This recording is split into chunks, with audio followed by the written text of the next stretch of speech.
Hello everyone and welcome to Friendly Fire, the show where two PUBG players fight to the death. I'm your host, Borosaurus. Let's go ahead and get right into it. Joining me today are Kickstart from Zenith.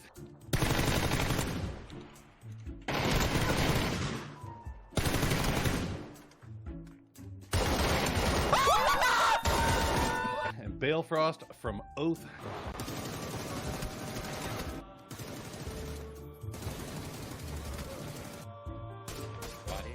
How you doing today, boys? I'm doing pretty well. Just got out of the pool, took a shower, feeling good, you know, ready to dominate kick. Live streaming from the kitchen, I see. You got any like Hot Pockets, pizza rolls? No, I live in a camper, so yeah, I'm a mobile gamer. So you guys know how we do this. I'll throw out some questions to you, and you guys take some shots at each other. You can also defend yourselves. You can play dirty. But just remember not to get too vicious or too sad, and please try to keep it PG, or I guess at least as close to PG-13 as we can get. First question is going to go to Balefrost. All right. Oath won the charity event. They're pushed up and forward. Another one goes down. That's three members of Zenith out. Are Oath going to pick up the last game in addition to the entirety of the tournament? They feel like they've got this running up into the smokes. Goes for the spray, and Oath cannot be stopped. Congratulations for that. And then Thank in you. PCS Season 1, Oath and Zenith finished in 4th and 5th place respectively. Tell me, what was the difference, in your opinion, between your two squads? So we take fights smart. I feel like Zenith just like W keys and doesn't care at all, and they'll lose too early. I don't know how you could possibly say that when he has Snakers on his team. He does it when it has to be done, not when it doesn't have to be done Circle 1.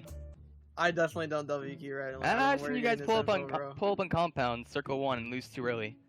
I mean, don't get me wrong, I respect it, but bro, Tumai taught me well. Listen to the call, dude. Dive out of the call. Listen to the call. So next topic, PCS 1 stats. Balefrost, you finished 7th overall in player average, and Kickstart came in at 5th overall. Kickstart, what do you think gives you the edge over Balefrost? I'm just better. Nothing else to it. Just better. Snakers carries Bell. That's all there is. he definitely carries me, but I mean, wait, I messed that up. You gotta do that again. You gotta do that again. You gotta do that again. What? It's hard to say someone carried in a tournament because it is a team game. So if you can make a game-winning call to crash a compound or a game-winning call that something's free, then it's hard to say someone's carrying in PUBG, I'd say. Oath is currently sitting in 3rd place at the conclusion of the PCS 2 group stage. Balefrost, can you tell Kickstart how it feels to be on the dominant team right now? It feels amazing. It feels good to be the best, you know, or at least better than Zen. Usually week 1 they do well. Week 1 is Zen, they pop off. They have a great week. After that, man, they choke. They don't do well. Well, Balefrost, based off of your VOD reviews, everything you know about that team, do you think you can maybe help them out? I think Zenith's late game, if they get to late game, they could most likely win because they do have shooters on their team. They have Roth and Kick. Like I said, I think Circle 1 they just play bad. I swear, every tournament that I'm in, I see Roth get a kill or die in the first 5 minutes. Almost every single game. That's just mean, bro. No, I know it's not a mean thing. I'm just being serious. I think there's some points in the game where if you guys just rotate and you guys get to late game, you guys can win a game easily. Yeah, I feel like yeah. If we're 4 up late game, we usually do win.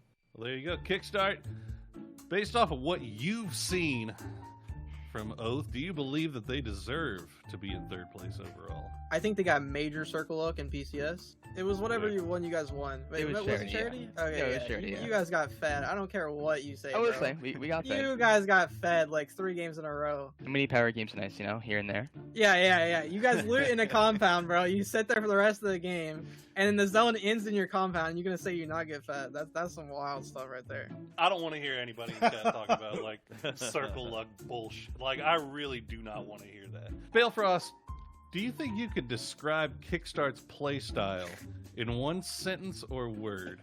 Clutch. I will say he is pretty clutch, Kick. Under scenarios, but he is a scrim warlord. Don't get me wrong.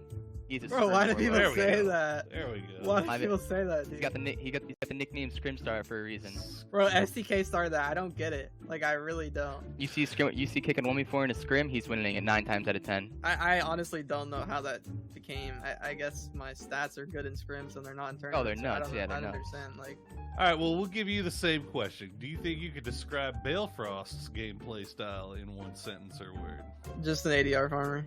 I will say, I usually am the one holding back with the DMR. He also shoots people from a good 600 meters away when there's no point in shooting them. What else is there to do, dude? Look at your map. There was a game once in a wrangle during group stage where Kick was on a church and he was shooting me all the way at Watertown from 600 meters away. I had nothing else For to no do. reason. I DM after the game and I go, "What are you doing?" He goes, "I don't know. I was bored."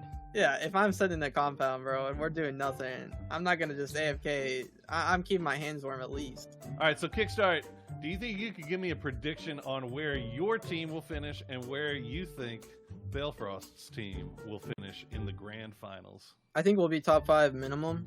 I think we have the capabilities of winning in 100% to be top 3, but I think top 5 is like super easy right now in NA.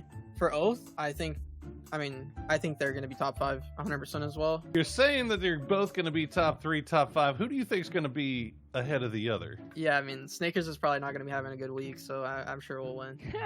I could see us being top 3 pretty easily. Definitely top 5. Zenith, I think they are a top 5 team, but it depends on how they do at the beginning. If they have a bad week 1, I think they could tilt, like I said, pretty easily. I could see Kick getting pretty tilted over his stats, not gonna lie. But if they have a good week 1, I could see them easily finishing top 5. Do you think they'll be ahead of you? No, not at all. Close, don't get me wrong. Close. Top 5. Okay. We'll probably be SCK, us, another team top 3, and then Zenith top 5. So Balefrost, give my boy Kickstart a compliment. What do you think that he does so well that makes him one of the top players in North America? I think Kick's mechanics are really good. I think he's probably one of the best close range fighters in the game. And Kickstart, what do you think Balefrost does that makes him so good?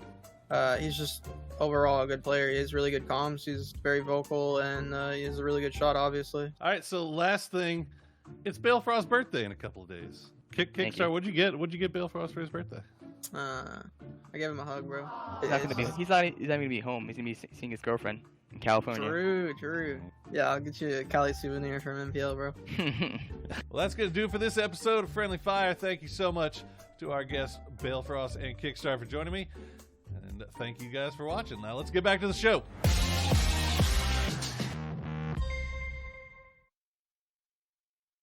Hi, players. I'm your host, Fry. I'm here to tell you how to survive, starting with a few simple rules for Season 8. Follow me! Oh, man! Sanok! This is giving me flashbacks! First rule, squad up and stick together, like one happy family of death. Next, hunt down the loot truck. Or hunt down the people hunting down the loot truck. At this point, if your brains are still inside your head, remember to use them. By killing 2 birds with 1 stone, or 2 dudes with 1 grenade. Now, the most important rule. Just shoot the other people more than they shoot you.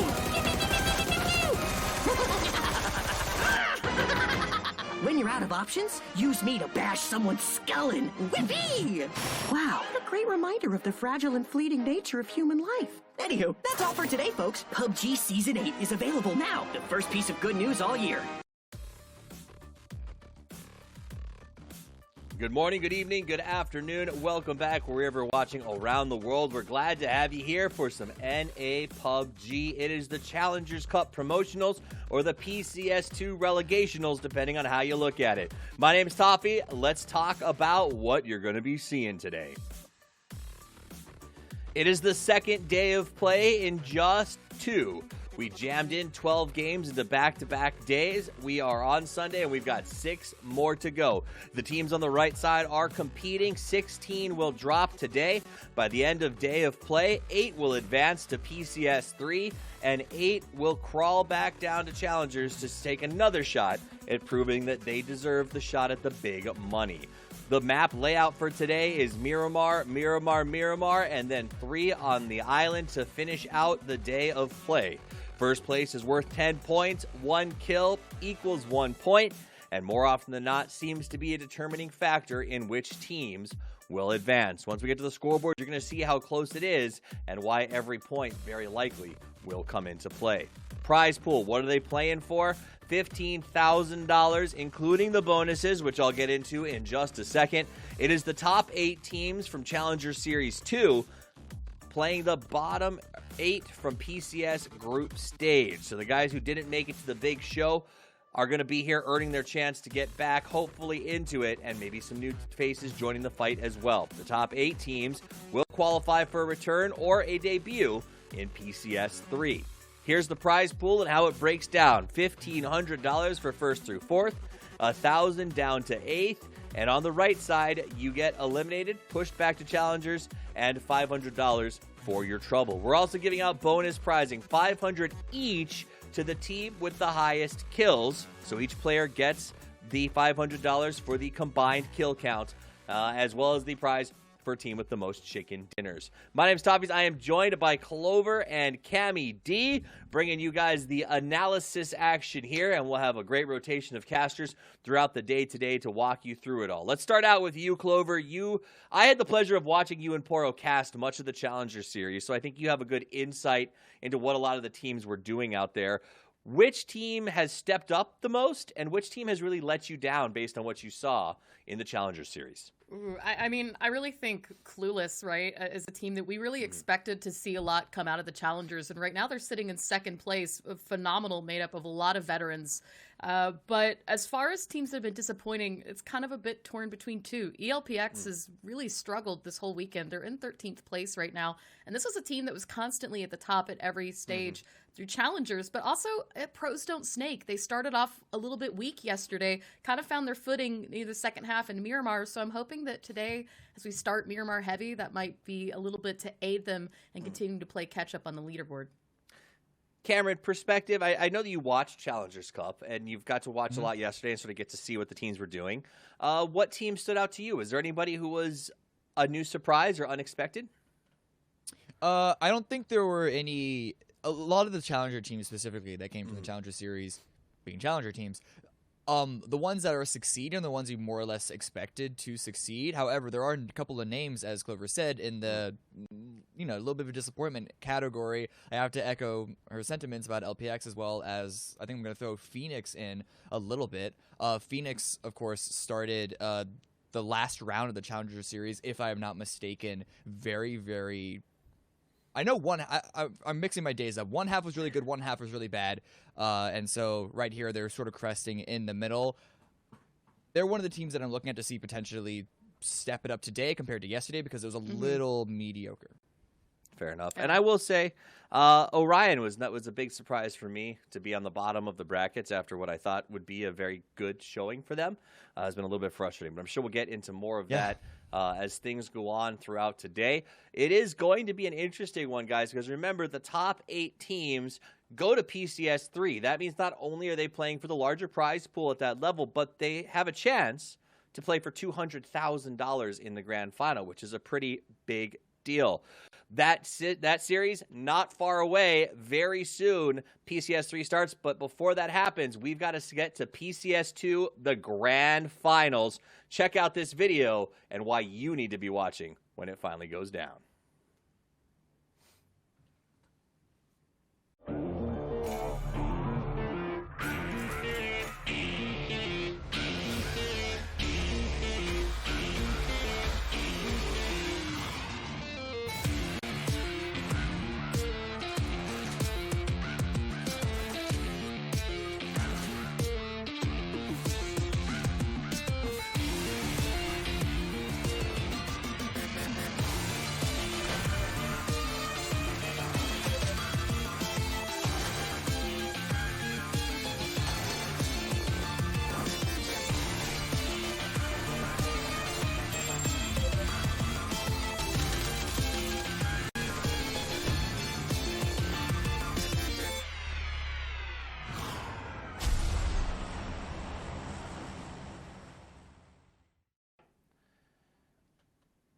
The grand finals for PCS North America start on the 27th of August at 4 p.m. PDT. Check it out at twitch.tv/PUBG, youtube.com/PUBG Esports, or tiktok.com/@PUBG Esports.esports.official. So it's on the bottom. You should just look at it. It's a mouthful. It is. That said, it is going to be fun no matter how you watch it. Get skins, get in the game, pick your favorite teams. It's going to be amazing. All right, guys, talking about amazing, yesterday was an amazing day of PUBG. We saw tentative play, we saw action-packed finishes, and we saw some quiet moments between it all. So we're going to take a look back at what happened yesterday, and you guys talk a little bit about your favorite moments, maybe what stood out to you. Highlights. Highlights? Question mark? Highlights? This is a highlight, actually. I mean, this is, you know, I think, we a saw really a lot good of play this, here. right? A lot of really good spray and pray through smokes. Why You So Ugly really pulling off quite a bit here along with Tetra for this fight. And this wasn't the only time that the later game kind of came to this for some other teams here. Of course, Ganging, unfortunately, getting eliminated, but... you know, it's a lot of heartbreak yesterday for Ganging, especially, and some of the other teams. Orion, there you go, Toppies. Yeah, I'm going to use the opportunity to sort of call out Orion all on this. Yes, they were a team that unfortunately didn't make the top 16 of PCS 2, but they were a team that a lot of us were saying had really good macro rotations. However, they opened up the day with the win and 8 kills. Fine start to the day. But then when they go out in 12th, 15th, 15th, 14th, I don't know about you guys, but that does not scream like a good macro team to me. So I don't know what's happened to them from PCS2 coming over to now. You know, and I think we saw the opposite from a couple of teams too, right? A lot of teams really struggled and started off kind of weak yesterday, and then as the days went on, started to put down more points. So some teams that are doing moderately well for themselves put down multiple goose eggs, and so I think that's kind of what we're coming to suspect out of challengers now, really see out of some of these teams, is that it is a little bit crazy, it's a little bit more chaotic than what we're used to for PCS, but that's not deterring some of them from being able to climb up the leaderboard. But that said, that was only one day. Today could bring a whole new can of worms, especially since, you know, as I kind of mentioned earlier, we're starting on Miramar, and some of these teams have definitive good and bad maps. I mean, I think at the end of the day, it comes down to teams like Orion, who we said have had great macro.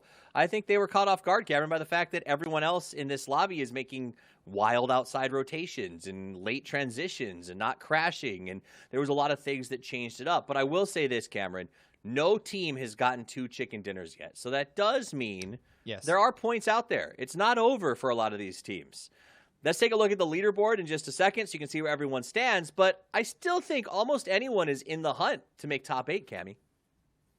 Yeah, so if you want to look at the points, at the current rate that we're going at, just simple double the points, the cutoff should be around 62, and if you look at PCS 1's Challenger Cup, the cutoff was 65, and we see Yahoo, who are already at 70, they haven't even reached the peak of the most points you can get in a day, but you're right. Even Dips 3 at the very bottom of the leaderboard could still get the points to reach over that 62, 65, whatever estimation you want to make point. The problem is, when you're a team that has the head start, like Yahoo, like Clueless, even Rarity, Odyssey, you are going to be in a lot more comfortable of a position, and you might not even play risky enough to give teams like Dips 3, like Monkey Business, even like Orion, the opportunities to get the points that they need to really climb up.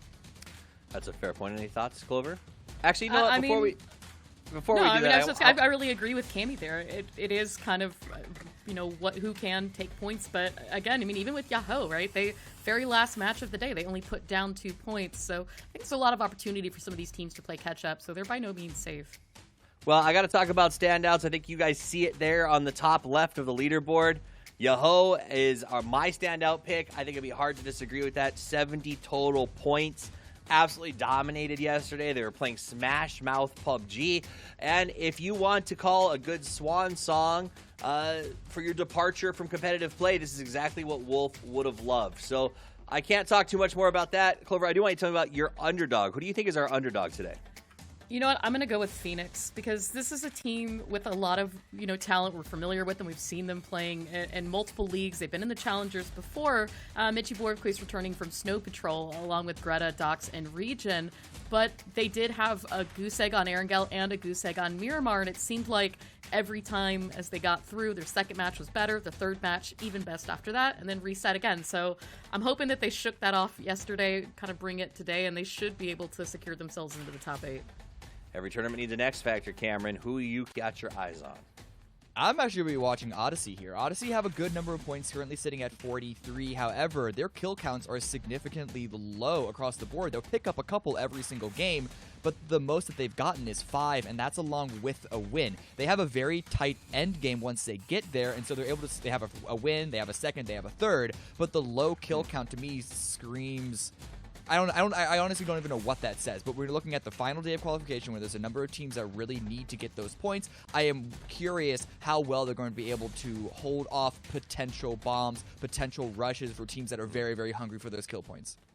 Yeah, they don't have a lot of buffer, and I'm worried if they play a little too passive, that might ultimately evaporate. That said, we like to do predictions. It's always fun. None of us were on the desk yesterday, so we weren't forced to put our predictions in before the week started. Otherwise, I'll be honest, I would have said Orion. That said, since I'm only being asked to do it today, I've got to pivot, and I got to say Yoho. Anybody who doesn't think Yoho is on top today, I think you're out of your mind. These guys are playing really well. I expect to see Yoho continue to really go down as one of the best teams in the Challenger Series. Clover, who's your pick? You know, my pick is also Yoho. I think for a lot of those same reasons, right? They've been absolutely fearless so far this weekend. They kind of don't really have anything to lose at this point, right? We did kind of see on social medias before the start of this event that Wolf announced his retirement and departure from PUBG. So this is kind of his last dance, as Poro said yesterday, to show everybody, you know, what makes him really capable. And along with Shinboy, Punij, I mean, Microfry, they've really been able to put down quite a bit. And so I'm expecting them to finish strong today. Cameron, I assume that you're going to follow suit? That is a fair assumption. There is a real reality that Yoho are going to stay on top. But I don't know if it's this clown makeup on me that's making me, as you say, out of my mind. I'm actually going to go clueless for this one. Because Yoho already have the points to qualify, and Wolf... What is it? He's already announced his retirement. I do question how the motivation the Yoho are going to have to really play to the top level, but Clueless, they're a team that have a statement to make. So I do think that there's a real reality, there's a real chance that Clueless are going to go just all in on today and try and take that first place spot. I respect it. And you know what? Why not? What else is left but maybe to prove that you're going to make a bigger point in PCS 3 when you make your way back up to the top. Good predictions. I'm skeptical about Cameron's. I don't know.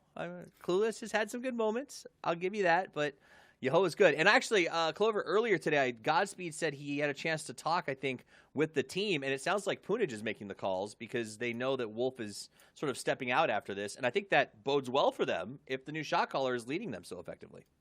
You know, I think so too. I think if you're Yoho right now and you know that you've got to play with Wolf, but he is going to be leaving, you're thinking about how can you strengthen the bonds between the three other players. But it's working. I mean, Punij right now is leading in kills for challengers. He's got 20 right now to his name, and it's pretty fantastic just to see what they've been able to accomplish so far in one day. Cameron, any final thoughts before we jump into the first match of day 2? This might contradict my point, because I do still think that Clueless is going to come out on top on this one. However, looking at your host's previous day, when the 3 of the top 4 kill leaders are all on your team, that means that you had a very, very good day. However, can they replicate it? When you have that kind of confidence, I think you often can, and nothing to really lose. They're so far ahead, they could have a terrible day and still finish in the top 3. Perceivably. Clover, any final thoughts before we get this thing kicked off? No, just really, honestly, I'm just really excited to see how everybody does. I know that sounds totally passive. I'm not toxic. I'm not encouraging toxic behavior for you guys. But as you said, I've been watching all these challenger teams come up from round of 64. I've been watching, obviously, the PCS teams for just as long. And I want all of them to do well. It's hard to pick favorites, but... We'll see. I mean, it is. And let's go along those lines, since it sounds like we have another a minute or two before the game's ready to get up in the air. Let's talk about that. There is a mental value to, I mean, do we lose great players every time that they don't qualify? If a player has been through the grind and they just don't make it to PCS 3, is there the risk of sort of bleeding talent after 3 years, Cameron? Is it really talent if they aren't qualifying for the top level? Clover, thoughts on that vitriolic take? I mean, I think as we've kind of talked about with a lot of these teams, you've got fantastic talent in each individual, but it's the makeup of how they come together. Sometimes we'll sit there and say on paper a roster looks phenomenal, but then they'll continue to struggle. We'll see them come back down here into the Challengers Cup, and as we've kind of talked about with some of those teams, still not perform as easily as we expect that they should, and that can sometimes be maybe to the mentality of or they have already given up or they kind of checked out, or have they maybe realized that they're not where they need to be, and kind of going back and, even as Godspeed said yesterday, continuing to evolve their play style. Also touch on a piece of news, since we did sort of bring up teams that we expected to do better or maybe try to defend their position in PCS. Gang Gang Orangutan, I just got notice from the administration that they're going to be playing with 3 players today. Patrick is unavailable, and their 5th cannot sub in. Yeah. So for a team, Cameron, I think, where are they on the boards right now? They're pretty close. Like, what do you see their chances as? You think they pass? I mean, this is a team that I thought would very easily be in the top 8. There's definitely a reality that they can. We see them have some good moments, and there's a reason why they're in PCS 2 to begin with, despite coming down to the Challengers Cup. However, playing S3 is going to be, I think, it's not what a team on the cusp is looking forward to have to play with. That makes sense. Well, guess what? We've got news. The plane is loading and the players are in. It's time to head to our first match of the day with the high-speed casting duo of Godpak.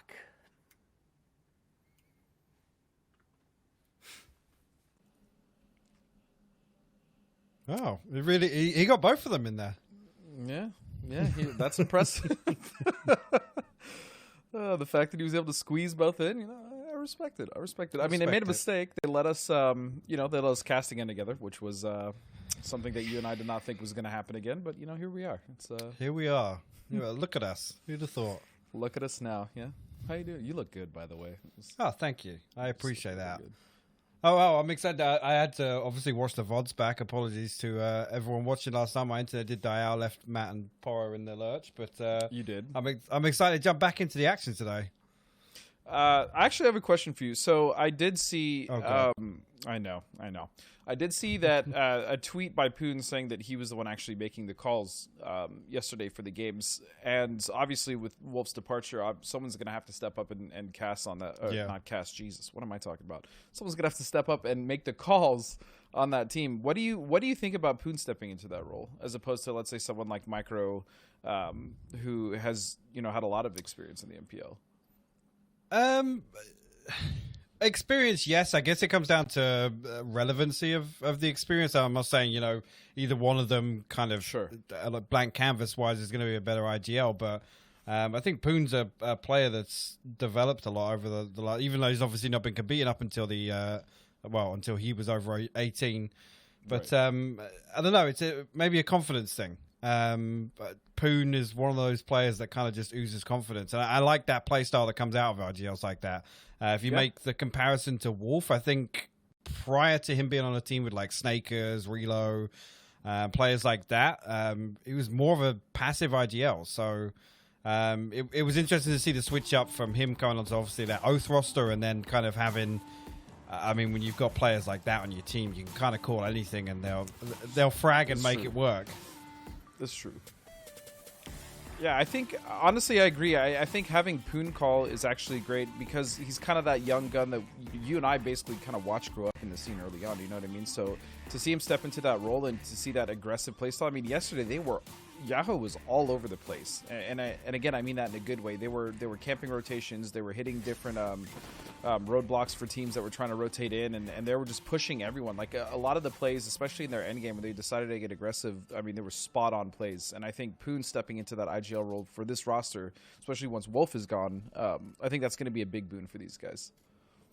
Well, as well, and just to come back to the experience thing, having somebody like Microphone in the team, if you do go for that kind of round table discussion style shot calling, it's good to have somebody there that's an experienced kind of second opinion. Yeah.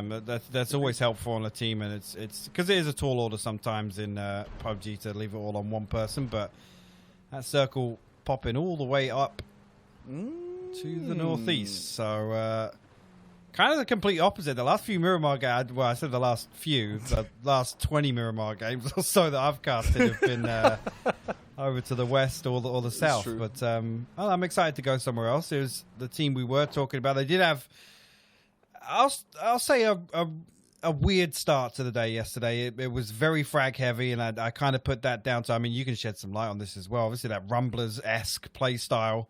That I guess a lot of teams have that same kind of outlook.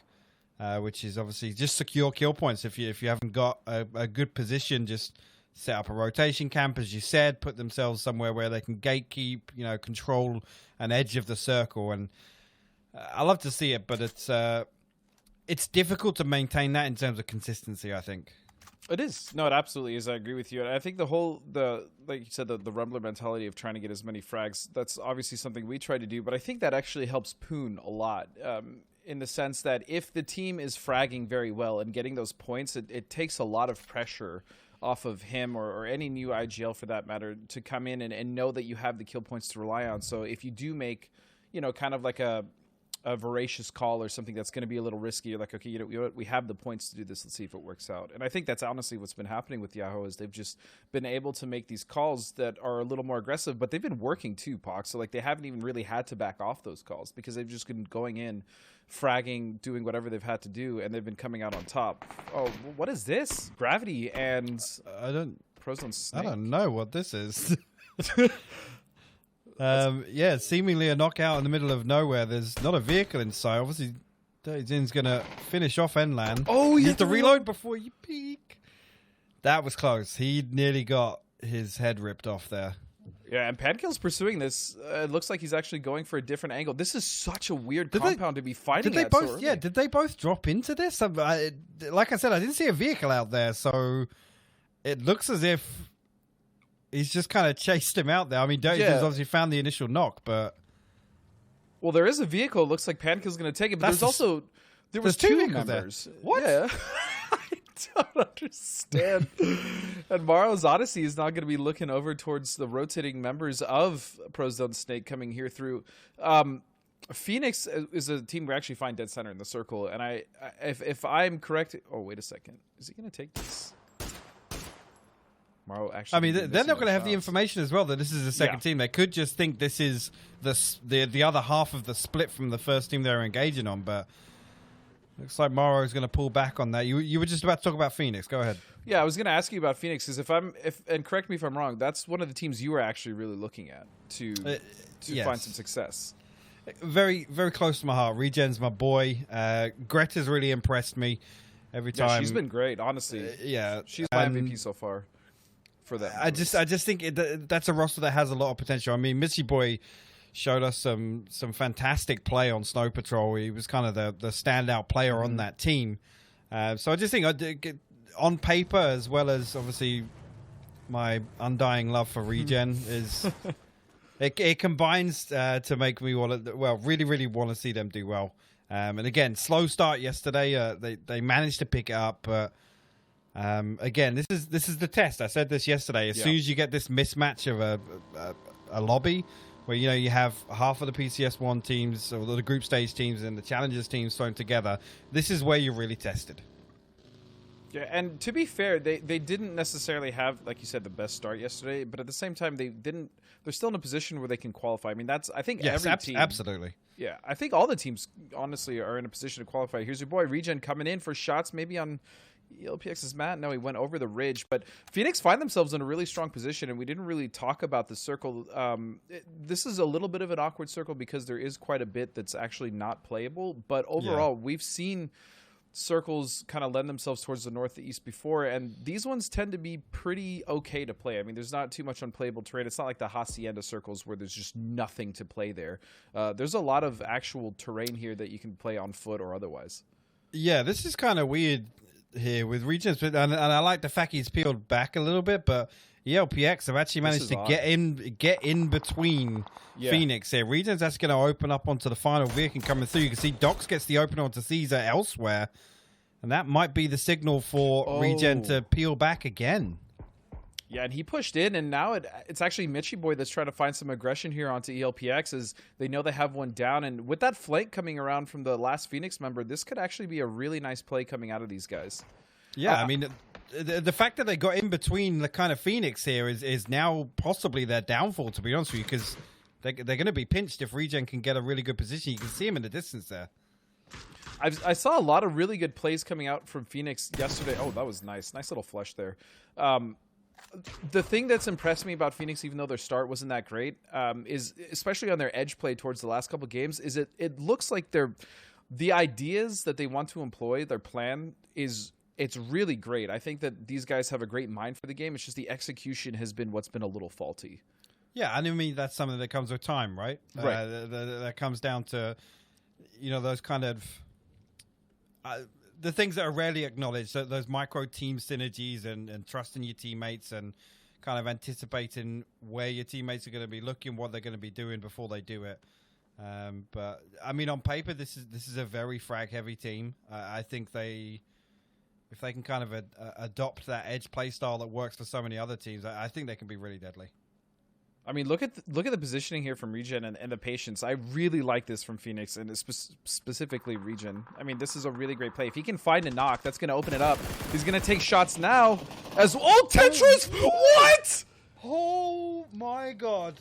Regen nearly actually getting flattened by Tetra coming out here. He's going to land some initial shots here. He needs to follow up on this. Oh! Tetra actually turns on him. Regen's going to go down on the side of the hill, and the rest of Phoenix is still engaged with the LPX. This is mad. That's something out of a movie. The way that car flipped right over Regen was out of control, and Phoenix has found another knock here onto ELPX, but Tetra has just came literally barreling and is a huge problem now.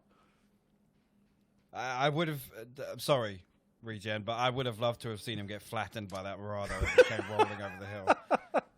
That was honestly one of the coolest moments. And just like that, Mitchy Boy is going to get shot low, going down, hits prone, and now gets around the hill, that little ridge there that he was on. But nades are still coming from. This is such an awkward start for all three of these teams, Tetra included.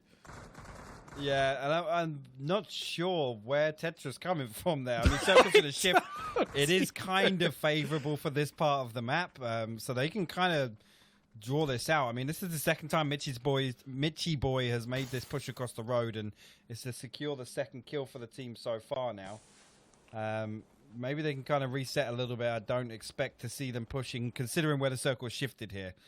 But moving swiftly on, another team. I mean, do we want to talk about Dips 3? Do we still talk about Dips 3? Listen, it's not impossible. Even with the position they're in, I really don't think it's impossible. Is it unlikely? Maybe. But Dips Free is going to have to work incredibly hard today if they want to make that top 8, because the showing that we saw from them yesterday was just really abysmal, and there's no other way to say it. It's just they didn't have a good showing at all. I mean, we did see Tadine get a really clutch 4v1 on the crash yesterday, but I mean, aside from that, I mean, Dips Free has not been alive at all in any sense in these games. No, actually, we have TAC 8 pulling up on top of the same long building. Here's Elusive. We move straight out. He's peeking this. Okay, that looked weird. I thought he had full vision of that player on the outside there. But look, it's going to fall straight in. What? Zealot's going to find Fizzle elsewhere, and actually, it's going to time perfectly here. Weemu's going to find one on the inside. Sneak attack will go down. The second player still outside here. Weemu's got to reset a little bit and maybe get a first aid off, but Lush is going to find Jay all day, and then Steezy comes on the outside, and Tactical 8 will just absolutely destroy Elusive on the pull-up. That was some incredible aggression as well. I think Weem had... I mean, he just didn't stop. He just kept holding W. He was moving the entire time through that. Gribbles is actually going to find Steezy. Oh, Steezy survived. Stick that man right now. You have to. I mean, luckily he did throw the smoke right before the loot. So, Steezy. You can't be going down there, dude. That one hurts us, That one hurts us. I was rooting for him. But I mean, either way, Tactic Elusive has just I don't know. I think I've talked at length about that team. That team should be doing so much better, especially with the experience in the roster they have, and they just consistently find themselves being picked apart early, and it's been their biggest problem. Tetra again on a lone mission. Tetra is just a nuisance on this map. He's just pulling up on anybody who wants. The 3x AK spray are good for one tag, but no follow-up here from Baddie, and Super's actually going to try and pull up Nitrogen in the distance there, trying to come and support a little bit, but the third party comes in from range, and I think, is that Phoenix off of the distance? It is, I think, from the compound. Yeah. So Tetra is actually going to survive yet again in a situation where realistically, I mean, to be fair, 3x AK is not exactly the easiest thing to spray, so I'm not going to... A little optimistic. Yeah, I'm not going to take that from Baddie. I respect the effort. I do as well. Weirdly enough, he has no secondary. Yeah, I saw. I just- didn't want to say anything. I was like, is he going to bring it up, or is this new meta? Is he? I'm It's not not sure. new meta. It's. I was going to try and make a joke out of that. It's just simply not new meta. I mean, even going down with the fight that we saw early on, luckily, Phoenix as well as ELPX were in the center, so they actually had the time to kind of recover. It looks like One Eye Open and some of the other teams now are starting to come in and look for a strong position. Here at the church is actually a really good foothold as far as rotating in towards the north. But San Diego Rarity has a really nice spread across this map. I mean, they have a lot of control, and if one of them or the duo gets pushed, they can collapse. Well, and this is the thing. They occupy both sides of the road. Coming into the late game, Circle 5 kind of is one where, you've got to be conscious of deciding on I guess, an area of the map you want to commit to if you're still going to be in the circle. But obviously a factor for this is either going to have to come off the hill across the road, which you don't want to be doing later into the game, or coming and fighting your way up onto this hill. We've seen these circles time and time again. The team that kind of plays slow at the top of the hill, they may be third party, get involved with some rotation kills, but it's very difficult to fight your way onto that.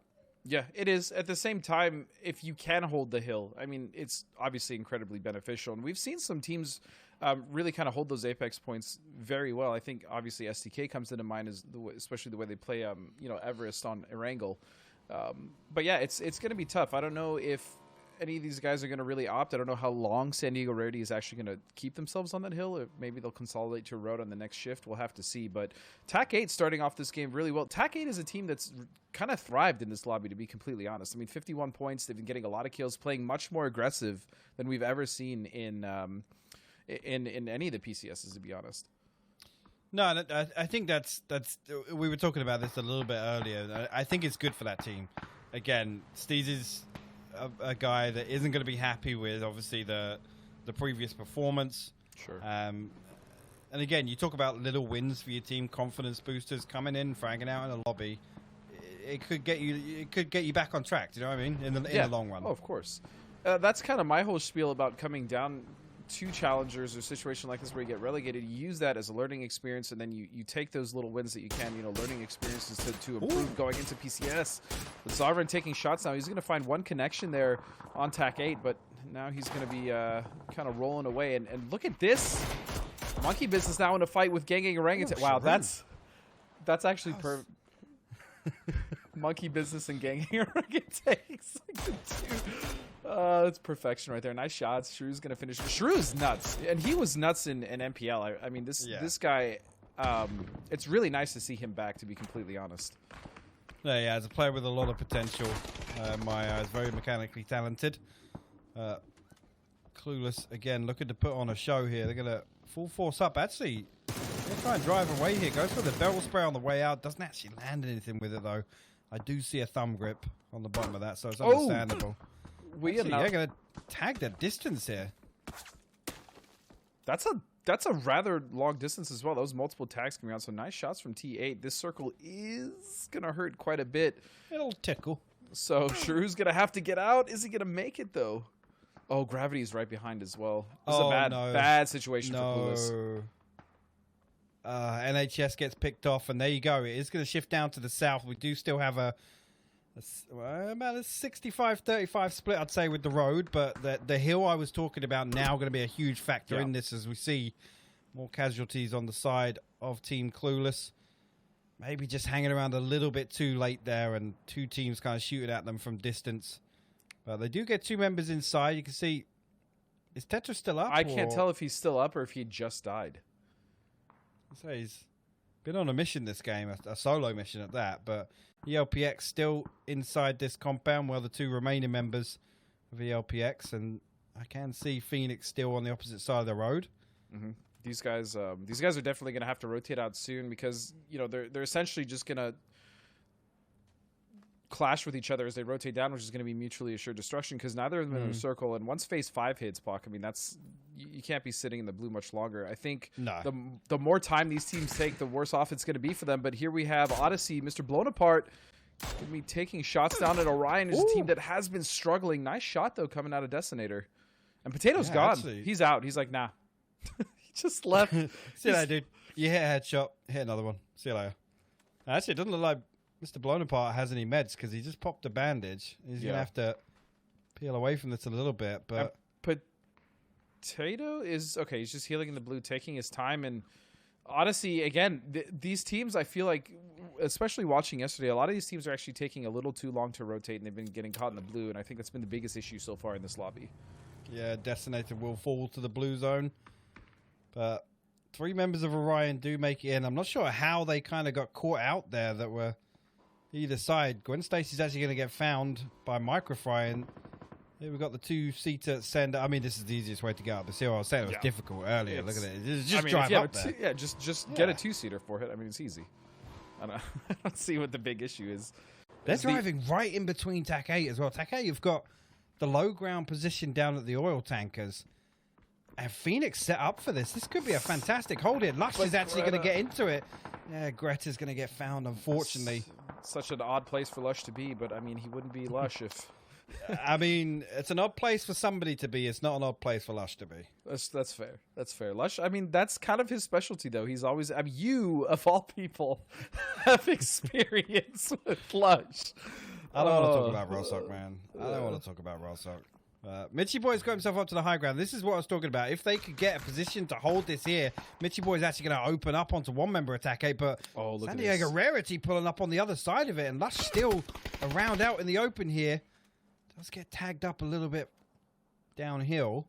I like the aggression from SDR, but they have to be careful now because they're pushing uphill. They do not have the high ground here. Yeah. Well, at least a couple of them don't. I mean, as well, shooting that early before you can guarantee it kind of puts him in a position where now he's stuck at the bottom. Lush kind of has the advantage to hold this one player at least. He's going to tank a little bit of blue. Once this one closes, though, it ticks for about 5 damage, so he's not going to have an awful lot of time to kind of play this one out. Oh, this could be huge. If he can get a knock or 2 here, that's 1. Can he find the second? Williams trying to get an angle as well. He can break line of sight, so he's going to be able to stick to first aid kit. If he's got a little bit of utility here, it might actually push San Diego Rarity away from the edge. But here here comes the support. Both Molly's going way over, but we'll ignore that for a second. No, he's going to be found. Shepard's going to find it. I think the response there from Zillet and William, they just weren't in position. Mitchie stole it. Yeah, they weren't in position to steal that. Now Mitchie's going to find another one. Yeah, actually, this feeds a lot of information over to Phoenix with Mitchy Boy finding the second knock on TAC 8 as well as the steal. And San Diego Rarity, I think this is wise. Now that they've seen the third team in the kill feed, they can react based on the circle now. Mitchy Boy is going to flush that one out, so just going to leave Zelot. But Zelot's actually going to come and backstab San Diego Rarity. We'll get 1 knock, but quickly traded out by Subtle. So nice swing around there.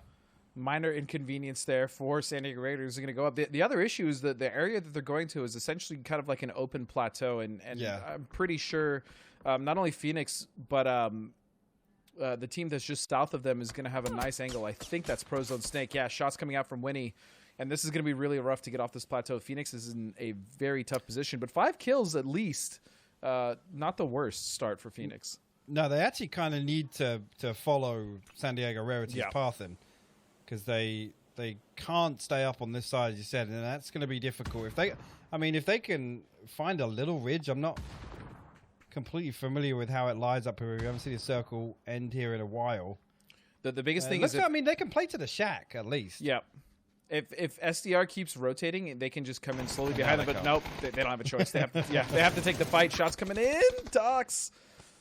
So low, and they're in a bad spot. Nate's coming out. Molly's for potential zone control here, but no. Subtle's going to find him, and Mitch... Oh, man. Docs is in a world of hurt.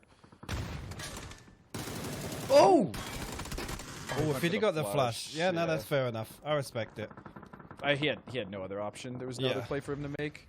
Meanwhile, though, on the other side of things, it looks like Yahoo has gotten involved.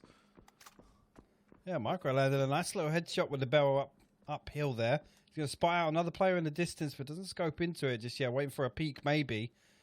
Yahoo have lost Wolf. Poonage is down. I expect that Rez is getting stuck right now because his health isn't depleting. There you go. He's back on his feet now. So Yahoo going to be able to reset a little bit now off that knock from Microfry.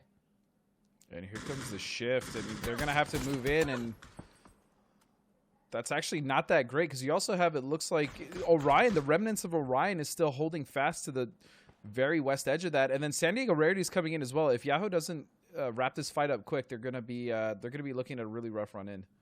Yeah, yeah, and I mean, whoever really wins this fight down on the west side, they're gonna have a decent spot to kind of wrap the hill. But again, it's that high ground that's going to become a huge factor. This year. 2 members of ELPX have made it in on the north side, and you can see on the minimap the way the terrain runs round. San Diego Rarity actually making a smart move here. They're going to try and get into that edge and gatekeep them. I really like this move. I mean, San Diego Rarity again is a team that I had so much faith in coming into PCS2. They had so much promise, and they have not really been able to put it together. The one thing I've noticed is it seems like dying on edge has actually been kind of their biggest issue. But if they can adapt that and really turn it into something where they can control the edge, I think this team is actually really strong as fights are now breaking out on the other side. The west side, I should say. Orion is taking down Pooner, so that's another member down for Yahoo. You see, actually, yeah, Shinboy's going to spin back around and Orion will fall. It's just 2 of them now. Up to 7 kills, so again, that play style working for them. You can't really argue with that at all. No, I mean, to be completely honest, I mean, Yahoo is farming this lobby. I mean, there's no other way. There's no other way to say it. Yeah, absolutely. I mean, they've just been fragging out, and it could again be the aggressive calling from Poon. As we go over to LPX, is actually going to find one on Subtle. Yeah, he's waiting for a second peek here, but Innate will swing over, and SDR will clean up the north side here. That was How many times has Subtle been knocked in a team fight and time to get picked back up? I actually think that might have... No, that was definitely at least his second knock, I think. Every fight, I think he goes down and they win the fight. So if that's the formula they need to keep, then Subtle's going to have to take one for the team. Hey, every team needs a beta. Everybody needs somebody to trade. It's true. It's very true. One Eyed Open, meanwhile, has just been absolutely chilling in the middle of the zone here. I don't think they've moved since they came in, Circle 2? Circle 2 or 3, I'm pretty sure we saw them pull up here on the map. And this is that edge I was talking about. Whoever gets control of this side... Such a good position. Yeah, and they've actually spread fantastically. They cover a lot of ground here. Coming into Phase 7, they're going to have a couple of contingency plans if they don't get a good circle, but look how far they're able to stretch into the center here. They're still controlling that edge. I mean, that's the worst possible shrink for them, to be honest with you. But again, it's still not terrible. And actually, Dip 3 are going to walk right in between them. They might be able to pinch. Yeah, even with this shift, it's still a very strong position. It's just that the team on the north side, which is San Diego, already may cause problems for them later. But it looks like Virtue is actually taking out Dips Free, and a knock onto One Eyed Open is going to force them out now with a little bit of a delay. But they do have a Murado. And this is kind of the curse of having such a strong position early, is they have no kills, and that's because there was nothing for them to shoot at. I mean, realistically, they just had the best position. And that's kind of the trade-off. I mean, I personally would rather fight on edge and get the kills than sit in the middle, but it's been busy up here, though, so maybe they've just opted not to really get involved. They don't want to sacrifice a player too early, and they didn't feel comfortable with a push. Obviously, Yahoo's kind of on the opposite side of that decision-making. They've come up here and they've wanted to try and clear space by wiping teams. They've lost 2 players, but again, they're in a similar position, to be honest with you. I do think the wrap down is potentially the best option because they do have ridges to work with. If they go top side, they're just going to be right out in the open, and that's exactly the play they're going to make. Shinboy and Micro are going to be moving down here, but it's still rough. I mean, One Eyed Open has such a good spread on this. Yeah, Shinboy's got to get an open here. We'll get a tag. It wasn't a headshot, but that's going to force that player off that head peak right now. And Shinboy did spot a second one over here, so they got the information. They are a little bit split. Flashbang going to go over. I think they're actually going to try and push down on the low side, as you said.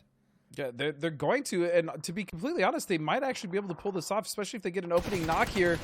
Oh, they stepped into the blue. Oh, that could have been really bad for One Eye Open, especially if they got those knocks and they were able to wrap south, or continue the wrap south. But very nicely done, clean it up, and One Eye Open continues to remain have a very, very good spot here in the circle. Meanwhile, Hambino is getting the res here on Nick. And Team Clueless is... this is actually really awkward. Team Clueless and Virtue kind of just holding each other out at this point. Yeah, and San Diego Rarity actually positioning, you can see they're going to open up a little bit, but they're positioning to clean all of that up. And another shift towards the north, even if it is a slight. It looks like San Diego Rarity are in position to win this game, considering they're the only one in the circle right now. They have the high ground advantage. I'm pretty sure they have the information on who is where. And One Eye Open actually looking like they're going to try and pick up some points before this circle starts closing in. Well, this is definitely the right time to do it, as Team Clueless has been kind of pinned here, and they obviously have thrown a absolute smoke wall here. But I actually don't know if Monhardy... Okay, he knows. Should be an easy knock. Oh, no. You will find it with the barrel afterwards. Comes in, doesn't ADS for the second one, but his teammates swinging back around, and that was a little bit sloppy there, to be honest with you. And Shepard's going to find Patron over on the other side. So the trade's good from San Diego Rarity. Nick will fall to Tanaka coming out of the compound, but I mean, yeah, I was going to say it's going to be difficult for Virtue to get up the hill. They will fall in third. One Eye Open, still 4 people alive, but one is downed right now. Patron is getting rezzed inside that smoke, and if they have an opportunity to reset here, they might be able to take this fight clean 4v4 with San Diego Rarity.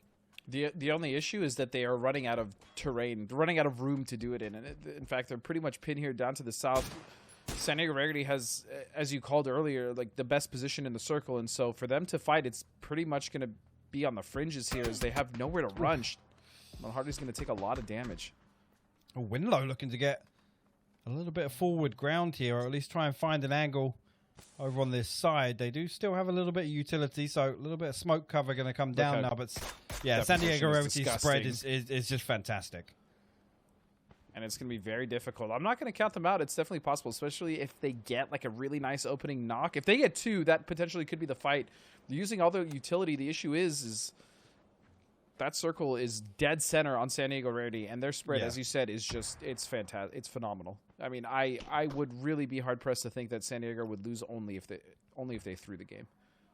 Yeah, and actually, you got one player. Oh, look at Deadeye this. tucked underneath. This is fantastic here. He can backstab perfectly. He comes down subtle, and Deadeye will find 2. Deadeye is good for the flushes. 11 kills now for San Diego Rarity. They're looking to clean this one up. Winlow will find Shepard and NA up on the top side. Wait a second. That's fantastic from Winlow, but there you go. They will clutch it out in the end. San Diego Rarity will put 13 kills up in the first game of the day and get themselves the chicken dinner. Really, really solid end game play from SDR there. That reposition and patience there from Deadeye, and he waited too initially. He saw the crest, but he wanted to make sure he had the second, and even then, the shots came out for the second knock, and he cleaned it up so well. And SDR, they fought for that win. I mean, they were not by any means dead center or waiting. They came edge from the north, and they fragged out, man. That was a very impressive game from SDR. Yeah, I mean, the highlight for me was their ability to peel away from that fight with Tactical 8. Yeah. Lush not able to really damage them too much, and then clean up the last member as well. That was kind of the key moment for them. It gave them great access to the high ground. And I mean, to be honest with you, they positioned perfectly. I called out the way their train lies. They should go and gatekeep ELPX, and they absolutely made that move. So just really, really heads up stuff from SDR. Yeah, and that's the thing from the onset that I thought would be so powerful for them, you know, going into PCS2 is like when we see them make decisions like that, and they are playing pretty much perfect for the most part. It's difficult to understand why exactly they struggled so much in PCS2, but at the same time, you know, maybe this is kind of the wake-up call they needed, and hopefully, you know, they improve. But, you know, that's it for us for Game 1, Puck. Let's go ahead and go to the desk and see what they had to say about that.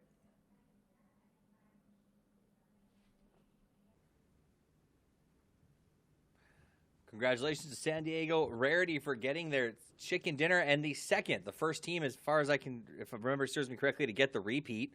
Good on them. A great win at the end. A massive count. And honestly, I think needed, Cameron. They had 43 points. Getting a 13-kill win is going to put them very comfortably in the top 8 and relieve most of the stress for the day.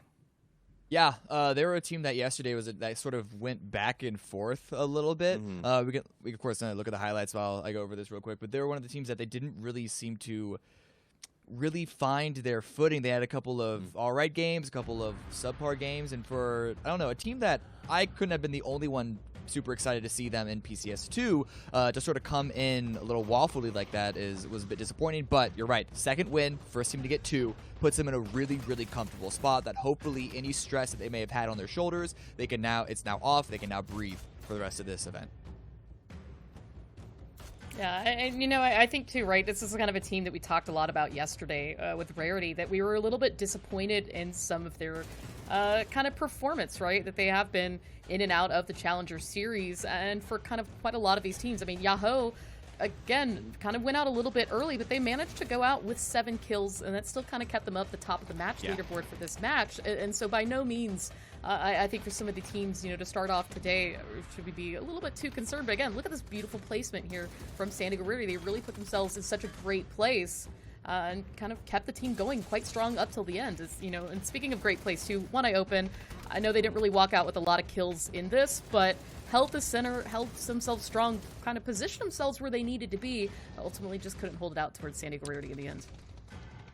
You raise a good point about holding center, though. This is something that I think a lot of us have recognized, that so many of these teams in these games they're just like, they're scared of leaving the edge. I don't know if it has to do with them being scared of going forward, not being able to scout correctly, or just being worried about going into a fight. And it's like, if we don't move, we're not going to run into anyone, guys. Or if that's maybe just 80% of this lobby is employing the same sort of edge creep strategy.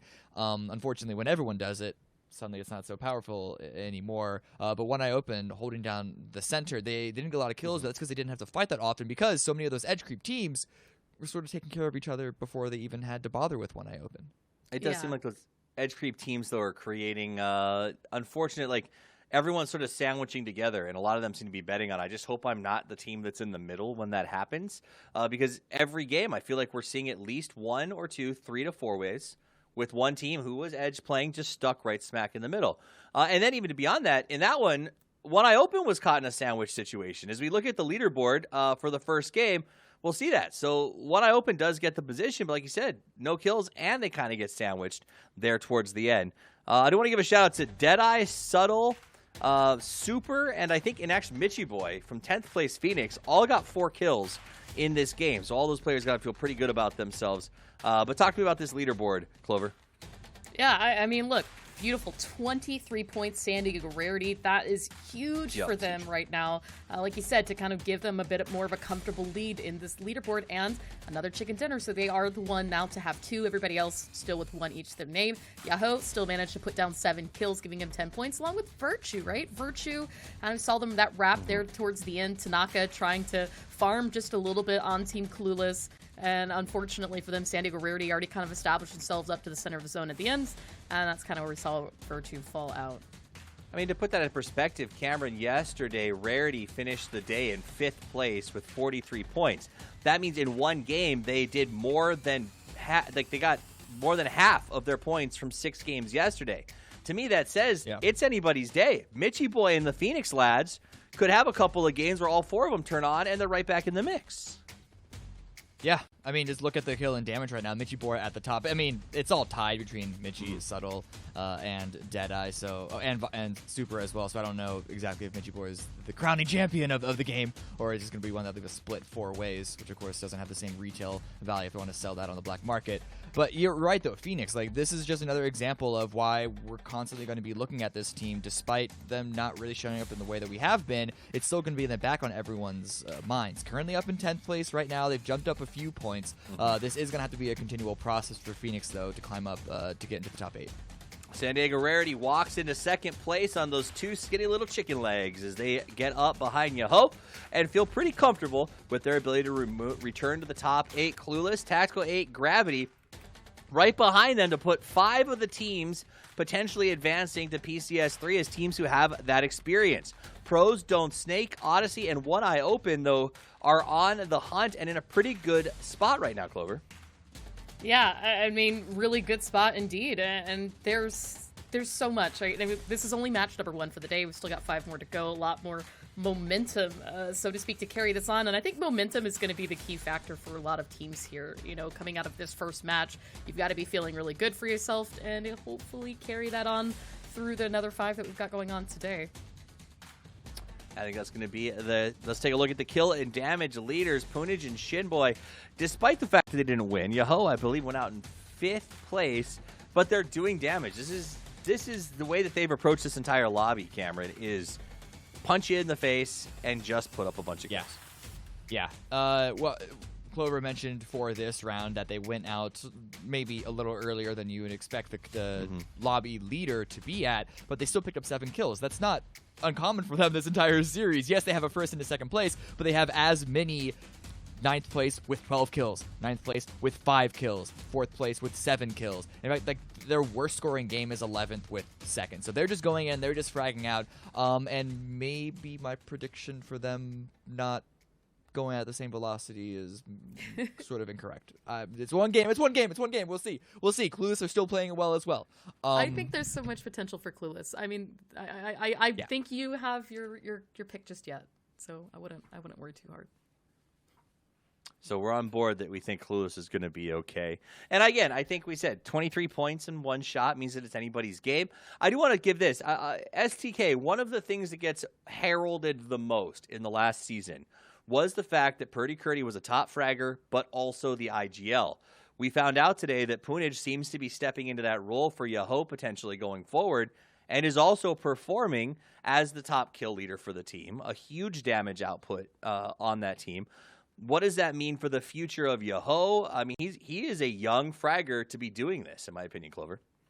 Yeah, and you know what? I think sometimes we do see a lot of great things come from players that are kind of new to stepping up for that. That's not necessarily a bad thing, and we've seen a lot of growth come from people. You know, you kind of mentioned, you know, with Shoot to Kill, right? That's a team that I think is a really prime example of growth that we've seen over the last couple of years. And so that said, I mean, to kind of have, I think, even a mentor in Wolf, right, to start off through the season, unfortunately, that they've found themselves here and that Wolf is leaving, but that's a lot of veteran experience and leadership that not only Punij could learn from, but continue to grow as a player going into PCS3 should they continue to move on past relegation.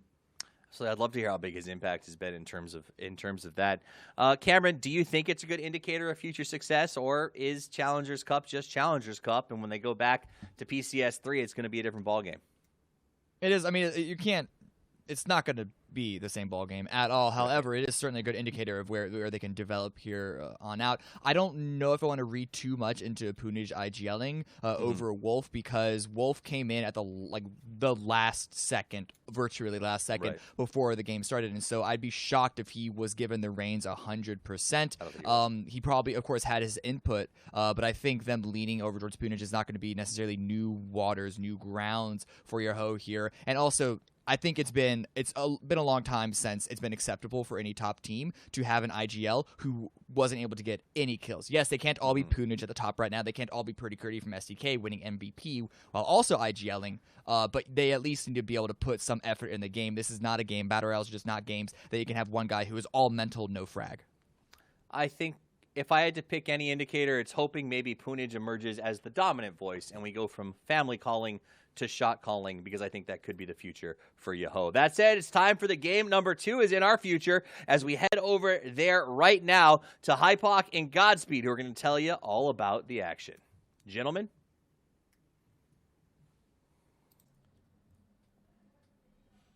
Thank you very much. We are back for game number 2 here on the beautiful sands of Miramar. And Pac, I gotta ask you a question. For those teams on the bottom, when is it too late, do you think? I always say game 1 of the last day is the one where you want to always come out of the gate swinging. That's the way I like it. And, you know, we have the benefit of having 6 games today. Right. But again, it's that one. You never want to leave it too late. You want to put yourself on the absolute best starting position. And if you had a poor day 1, then, I mean, for me, go away, mentally reset. You got a night to sleep on it.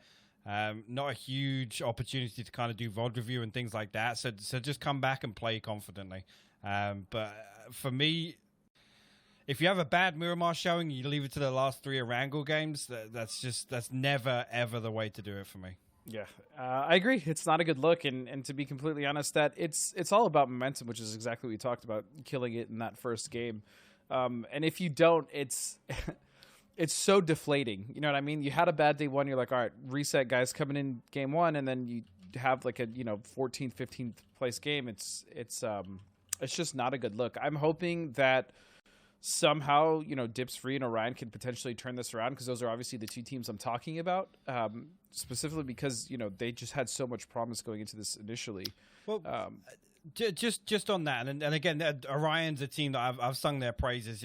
Every time I've had the opportunity to cast them, just because I've been so impressed by a relatively inexperienced team in terms of the top tier of competition.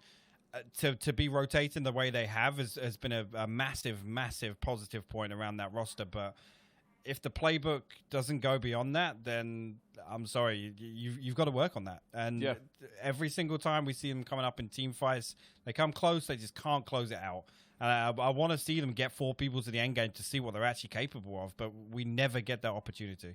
I mean, to be completely fair, we saw glimmers of that the last time around when they were coming out of Challengers. You know what I mean? They were a team that could absolutely close it out, and they were one of kind of the hype teams coming out of the last PCS. So I also have to extend that same point you just made as far as the macro level being really good, but everything falling apart when it comes to team fights to Elusive. I mean, that's a team that also knows where they need to rotate, knows how to get there. It's just once they get to that point, I feel like everything falls apart. And I've said this numerous times on previous broadcasts, I just don't know what to do to fix that team. No, and it's how long do you kind of allow those things to happen, to be honest with you, before you just fundamentally go back and say, look, this isn't working for us, we need to completely switch up. Yeah. I mean, we'll have to see. Obviously, if either one of those two teams do make it back up to PCS, I mean, something obviously is going to have to change, because what's currently, the kind of their playbook is not working for them. San Diego Rarity, on the other hand, I mean, the thing that I think is most frustrating about this team for me, because of how much praise and how much I am invested in watching this team succeed, is how their playbook is actually fantastic. It's just sometimes it feels like they're completely out of their element, or they're just making mistakes that I feel like this team shouldn't make. The last game was textbook as far as just playing it incredibly well. I mean, that was so well. I really have almost no criticism at all for how they played in the last game. That was perfection. And then, that's what I want to see from this team. Obviously, all the time is unrealistic, but at least most of the time.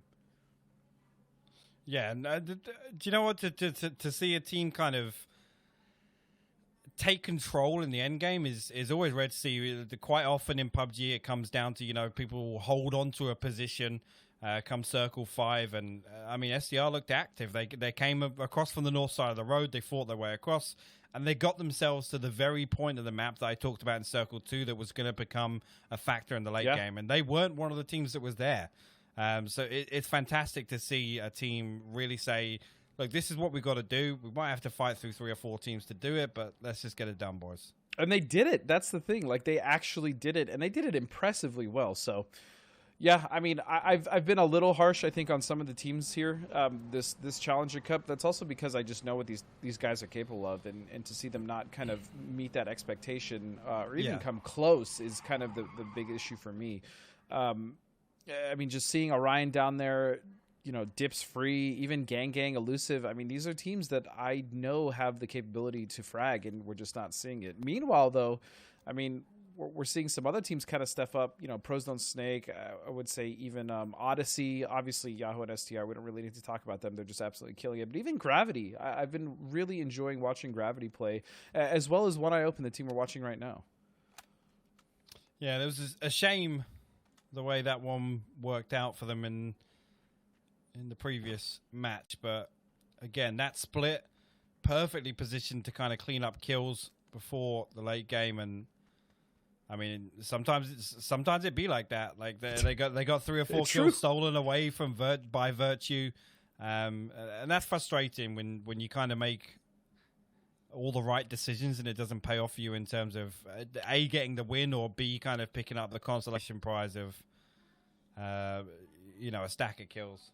Yeah, I definitely think they could have had the 4 kills, not only from Virtue but Clueless. It was just kind of those kind of whiffed opportunities that actually cost them, I think, 4 kills at the end of that game. Because then they ran into SDR. SDR obviously had not only the shift but superior positioning, and because of that, When I Open, just they didn't really have a chance. There was 2 really nice knocks at the end of the game, but it was just a little too late.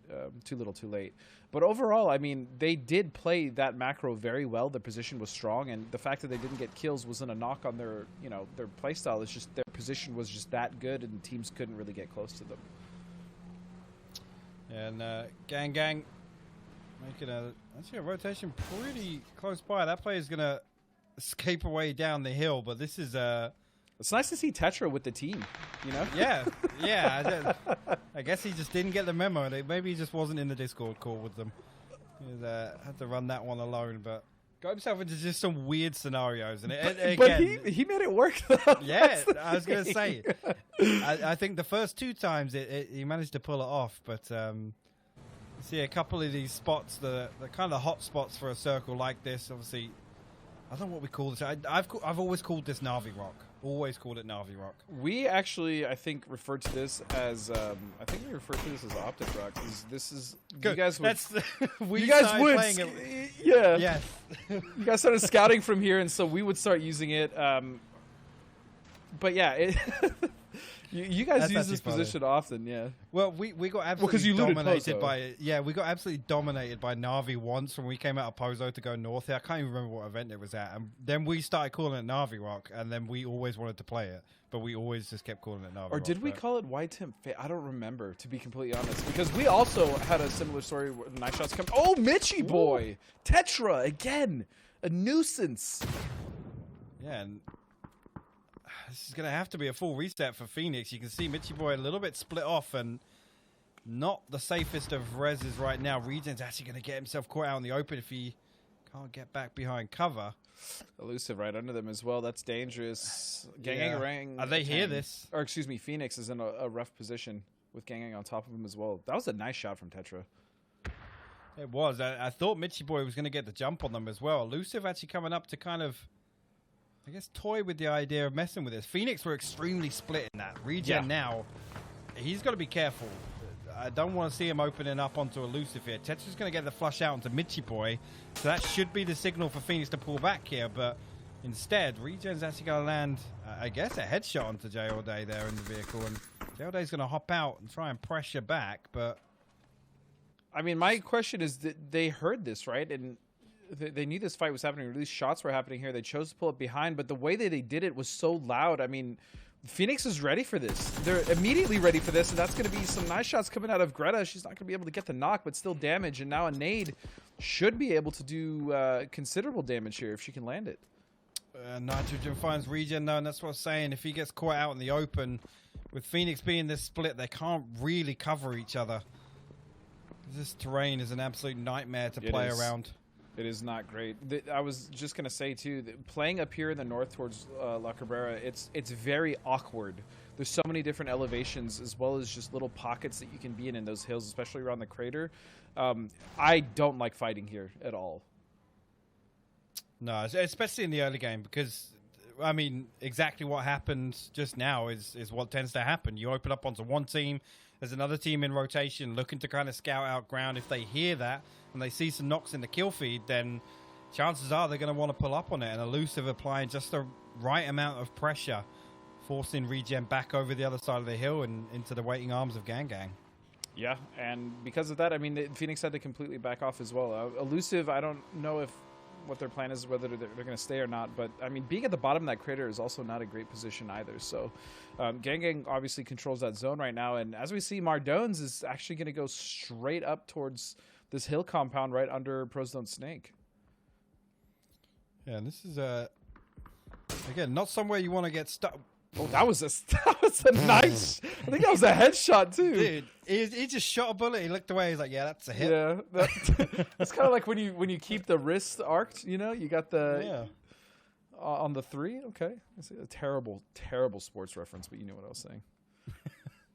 No, I have absolutely no idea what it's you're all talking in the about. follow-through. It's basketball, dude. I mean... If you saw me, well, you did see me a year and a half, 2 years ago, you would know that I don't play sports or move very much. Basketball not my strong point. I'm going to be honest. But Mardonza, I mean, this is actually not a bad position because he can get a lot of information. Obviously, that shift is going to change things. Oh, are we going to the Oasis? Oh, no. My word. I am uncomfortable. Look how many teams on the south side of the road. Oh man, there's only one team north side. That looks and this is the fat kid in me. That looks like a half and half pizza pie where one is cheese and one is all the toppings. But, okay, dude. I'm just saying. Not everything is a food reference. For me, it is. And you should know that. I'm actually disappointed that you don't know that. This one I open is rotating in now. This is a nasty circle, man. I don't even really know how to call this because I don't think I've ever casted a circle going up into the Oasis. If it ends up actually staying there. Yeah, so we're going to get a lot of teams just send it into Cobra here when I guess the other half are just going to kind of split off to the edges, try and wrap their way onto the north side, but a huge migration to the north. And, I mean, when I open a position well, I like the spot opposite train yard here. It gives them some good options in the late game. It kind of, like I was talking about in the previous game, you don't want to have to cross any road that's in the circle and coming towards, obviously, circle 4, circle 5. So positioning like this gives you a wealth of information that you can act upon. But it's going to be interesting to see where this one ends up. This is... It's so difficult. It's so difficult to gauge these circles because the compounds. I mean, this one in particular, Virtue here, fantastic if it comes north. If you have to then come south out of this, it's just open ground. You can't crash back into Cobra. The hilltop is always occupied. It makes it so difficult. And I mean, the only viable wrap here, I think, honestly, is to the west, right? Coming in from the far side of Cobra, because there's no one that's really going to be holding that. If you do hedge your bets north. Again, you can rotate back in south, as you said, but it's also all open, which is the kind of the main point of also what you were saying. It's never a good rotation when you have to be rotating through the open because you're just asking for either a disaster, one or two of your members to fall, or just getting wiped completely. Yeah. Yeah, there's San Diego Rarity again, expecting somebody this far north. They're going to scout out a couple of these compounds, but I feel like they got free pickings here. Yeah, they can choose what they want. And the problem is that big mountain that NA's facing. Right. That's obviously a factor with the shifting coming, and where this one's gone, it could result in a hard southwest shrink. And I'll be honest, Clark, if it goes to that mountain you're talking about right now, that's going to be a disaster. That mountain is such a bad spot to fight, to be completely honest. Oh, it's a total cluster. It really is.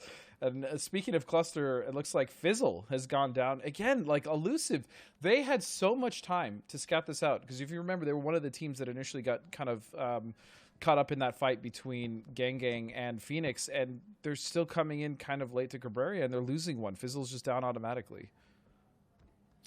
Yeah, and this is what I'm talking about. A couple of the teams obviously opting to send into Cobra and the early positioning here. We've got pretty much... no, actually, it's still a heavy south favor here from these teams. And there you go. It's, I mean, slightly off-center down to the southwest, considering where the unplayable was. So we're not going to Oasis, but a lot of these teams reading this one correctly, I guess. There's 3 or 4 teams on the outside, but they're going to have good scouting opportunities, it being phase 3. To make some small moves. Elusive actually opting to pull back to the south side of Cobra. So they're kind of playing on the possibility it could go back towards the crater. I mean, I think the biggest issue these teams are going to face, Pac, is the fact that if it is a Cabrera circle, which I think we both at this point think it's going to go there, a lot of these teams are going to stay alive until I'd want to even say Circle 5 as they just stack in and pack in all those buildings, and it is going to be an absolute bloodbath once they get pushed out and the circle goes to the later phases. I think we'll have quite a few of these teams stay alive for the time being, and then it's just going to be an all-out bloodfest. Yeah, is ELPX one of the teams that now have to, I guess, backtrack in terms of the rotation they've already made, and Tactical have got themselves a little junkyard compound on the side of the hill, and they're trying to pressure around, buy themselves a little bit of space. Orion with a wide split again then. That's interesting to see. Oh, actually, SDR might get caught out by Clueless here. NHS going to find Subtle on the way into the red brick. And this is over at the train yard, as I said. And Innate actually going to get picked off at distance as well. Yeah, where were the other two members? Were they trying to do some kind of wide split? They're off to the north. That's why he's headed back. Actually, we're going to have Yahoo pulling up onto Gravity here. Poon's going to get picked out of the vehicle on the way in. Zoffra will find the first kill here. Microfire gets him up to the wall. Yeah, they don't have any information. They don't actually know that all the members of Gravity are in one building. So Micro taking his time, smart plays, looking for it. He's going to find one, and Land going to go down. And now it looks like Wolf... They can wrap this. Yeah, they can. The issue is that I think there's only 2 there now, and SDR is just having a bad run of things right now. But Nox coming out. Yeah, that's it. They're going to get 2 opening knocks here. Skazka's actually going to reply onto Innate. That's just one man on his feet now for San Diego Rarity. And Vexel looking like he's going to get a little bit aggressive on this. Oh, the peek through the little gap. Yeah, Vexel will thread the needle and finish off SDR. So, first place, 16th place. Hate to see it. That's the inconsistency. I mean, that was a nice grenade by Shinboy. He's gonna get a knock on pan kill, but they're still that 2-story specifically with all those kind of broken windows. That thing is an absolute pain to push. There's realistically only one way up, and it's not a good way. But these grenades are doing absolute work. That might actually get Enland. Oh, he's gonna find the flush with that one. The res is getting stuck inside the closet, I'm pretty sure, but that might be the go signal for Yahoo to push in here. Microfire going to get himself medded up. Circle did pull back to the west now, so it's a heavy favor on Cobreria, but Microfire looking to pressure up the stairs now. They do know one player vaulted out here. Microfire's going to find him on the outside. Why are you so ugly going to fall? And that was very calculated. Micro knew exactly. That's an awkward molly because he didn't see it until he turned the corner. So that was a nice molly, to be completely honest. But Shinboy's going to go down. He's actually going to get flushed. Yeah, I think actually that was a little window jump from Pankill to find Shinboy on the outside of the building. You can see on the X-ray there's a player just staring at the top of that staircase. That's the they only way up. want them to push now. Yeah, it's the only pot. Oh, and he's going to find the flush. It's unlucky.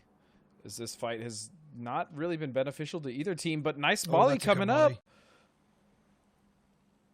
Yeah, he's going to burn, but we'll stick the first aid kit, and I guess now they've run out of utility because there's been a lot of utility invested so far in this. Well, the best thing for them to do now, Pac, is just hold, because they're going to have to leave this building at one point. Looks like they tried. Pankill going to find the knock. Is just down to Wolf. Can he finish it off? Pankill's knocked to the blue, though. And Wolf! Oh, no. So that is going to be Yahoo. That's the earliest I think they've gone out, Pac. Yeah, and only with the 1 kill on the board, I think, right? Will they get 2 out of that? They got 2 kills out of that. Oh, it's just running. That's disrespectful. Yeah, that is. To be completely honest. Yeah, I think that's their lowest point game so far. I mean, they're fine.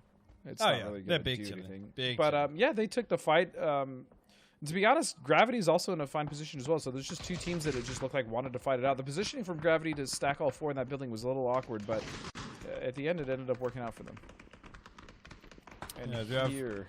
Yeah, I mean, just look at the mini-map. Here's what I was talking about. Yeah, the absolute cluster. I mean, that's the thing. A lot of these teams that are all stacking in, as you know very well from fighting often in Pozo, they don't have to leave these buildings. They're very much comfortable just sitting in them until the circle basically pushes them out, which is why sitting endings are not a favorite amongst players. I never liked them personally. No. I'll leave it at that. No.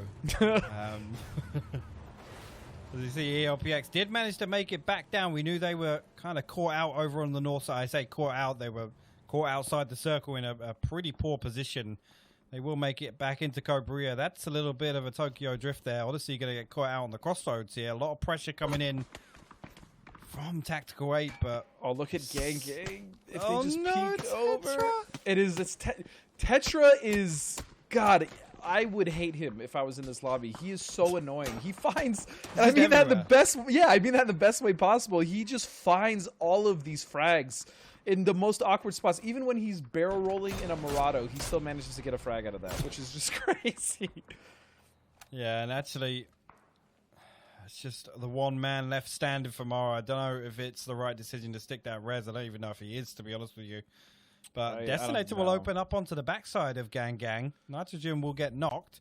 No flush coming through immediately, but That's actually very fortunate for Mario because he saw that player running across the road, and the jumps actually get him knocked. I think it would have been fine if he just would have ran down. Yeah, if he was just running. Yeah. And sorry, go Go ahead. on. No, go I on. was gonna say that the shift actually very much hurt everyone in Cabrera because half of the city is in on the south wall, and then the other half is not, and there's no one playing on that south side, which means that effectively the amount of area that's playable in Cabrera was cut in half. Yeah. Yeah, and there's still, I think I just counted 5 teams on the outside of the East. Well, we're looking at 3 here, plus Gang, and plus... Business is still over at this compound. Oh, not so great spray from Ranger there, and Winnie will pick up that knock. But Orion have got to be decisive here. This is the kind of situation I've been talking about where we've seen them kind of stumble. Is where they have a team holding them and they need to fight their way through. I mean, to be completely honest, these smokes, I kind of feel like those were wasted. I mean, realistically, I don't think they're going to block off any path, and that's just utility they potentially could have moved, especially since, Monkey Business hasn't even peaked this yet. No, they have got a player on the backside of the wall. He's tanking blue right now, though. I think that's Destinator, if I'm not mistaken. He will fall to the blue. Yeah, that's unfortunate timing there. If he could have lived for another couple of seconds and help to backstab Monkey Business here, but Gwen Stacy now trying to find an angle on the wall.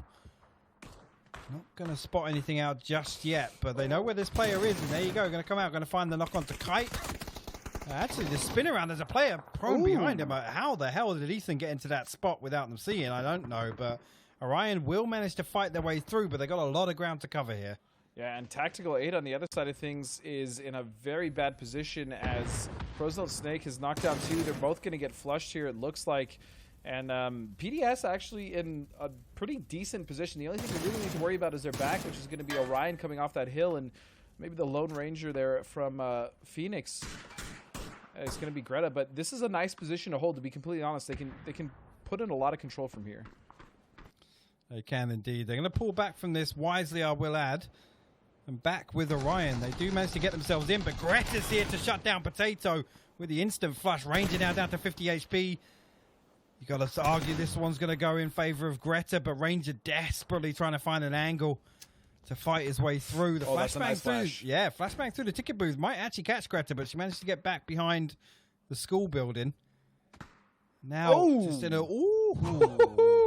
Dirty a little Sid. little tappy With tap the from Zin there. assist. Yeah, that was disgusting. I Sit. I have to be honest with you, Pog. I'm super impressed with Greta. I think she has been an absolute standout, and she is a fragger, man. I mean, and I don't mean that in the sense of she can shoot. I'm talking like she's an intelligent fragger. The way that she's been peeking and holding angles. Well, again, knowing when to peel back there when it's not a great 1v1 to take. She gets the opening knock. Flush confirmed. Absolute job done. You've got your 1 point. Right, back out. Try and survive a little longer. And Clueless they're in an okay position now, but again, crossing that road, which is the big thing you were talking about, is never good. Luckily, they have a lot of utility to use here, and it looks like they're even good. Okay. No. I mean, with all the smokes, why not? They only had to go 10 feet. But, I mean, I respect the play. They got across. Nick is going to go down, but they should be able to get him up. Nope, I lied. He's gone. Nick's gone. That's unfortunate. If they'd managed to get the Murado into the forecourt of the gas station, then maybe. Yeah. But looking back, this is just a mess. This is just a mess. Greta's going to take a headshot down to about 1 HP. Oh, and Batty in an awkward position, but he also gets knocked from behind. Yeah, Virtue now trying to defend their spot. They are going to get the knocks required onto One Eye Open right now, but there's just so many people pushing into this, and now Evasion looking to open up into the front of the gas station. Not going to find any tags with the SKS, but there's so many teams here on the Northwest. Excuse me, the Northeast. Yeah, Greta again finding herself in a little scuffle, but Super will finally put an end to her run. Takes a village. It only took 3 teams to take down Greta. Yeah. It's ridiculous. And she found a good amount of kills, but now One Eye Opens, One Hardy is the only one left for his team to make it in. And, I mean, he's in a nice little wedge here, but he's going to have to cross that road. The thing that you kept talking about is this is why it's come into play so heavily now in this circle. Yeah, and it's difficult to read because, you can say, yeah, we'll play the south side and we'll bank on the majority of the teams across the north. But if you're on the south side and there's 3 other teams that commit to not moving, and they'll just say, I mean, they're all looking for those same kills, Right. the kills that have to cross the road. This is where we get this situation in Virtue. Through every nook and cranny, trying to find a way across, but there's going to be a play on the backside of the garage. Monhati will fall, Tanaka will find it before he can do any real damage.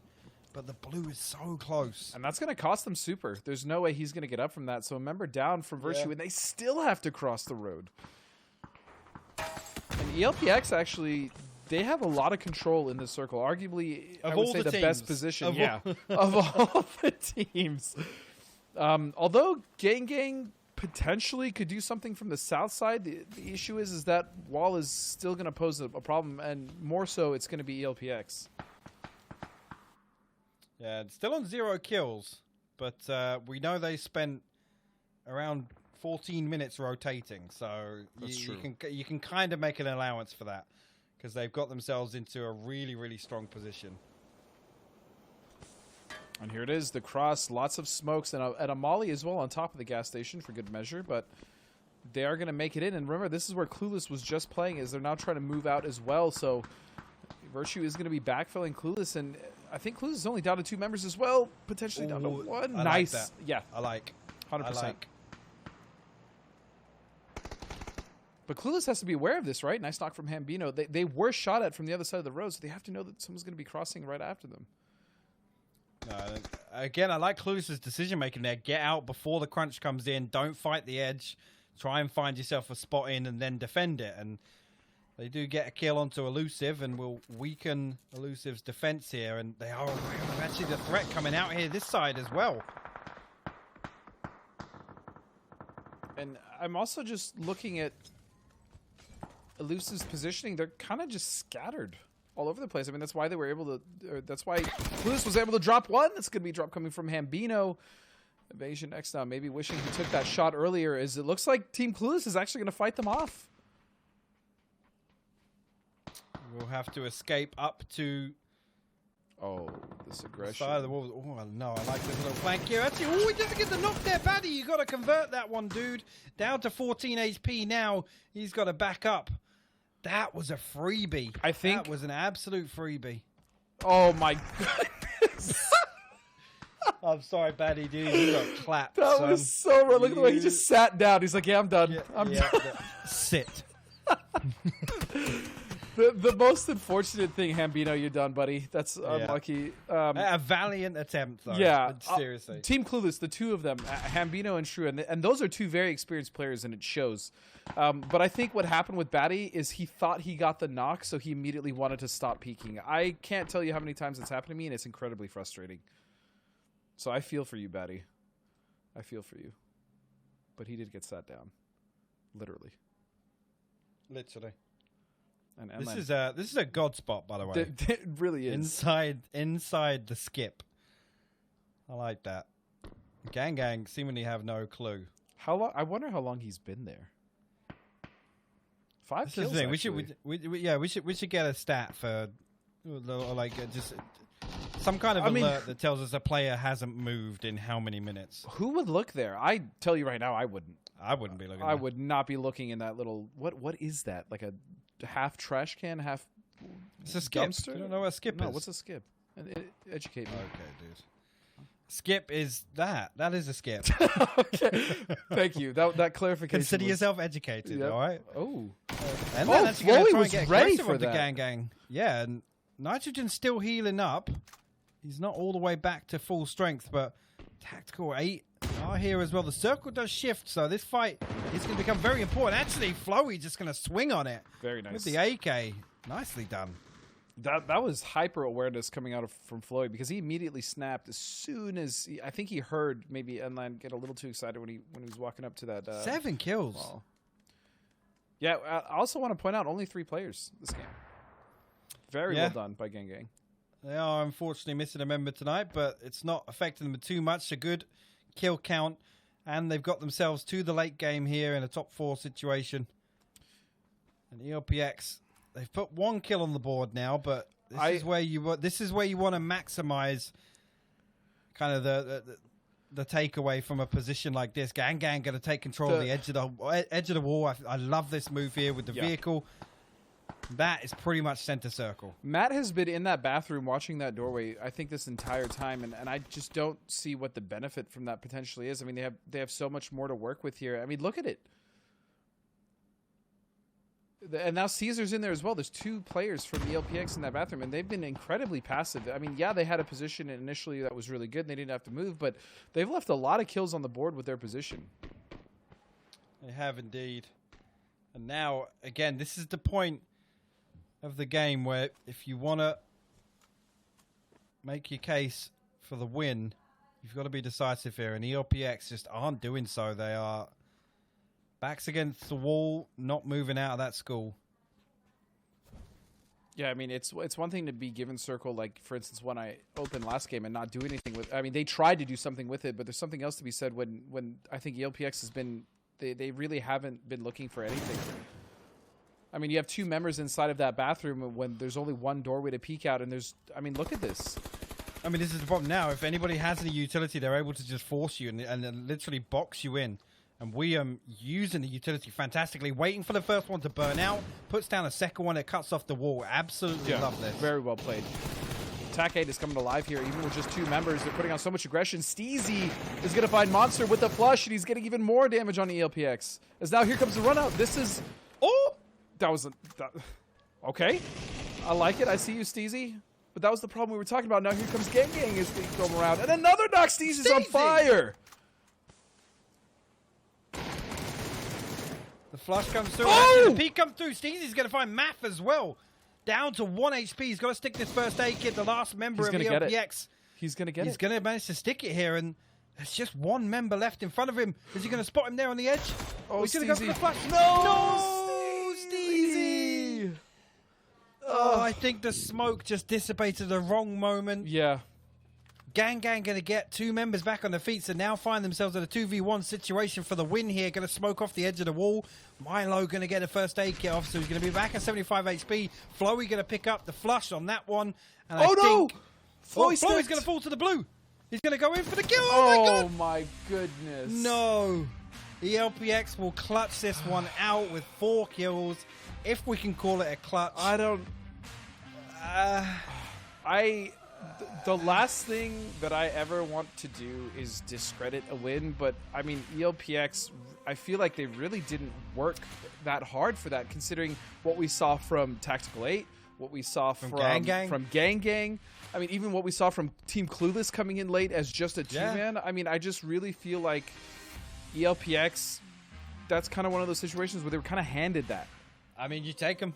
You take the freebies. You take the freebies. I'm a little disappointed.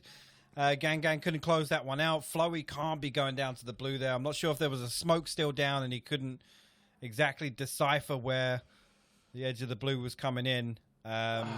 Just an unfortunate series of events there. Yeah, I felt like Gang Gang earned that one. That's the thing. I'm really not trying to discredit or be down on ELPX, but they really just. They put themselves in so many awkward and kind of bad positions, especially with that double bathroom take, and they lost almost all their members immediately because of that. And so, I don't know. That was just that was crazy. Steezy, man. That was what a run. Nice try, man. Dude, truly. I say Gang Gang earned it. TAC 8 nearly earned it. Weemu's use of utility there is an absolute masterclass in how to effectively shut out teams in the end game. Closing off that doorway, holding out until the first molly burns off. We rarely see smart utility usage like that. That was actually a highlight for me there. It was unfortunate they weren't able to pick up the wipe. Yeah, that was incredibly smart usage. And that's the thing with TAC 8, man. And I think I've been harping on more than anyone is like they have so much experience, and like you have players like Steezy and Weem in there who, I mean, Steezy alone has been in some of the best teams, and I expect so much from them, and that's what they're capable of. That's what Steezy's capable of. It's just we haven't really been seeing it. So I'm hoping maybe this is kind of a refresher course for them coming into challengers, and they level up from here. So, it's the best we can ask for, I guess, Buck. No, it was a really good game all round, to be honest with you. I was worried we were going to get that situation where 35 people die in rotation, but most teams actually reading the circles correctly. Obviously, Cobra got stacked up early on, and it was surprising to see so many teams make it through that mid-game phase where the circle just kept pulling back over to it. So actually really exciting game for me. It's always fantastic to see kind of, not so many awkward kills on the edge of the circle as it forces them in. Yeah, I mean, that was a much more exciting Cabrera circle than I think we thought we were going to get, because generally those kind of I don't know, those city endings are, they're slow burns. People essentially just come out into angles, they peek, they die. But I mean, that was a fantastic game. I'm incredibly glad that it wasn't a slow burn. And again, some of the personal performances there. I mean, Tetra, again, so obnoxious in the best way possible as a player. I mean, that's exactly how you want to be overall. So, Puck, I have to agree, man. Fantastic game. Yeah, well, that will do it for us for the time being. I'm going to throw it back over to the desk, and they're going to break down that previous game. Take it away, guys.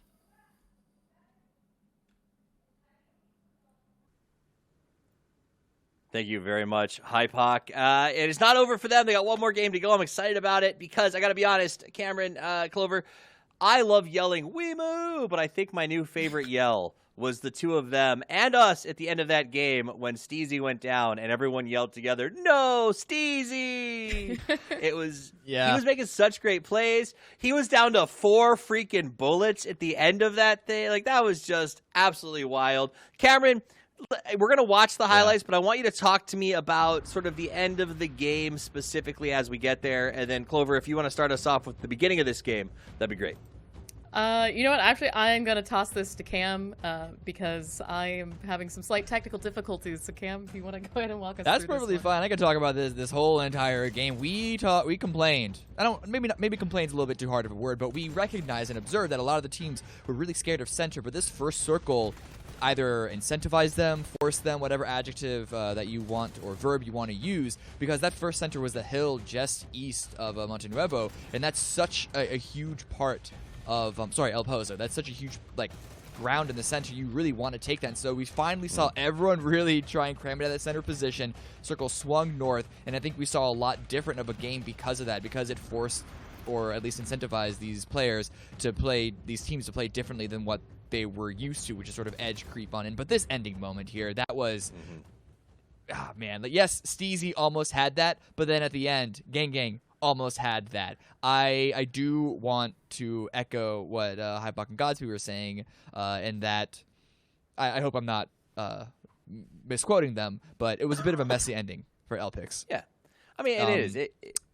The observation was you don't want to take a win away from anybody, but the reality is that Steezy played that really well with the entire team. Gang, phenomenal play. And honestly, with only 3 players, Clover, that's not easy to do. And, ELPX, so they had a good placement. They got a good position inside of a very difficult circle, Cameron, and they were able to just sort of cling on to it for dear life. Yeah. I mean, I think even all of us were kind of talking about that, right? We were talking about when we see these circles come, I think by phase 4 or 5, we were kind of going, is this going to hit the wall? That we've seen oftentimes time and again. And one of the big things was that placement, right? Gang in a really good position if they could manage to stay alive, to take full advantage of that, where the circle did in fact end up going. And, ELPX, TA up till the end as well, really fantastic job staying alive. And ELPX, again, kind of the big disappointment when you asked me earlier today, Toffees, what's a team that you want to see improve? Is a team that has a lot of potential we haven't seen quite yet, and that's been ELPX. And this is kind of a little bit of, be it sloppy, but a display of that talent. Well, speaking of the team that took the win, let's take a look at the match leaderboards and just see how many points they were able to put up, as well as the competitors. And I think we can agree, second and third place definitely put in some serious work in this match. Gang Orangutan comes out with 14 total points. ELPX gets 14 as well. And I think that speaks, Cameron, a little bit to the amount of fighting that Gang was doing. Yeah, ELPX were in a great macro position to manage that circle that is basically expected to go more or less where it ended. However, it was Gang that were in the position that had to take a lot of fighting. So we were looking at that city ending La Cabrera and Gang Gang just south of it. That's usually a really strong position if it pulls their direction away from the city, but the fact that they had to rush down that hill means that they had to take a lot of fights while doing so. And so despite getting the second place, getting the shall we call it the symbolic victory overall, with the tiebreaker going in their direction, I think is definitely well deserved. Also worth noting, Elusive, Gravity, Dips Free, Pros Don't Snake, all of them 5+ kills. So the kills were definitely spread out across the board. A lot of teams putting in some work in a very difficult circle. Tetra takes the kill and damage lead with 4. Gang Gang, like we said, doing some nuts stuff, but Steezy B also gets 4, and almost all of them were sort of at the end of that match. Yeah. I mean, it's a city ending more than anything else, so it's going to be scrappy. And I think, too, Steezy, right, has been kind of a player that we've seen a lot of moments of brilliance from, and it's kind of exciting to see that once again, especially, as you said, unfortunately, we all kind of screaming no at the end. But You hate to see it. But what I do love to see is the overall leaderboard. Yoho at 82 as they continue to dominate in overall standings. San Diego Rarity standing firm on the only 2 chicken dinners of the tournament thus far with 67. Clueless, your pick, Cameron, though. They're slowly climbing. It's not that they're not climbing as much as I thought they were. I honestly did expect Yoho to perhaps have the lack of discipline to continue their stranglehold, you could say, on the top. So that's on me. I think at this point, it's going to have to be some amazing games from Clueless to really come out with the win, considering that they're still in 3rd place. They haven't had the explosive games on a Miramar that was demanded for them to really take the lead away from Yoho. Let's take a look at the overall kill and damage leaders. Poonage at 22 kills and Shinboy at 3,600 damage. I think it would be difficult to argue right now that Yoho isn't dominating, because when you talk about this, Clover, we've got Poonage's top kills, Shinboy is second highest kills, Shinboy is top damage, Poonage and Microfry also in the top 5 damage dealers. Yoho is flying high. Maybe Wolf reconsiders retirement? I mean, whatever it is that they're doing right now is just completely working, as they're leading the leaderboard with quite a bit of charge. And I think that if they can just keep this going, I mean, it's going to be exciting to see what will come out of it for PCS3. But, I mean, again, ultimately, kind of the big question is what's that roster going to look like if they do move on from Regulation Day, which I say if, because obviously there's always a chance that they could trip and fail and put down no more points the rest of today. But I feel in my heart that they're going to make it. Cameron, there's no rule that just because you say you're going to retire, you have to retire, right? Yeah, we've actually seen a couple of people retire a number of different times. So you're right. This wouldn't be the first time that Wolf does rescind on that. I don't know if it's I actually don't know if he's done it before, but I would love nothing more than to see him come back. And actually, 2 other people that I would love to see come back, maybe even on the same roster one day, because it's maybe dreams will come true, are our casters for this match. The last match of the day, Godspeed at Hypoc Legends. Bring it to me, boys.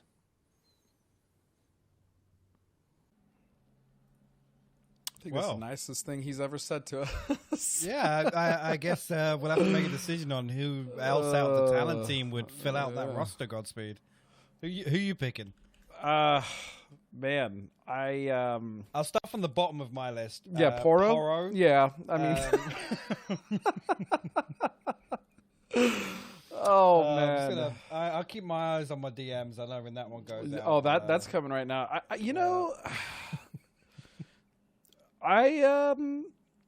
think we could throw Toffees, on that team. Maybe put him in the back, just rat it up, just watch us all push forward as he protects us, so to speak. Maybe play the Lush role, and then I got Clover on the front line. That's that easy. I mean, she's the one in front of us, right? And then Poro is actually the coach, which.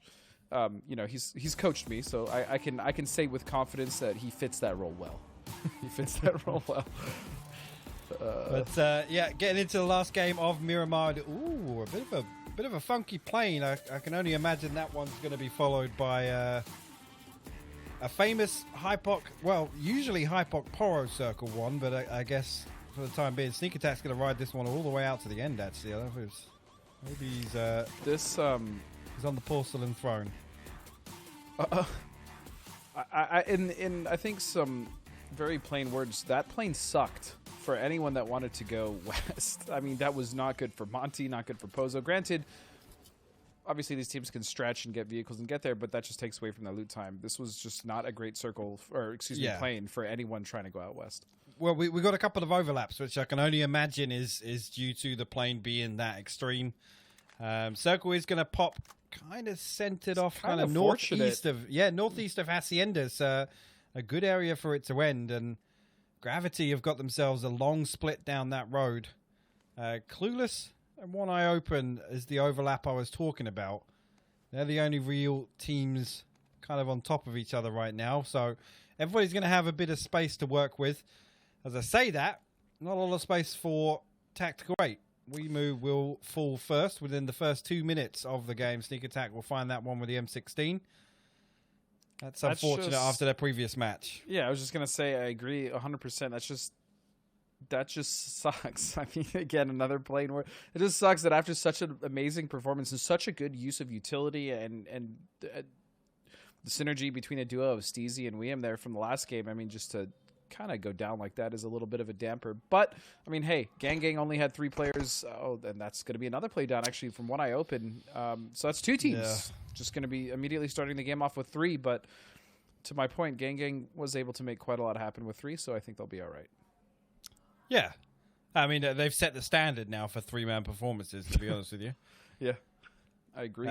I'm still upset they couldn't clutch that one out. It's really unfortunate. I guess the information was relayed there where, you know, he's low HP, push him, don't let him heal up, don't give him the opportunity to reset and pushing into the smoke at the edge of the wall. And again, a situation that happened, you know, just 30 seconds earlier with the smoke dissipating at the wrong moment. Yeah. And that was the downfall of Gang. But they've got themselves up to 9th place, and that was after, you know, some rough games yesterday. I think it's fair to say that. So they're not in a bad position. And again, I mean, we've got 2 teams tied on 43, 3 teams on 42, and then Virtue down on 41. So definitely all still to play for there.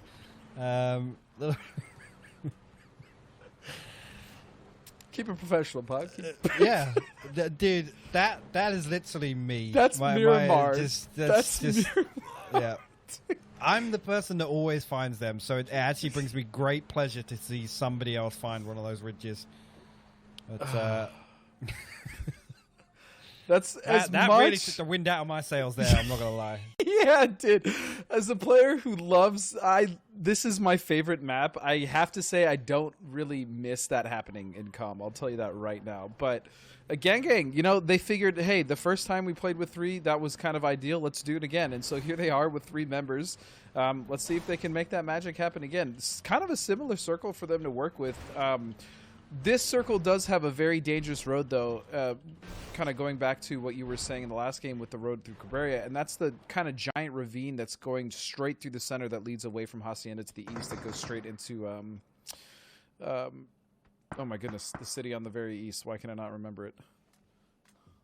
You mean El Azahar? El Azahar, thank you. My goodness. Yeah, that road that connects El Azahar to the main road next to Hacienda, that ravine, that is quite possibly one of the worst crosses, I think, on Miramar. And that's currently dead center in the circle right now. Yeah, it's the old Pecadores Highway, as I used to call it, because they would... That's where they always were. Yeah, they would. It doesn't matter where the circle was, that's where they'd be. You could put money on it. But, it could be down at Valdemar and they'd still be there. I mean, they did not like people to cross. There's actually Gravity sharing this compound with Monkey Business, and both teams just feeling each other out initially. Again, you can kind of commit to this fight. Obviously, one's already fallen, but it's a lot to pin down on a Circle 1 rotation, and we're only really 5.5 minutes into the game, so I never really like seeing 2 teams commit to the same compound this early on. There's a lot of space to be had in this circle. It's not necessary. Yeah, it's completely unnecessary. I agree, and I mean, it kind of harkens back to the decision making. Orion, again, I don't know what's been going on with this team. They came out swinging in the last Challenger Cup, you know, to move up, and they are falling flat this time around, and it really just seems like the decision making on as far as where they actually fight is kind of their biggest issue. Yeah, it is. As Orion, again, Gwen Stacy looks like he's trying to feel things out. Look for something a bit further to the north, and now Gravity looking to get aggressive. Oh! And Why So Ugly will find Gribbles with a frag grenade down on the back end of this building. Ethan's going to molly off one side and try and focus his efforts onto the other side here, but the three-man push from Gravity is looking strong here. That was a nice flash. He actually got him. That was a fantastic flash. That was amazing. Oh my word, Ethan. Oh, he's unfortunate not to get a third out of that. That was a perfect flash, as you said. We'll find 2 knocks. Unfortunately, I mean, how does that even... There was nothing obstructing his path. Okay, the observers are trolling us right now. They're catching every single vehicle mishap. I mean, I'm all for it, but... yeah. You see this amazing transition from this play, beautiful flash, couple knocks, almost at a 3-piece, to Fizzle just barrel rolling in a Murado in the open. You know, that's honestly what PUBG is all about, and that's why I love this game so much. Absolutely. Elusive trying to find something out over towards the big rocks. I was about to try and grasp, kind of clutch at straws for a name for this area. It's the big rock. This is actually a nice compound to play from, though, in all seriousness, because as long as you can make it ahead of you to the foothills to the north, you have so much area to work on foot, especially if you have to fight. There's so many different angles and different flanks you can take. So it's not really the most played compound, but when it is in circle, it's very dangerous if a team is controlling it. Yeah, I mean, you can control a lot of that terrain to the north as well, which we know late game, if the circle swings that way, is a huge factor. Yahoo going to get themselves into Junkyard, relatively unopposed. And again, this is a really, really strong spot as well. Based on what I just said, if this comes back down towards the road, fantastic sight lines out of here. You can kind of think a circle ahead. The other good thing about Junkyard is you don't really have teams crashing it, right? So it's a very safe position as well. You can get a lot of information, as you said. Working from it is great. And the fact that they got it uncontested, because usually Junkyard, I will say, it has like at least 1 or 2 people in it just holding for information in case circle shifts that way.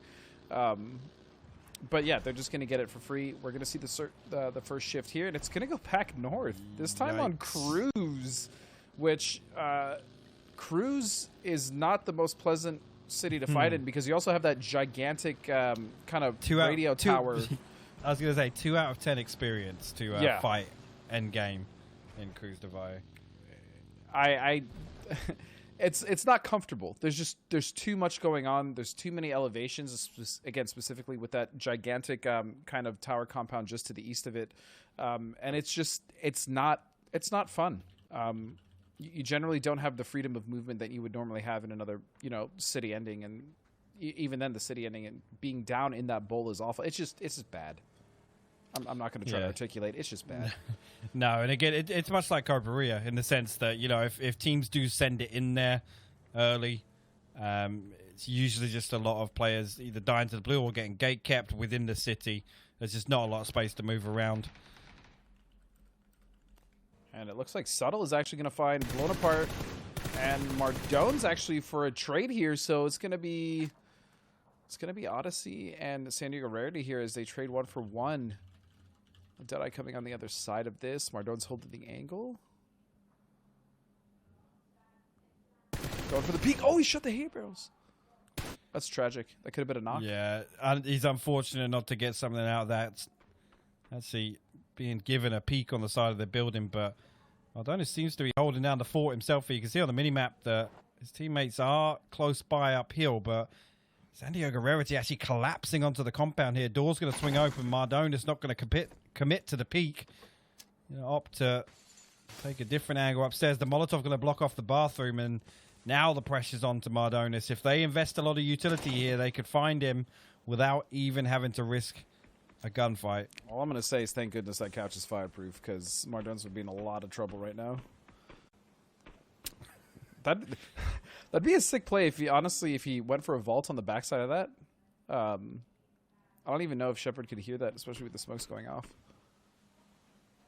No, I'm not sure. It's actually one of the members I was talking about in close proximity up on the hillside, wrapped down to the south, and he will get found out. So Odyssey will just be Mardonis and Maro standing, and I mean they've got him banged to rights here. To be honest with you, it's just a matter of when.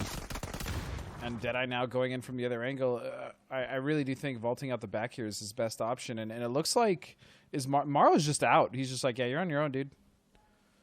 We'll see you on the other side as Mardones is literally stuck here. Yeah, Maro is gone. He will not be supporting Mardones here. He will find Batty Lol, though. Nice little consolation prize. Yeah. I mean, San Diego Rarity is just going to sit on this. This is... it's a free kill, essentially. It's a free kill, yeah. It is indeed. But, I wish somebody would make a move. Oh, here we go. Innate crashing into potentially just more utility coming in. They did take out one of Odyssey's players at the back, and nades and more mollies could be coming through as the circle shift, and it's going north. It's going towards Cruz. The good thing about this one is all the non-compounded area, there's actually a lot of playable terrain in this circle, Puck. Yeah, there is. And again, you know, right off the bat, I was talking about Gravity's split. They obviously came south a little bit, but that highway is going to be the main area of focus for these teams now. Mardona's still holding on. The flash comes in. It's good. The hand goes up. They're going to come in. Shepard will find it. The flash comes through. And finally, they pick up this kill. And with the circle moving where it has, they needed to be decisive. They don't want to leave. Right. I mean, there's just one player holding them back from rotating here. And actually, Maro's got himself in a position where he can camp the road and try and put some damage into San Diego Rarity as they head north, inevitably. But we'll have to wait and see. Taking a page out of Pecador's book, as he's going to be on the opposite side of that ridge. I mean, that was always the most frustrating thing playing against Pecadors, is knowing that basically that rotation is cut off. You just shouldn't go in that direction. But Maro is alone, so to see what he can do alone, I'm not exactly sure what he can do. Maybe he can get a pick off, but he should probably try to get in circle, because I don't know how many members of Odyssey, if any, are left besides himself. No, things actually slowing down. I would have expected a bit more action with that circle pop, and I mean, as soon as it's getting closer to closing in, teams are going to have to find their spot and fight for it. Team Clueless trying to get some damage onto Nitrogen as he backs away. Oh, Shrew getting so lucky he didn't get knocked there, but now Nitrogen's in a really tough spot. Yeah, and I mean, he's getting peaked from all sorts. Clueless have got a fantastic spread here, and they will pick that one up. And so not only do you have this church elevation to deal with, but even more to the west, or excuse me, the east of that, is another ridge. So there's two separate points of elevation that you have to deal with when you're in the city, on top of dealing with everyone else in the city, which is why Cruz is just such a pain to play. And Dip's free. I mean, they have an opportunity here to potentially get a few rotation kills here, but it looks like San Diego Rarity is just trying to get out of here. They are going to rotate. Yep, going to the east. That's going to be pretty free as they head toward Al-Zahar. And now Dip's free is... I mean, this isn't a bad position for them to work with, to be completely honest. If they want to, they can come in from the south quite easily because of how much terrain there is on the west side. Yeah, absolutely. A couple of teams getting forced into each other here. San Diego Rarity. I'm surprised they didn't opt to just head north and fight their way onto the hill, knowing that they had weakened the Odyssey roster, but... With only now, I mean, left. Yeah, I mean, now look at it though. They're two up. Orion have them banged to rights. I don't know. I can't help but think, you know, the better option is to fight north onto the hill. Yeah, and especially with the right in front of you. Yeah, the smoke blocked it, and that's it. I mean, STR goes out just like that, and this again begs the question: when we see them do so well, some of the decision making there is. It's kind of confusing because, as you said, I mean, they had weakened Odyssey. They knew where one player was. Potentially, they could have taken that push when they wanted to, and they could have been in the position the Dips Free is in, where they were holding the rotation.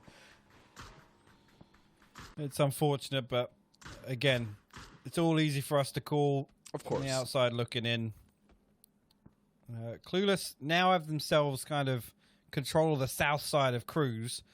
They have weakened Gang. It's just Flowy off to the north there is jumping back on Phoenix and ELPX. These guys just seem to find each other. Every single more game. often. Every single game.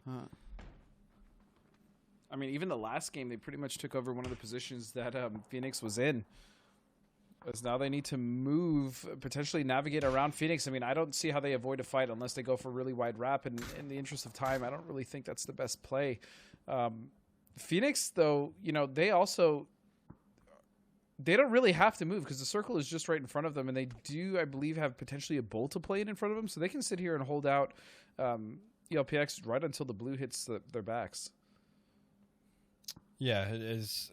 Again, though, this is another one of those situations where I want to see teams get decisive. They know where they've got to go. They've got to fight through it. Speaking of the decisive, Orion making a 4-man push towards the long building. We saw Ethan make that play earlier.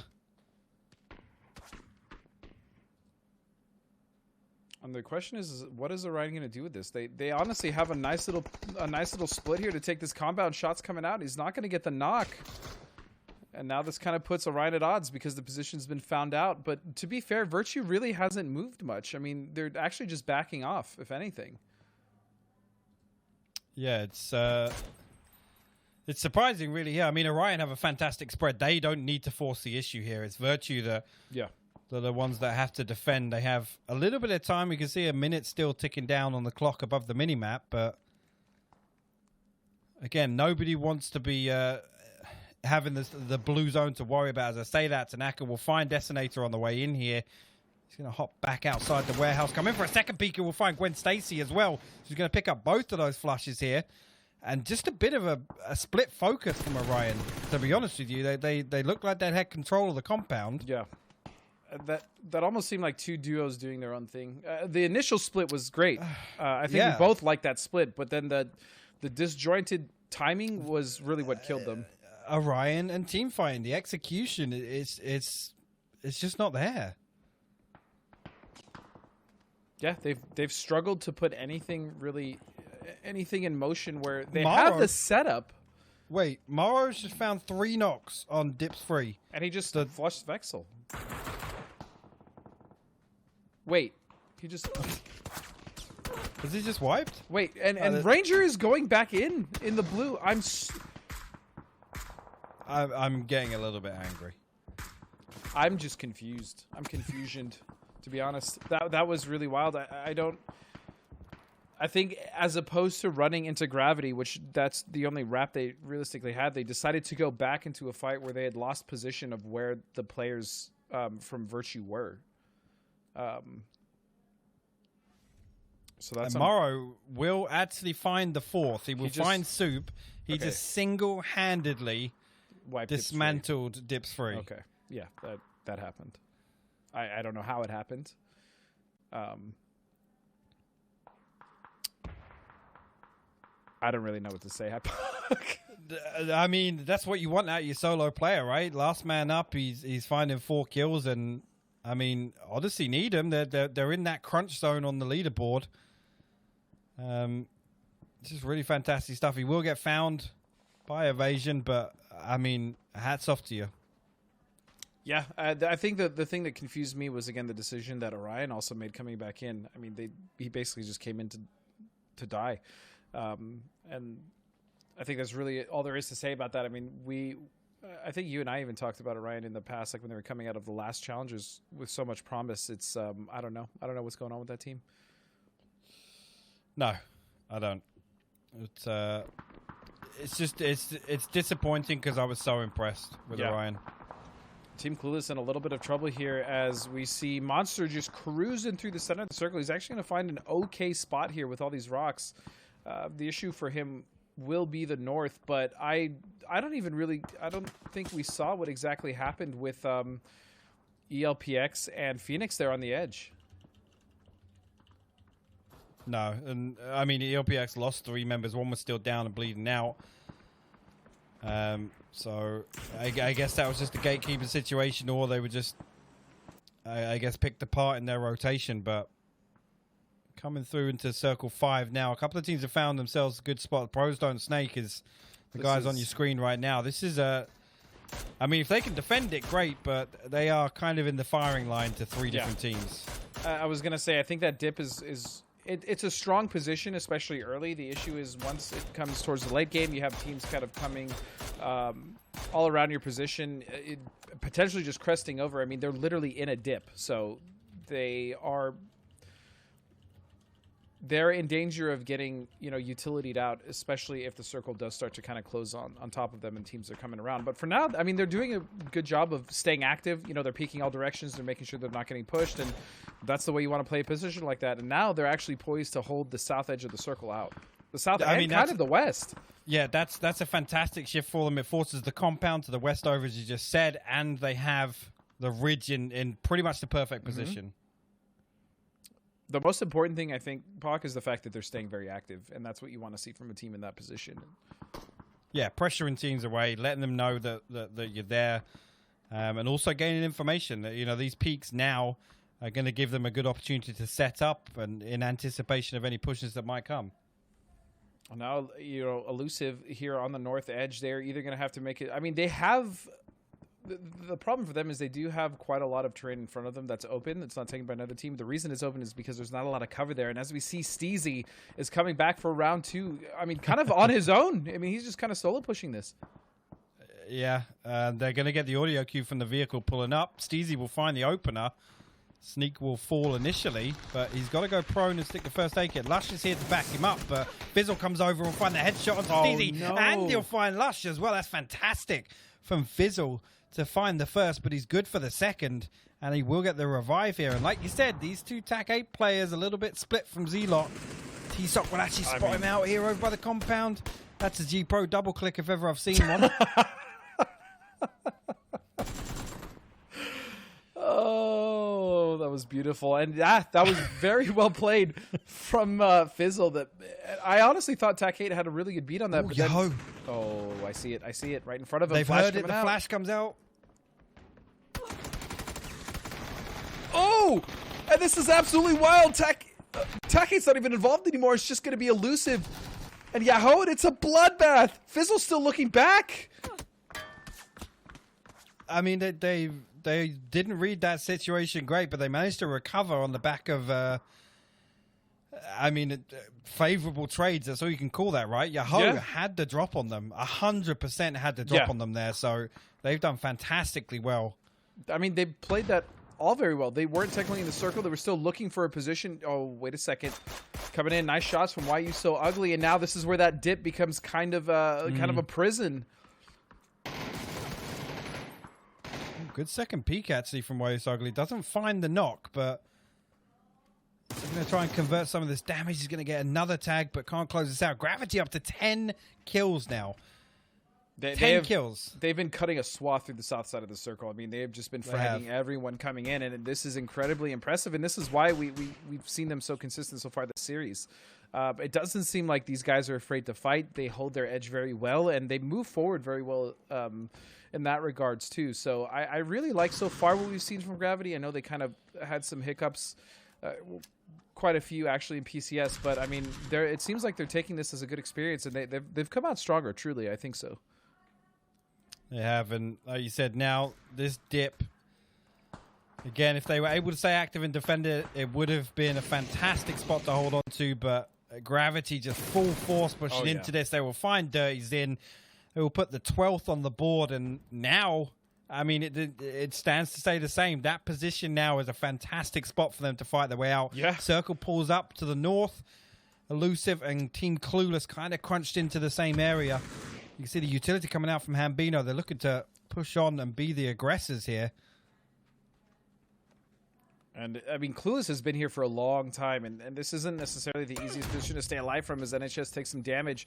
Molly's coming out utility. Elusive has been fighting very hard and very well this game, is only down to do with 6 kills. This is some of the most life we've seen out of this team. And Team Clueless is just slowly taking their time. They're not pushing the pace too much. They're staying, I don't want to say passive, but they're hedging their position to make sure they're there to receive Elusive if they do crest over. Yeah, no, I'm happy for them to hold the line for the time being. You can see now they're slowly edging their way up towards Hambino, trying to put some bullets into that smoke. But there's a player close in the dip here. NHS luckily will find T-Sock before we can do any damage, and that just leaves Fizzle, the last hope for Elusive here on the final Miramar game. He's going to put some utility out, a little bit of smoke cover for himself, and the molly's inside it. But it's just a matter of time. As soon as this burns out, Clueless have got him back to rights. If he can make it to that rock pocket and then potentially get down off that ridge, he might be able to sneak. It's just a matter of whether Gravity sees him or not. And now Gravity is getting very aggressive. And look at the circle control on the minimap. I mean, This is exactly what Gravity has gotten very good at in this lobby of just taking control. Yeah, full momentum. Love it. And Elusive still trying to make something happen here. He's gonna see one, but Shrew's gonna close it out. And now here comes Gravity. Yeah, actually, Gravity finally pick up the last member of TAC 8, so just puts us down to 2 teams now. 4 for Gravity, 3 for Team Clueless. 7 kills on the board for Clueless, but I think Gravity up to about 15 now, I gotta say. And actually, Hambino looking to get aggressive, get a little bit of central zone control here, but there's a player right over the other side of this ridge, Godspeed. This is huge. I mean, I think it kind of hinges on this, right? Because slowly but surely, Team Clueless is... Yeah, they're starting to get into the circle and towards the center. Oh, but there it is. That knock, that was the big one. Yeah, 13 kills. Yeah, Jesus. Zovran actually taking first contact here. Why so ugly? Going to get a good tag. He's going to relay the information. Zovran pops up at the perfect time. I love the counter peek coming out from him there. This is about to be a 16-kill win for Gravity here. They just have to close it out. Shrew is the last one standing in their way. That's going to be a knock on Why You So Ugly, but the rest of the force of Gravity is starting to turn into Shrew as they bear down, and there it is. Wow. Fantastic work from them. Really, really well played. Yeah, I mean, it started out early, that long split along the highway. They took fights down on the south.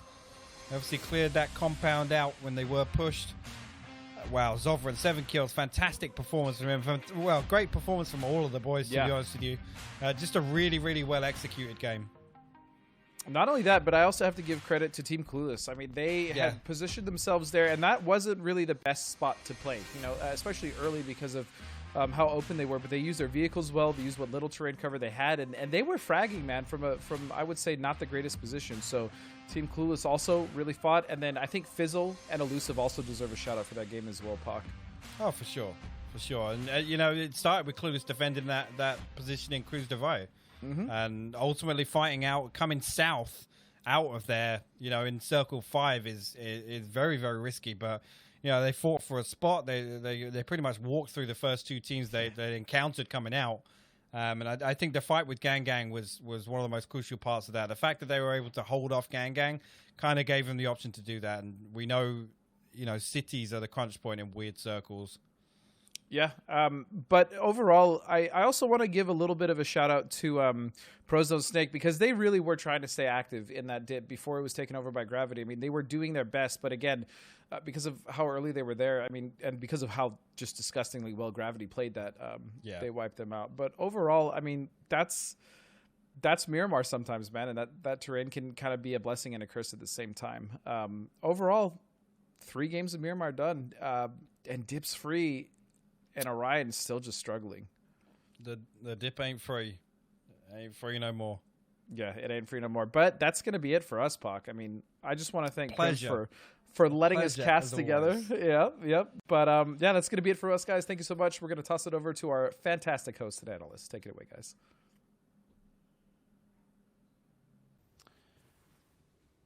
An excellent game from Gravity as the rest of the lobby revolves around them, but in the end, it is Gravity that pulls in the most points. Big shout out to Zovran, who got 7 kills on that one, guys. The highest kill count from that match. Very, very clean play. Let's start out with you, Clover, talking about the end of that game. I mean, right, honestly, first of all, we kind of went down to very few teams earlier on than we're typically seeing, right? We were down into phase 6 and already kind of in a blink, everybody was gone. But to have so many of those guys kind of right there up at the end, in such an open area. Gravity is kind of a team that we've seen quite a bit of evolution from them lately, and I will admit they were very close to being my underdog pick, and now I'm kind of wishing that I had picked them because that was just a phenomenal display for that end game. Cameron, any thoughts on that that match in general? Just that it was a lot more open than especially the previous match, instead of forced a lot of teams to get into different gunfights. And for the edge creep teams, we're still seeing a bunch of them. Yeah, sure, there was a hard shift up towards the north on like phase 3, I think. That's where we saw so many teams fighting down there on the bottom. What was it? Orion versus Rarity comes to mind, as well as the amazing 1v4 against Dips Free. But either way, there's a lot of scrapping happening because of rotations, because they're just fighting over the edge. Yeah, you mentioned Dips Free, and as we watch the highlights, we want to give a shout-out to Morrow, who got a 4v1 wipe on Dips Free, ended up with the second highest kill count in the game with 5. I'll turn it over to you guys for the highlights. This was also a really good push by Ethan. Got to give a shout-out to that. Unfortunately, back against the wall, he was in a 1v4 situation himself, but unfortunately, a play like that probably should have come out sooner if they wanted a chance of winning here. But either way, Odyssey, yeah, you already mentioned the 1v4. This is, well, not the beginning of that, but it's the beginning of the struggle to lead up to it. Yeah, Mark Jonas did pick up that kill earlier on, but of course Morrow was able to get the rest of that wipe later that kind of missed just a bit here. But right, this is kind of where Gravity kind of, as you said, took their momentum, started circulating around everybody on the map, picked up quite a bit for themselves, and Elusive, another team that's been playing a lot better today. We've actually kind of seen them step it up just a bit and climb themselves in a nicer, safer position on the leaderboard for that. But this final fight of kind of between Clueless and Gravity up towards the ends, unfortunately for Clueless, didn't really have much of where else to go. Zovran, beautiful knocks out here as well from Sharu, getting Why You So Ugly out. But I mean, ultimately in the end, 16 kills. They just did so much to hold on to the circle for that one. Great fights by all the teams there. Let's kind of, as we get ready to look at that match leaderboard in just a second. Team Clueless, Tactical 8, Elusive. This was kind of a finish, Cameron, that included 4 teams that we expected to be in far more end games, in my opinion. Obviously, these are all PCS teams that have been training at the highest level for the last couple of weeks. It was good to finally see a final circle with everyone from PCS. Yeah. It was definitely a really interesting fight that we saw there at the very end. Clueless, of course, in a really, really good position to hold on to it, but because there was no real area to control as one just basically hilly area, Gravity, fortunately for them, had the advantage to be able to push forward like they did, and Zovran taking the rock in the position. And the time that he was able to just completely stole any chance, I think, of Clueless keeping this in their bag. Because it did look like it was going in their direction, at least a phase up until the end. Gravity with 26 total points, a massive pickup for that team, and I can't wait to see what it does to their overall leaderboard position. Clueless, your favorites to win today, Cameron, do manage to get themselves a second place and a bit more of a climb. Elusive in third.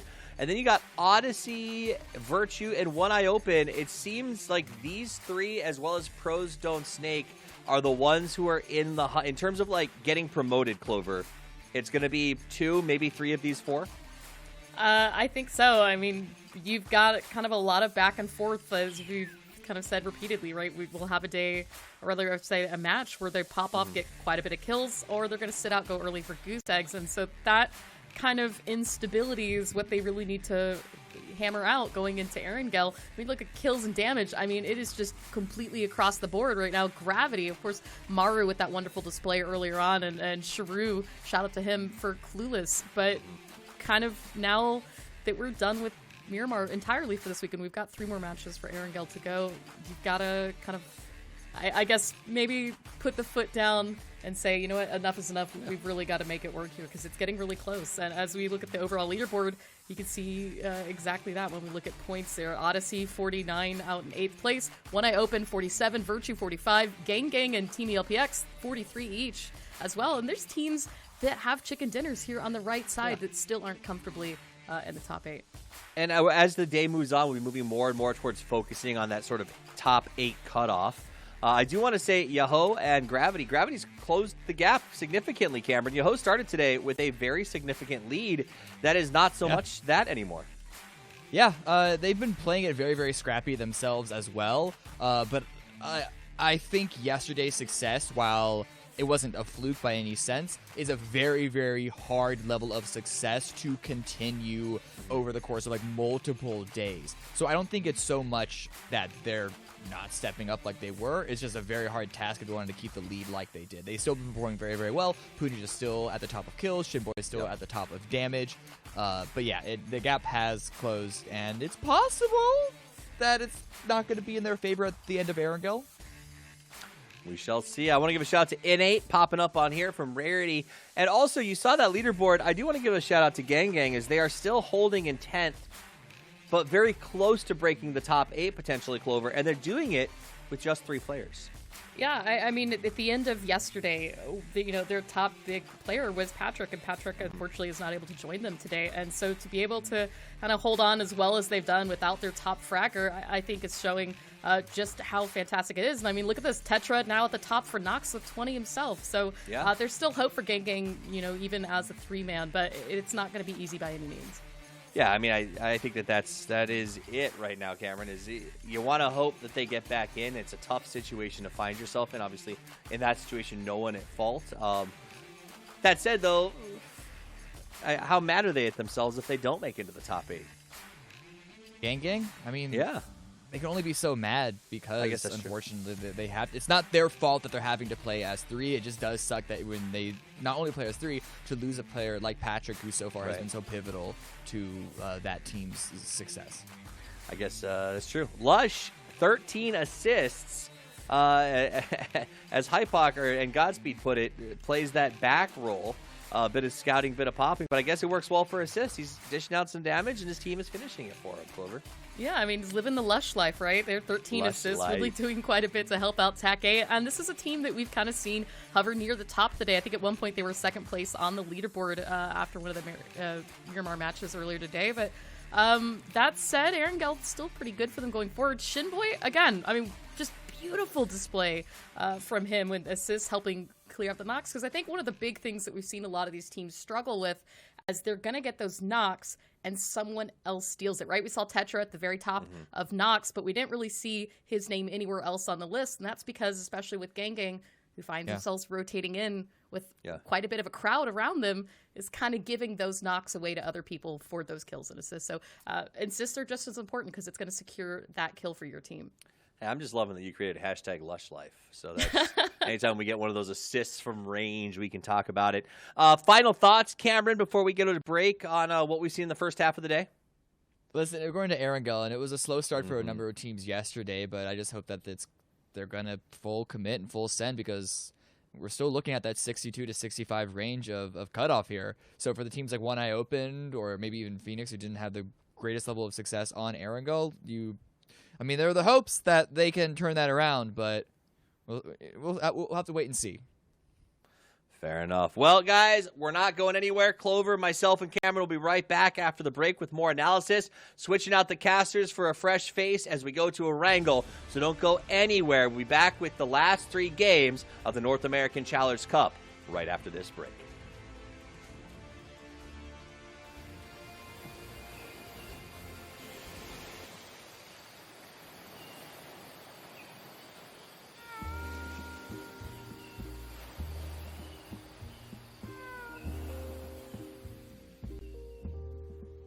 You work for these people, and I think it's a little screwed up that you act like you're better than us.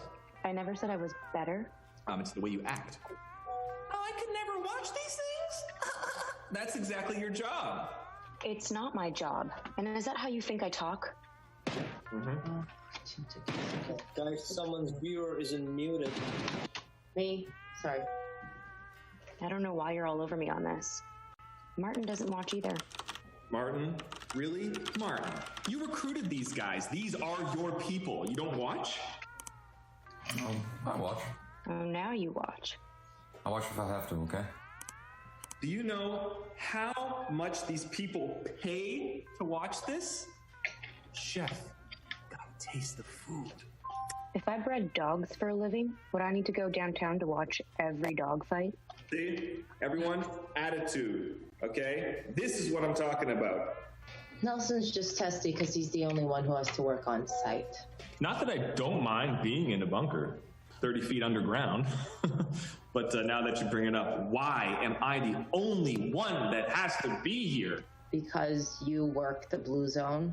No, I'm just saying it'd be a nice sign, of camaraderie. If you guys, If I were to spend 4 days in the bunker with you that smells like hamburger. Do you know what smells like hamburger down there? It's because that's where they put all the bodies after the match.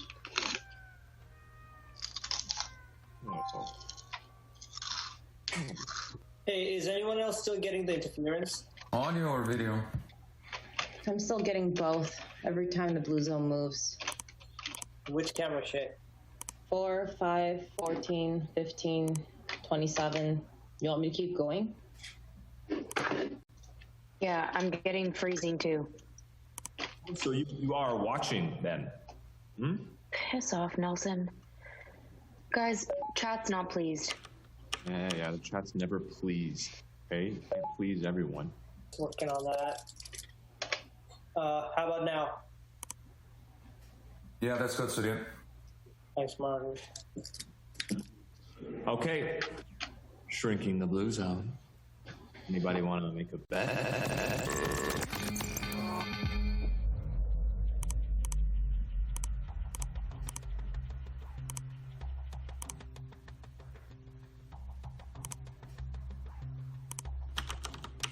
Alright, I was just feeding in the data. I was doing the usual, and it just kicked me out.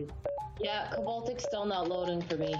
Nelson, I told you something was wrong with the blue zone. It's been doing this all game. What have you been doing? Everyone chill, all right? This is why you should be on site and not at some hotel. Guys, do we have a last known for Squad 4?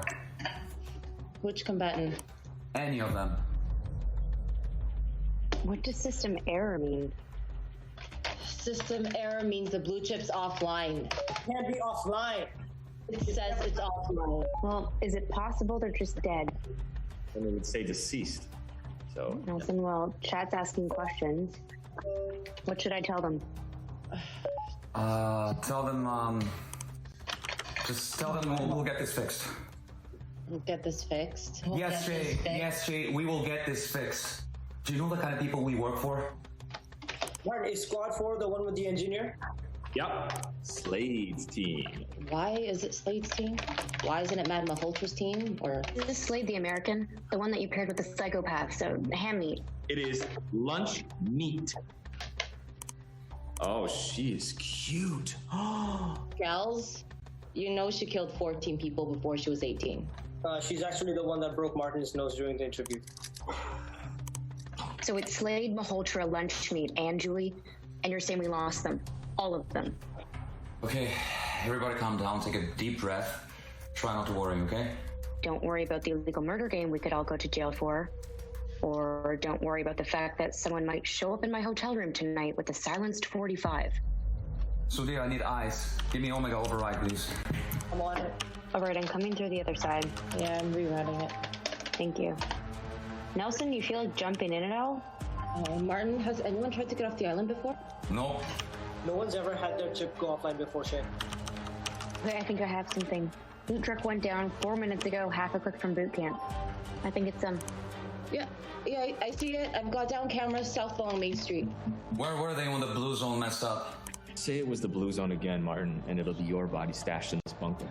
I got it. Last one's at the quarry. They went for the center of the map.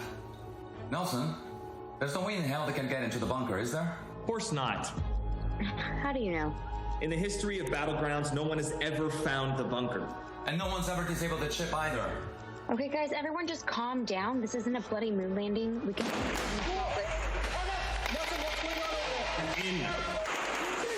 Oh my god. I'm the IT guy, all right? I don't have any Yeah, okay. what you guys do up there. Get out!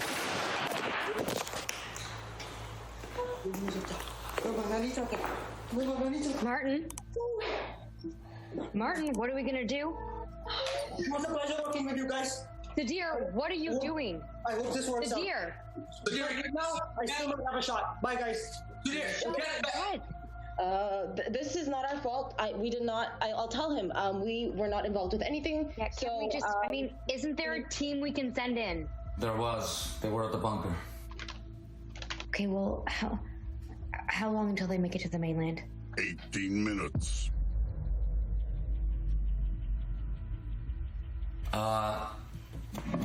Sir. I'm afraid the control room has been compromised, sir. We're still trying to figure out exactly what happened with Tech. But maybe there was something in the backpack or something in the truck. I mean, we were monitoring everything. I understand right now that things seem complicated. Let me assure you they are not. They are extremely simple. Your lives, your loved ones, everything. All of it now depends on your ability to do one simple thing. Find the Sandhawk 4.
It's time for PUBG Season 8.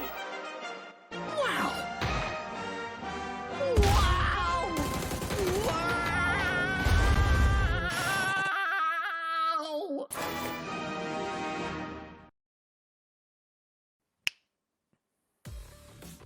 Welcome back, guys. It is halfway done for today and 3/4 way done for the entire weekend. We're looking for the top 8 to see who advances to PCS. But my name is Tavis. I'm going to tell you a little bit about the format. What else you need to know as we finish out our night here. And then I'll be joined by the analyst to talk a little bit of game. And we'll head over to the matches just after that as we go to a Wrangle next. As you can see, day 2's got Miramar 3. Those are done and dusted. Next 3 are all going to be on the island. The question is, will they all be military circles? Clover's not casting, so maybe just 2 of 3. Placement is first gets 10 points. Kill points are worth 1 apiece, and that matters because kill points are the tiebreaker. If 8th and 9th are tied for total points, the team with the highest kills will be the one that advances to PCS 3, and the one with less will be the one whose dreams are crushed for the rest of eternity. Let's take a look at the prize pool and see what the earnings are going to look like as we move forward here. First place gets $1,500, the same for fourth. 1,000 below that, and then 9th through 16th gets $500 and a nice return to sender for the Challenger Cup 2. We do have bonus prizing, 500 each to the teams with the highest kills and 500 to the team with the most chicken dinners.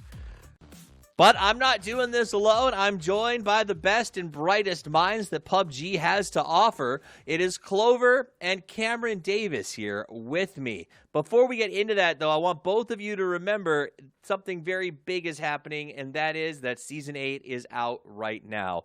Lots of new quests, lots of new skins, lots of new options, and soon, things like pick'ems with the return of the Grand Finals. So now's your chance to get into game and to live to survive. Hashtag. All right, guys, let's talk about that. Was 3 games in the books. They are gone. There's only 3 matches left, and you don't have a lot of time to make a big statement, Clover. The teams around satelliting that 8th place position are all within a couple of points. I'm going to pull the overall leaderboard up as you talk so you can really double down on just how close a race it is for the top 8. I mean, it really is. And I think that sometimes when we have so much on the line, it will come down to a handful of points. And we sound like broken records. We say kills matter here. And that's kind of been the deciding factor here. When we take a look at Odyssey out in 49th with the chicken dinner, just below them, One Eye Open, Virtue, Gang Gang, Orangutan, Team ELPX. And these are teams that have been popping off quite a bit this weekend, but we've been very Miramar heavy so far as we ended yesterday 3 Miramar matches, started today with that. And I think teams like maybe Virtue and Gang Gang could stand to benefit from the fact that we're ending on Erangel. Cameron, thoughts on that? I mean, you called out Odyssey, and I mean, there is a reason I picked them as my X factor. They are sitting 8th, but they do have the lowest kill points all the way down until 12th place. So even though we saw Maro with that amazing 1v4, at least in the kill feed we saw it, Odyssey have yet to really prove their ability to properly win team fights, despite their ability to climb into the late game multiple times. And so I'm going to be looking at them, and I think there's a real opportunity for teams like One Eye Open, like Virtue, like Gang Gang, even to an extent LPX to really climb up there. Well, now, I heard a rumor that Monkey Business has actually found their 4th player. T-Garden is getting back in for the last 3 matches of the day. He woke up from his nap watching YouTube, I guess, and healing his forearms is what I was told in the chat. So he's there. Does that mean that they have a chance at winning now, Cameron? But where are they at in points? Last. No. What about you? Do you have a positive thought, Mm. Clover, that maybe they make it? I think it's possible. I mean, Monkey Business literally lives up to their name. They do oftentimes kind of goof around, play a little bit silly. They seem to be in light spirits about it, but they are quite at the bottom of the leaderboard. So I think the biggest issue that we're having with them is to see, are they really serious about it? Or are they just going to be in it for the fun? I've seen them. I've seen them been able to pop off. They did well in the past, so it's just going to be a matter of fact of how awake is he now, right? They have 16 points. Cameron's like, logic. Like, I get that you're a glass half full kind of person, but I mean, we've seen teams put 20 points down a game. I will believe it until we get after this 4th match. We've seen glasses half full and half empty. Let's head over to the 4th match of the day with your casting pair, Matrosaurus Rex.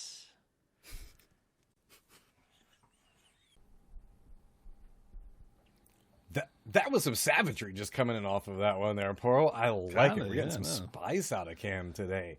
So, I'll be casting with Porosaurus, taking you through the last 3 games of the Challengers Cup. So, Poro, we do need to let everybody know there is a little bit of an interesting situation as both Poro and I are in Dallas, and there is a severe thunderstorm warning. So if you happen to notice one of us get extremely quiet for a prolonged period of time, pray that our electricity comes back on, because I swear it hasn't gone out once already, maybe 3 times already for me. It'll be fine. I'm sure it'll be fine. You know, it's Texas. We get the storms all the time. It's not a big deal. What is a big deal is that we do have just 3 games left, Matchroom, and it is 8 spots on the line. We got the top 4 get 1,500, 5 through 8 get 1,000. So you got a couple of spots for money on the line. So a lot of stuff still left to play for here, and you know what? It's like MPL Phase 1 all over again, man. We're casting together. We get to bring it home. I know. I'm excited.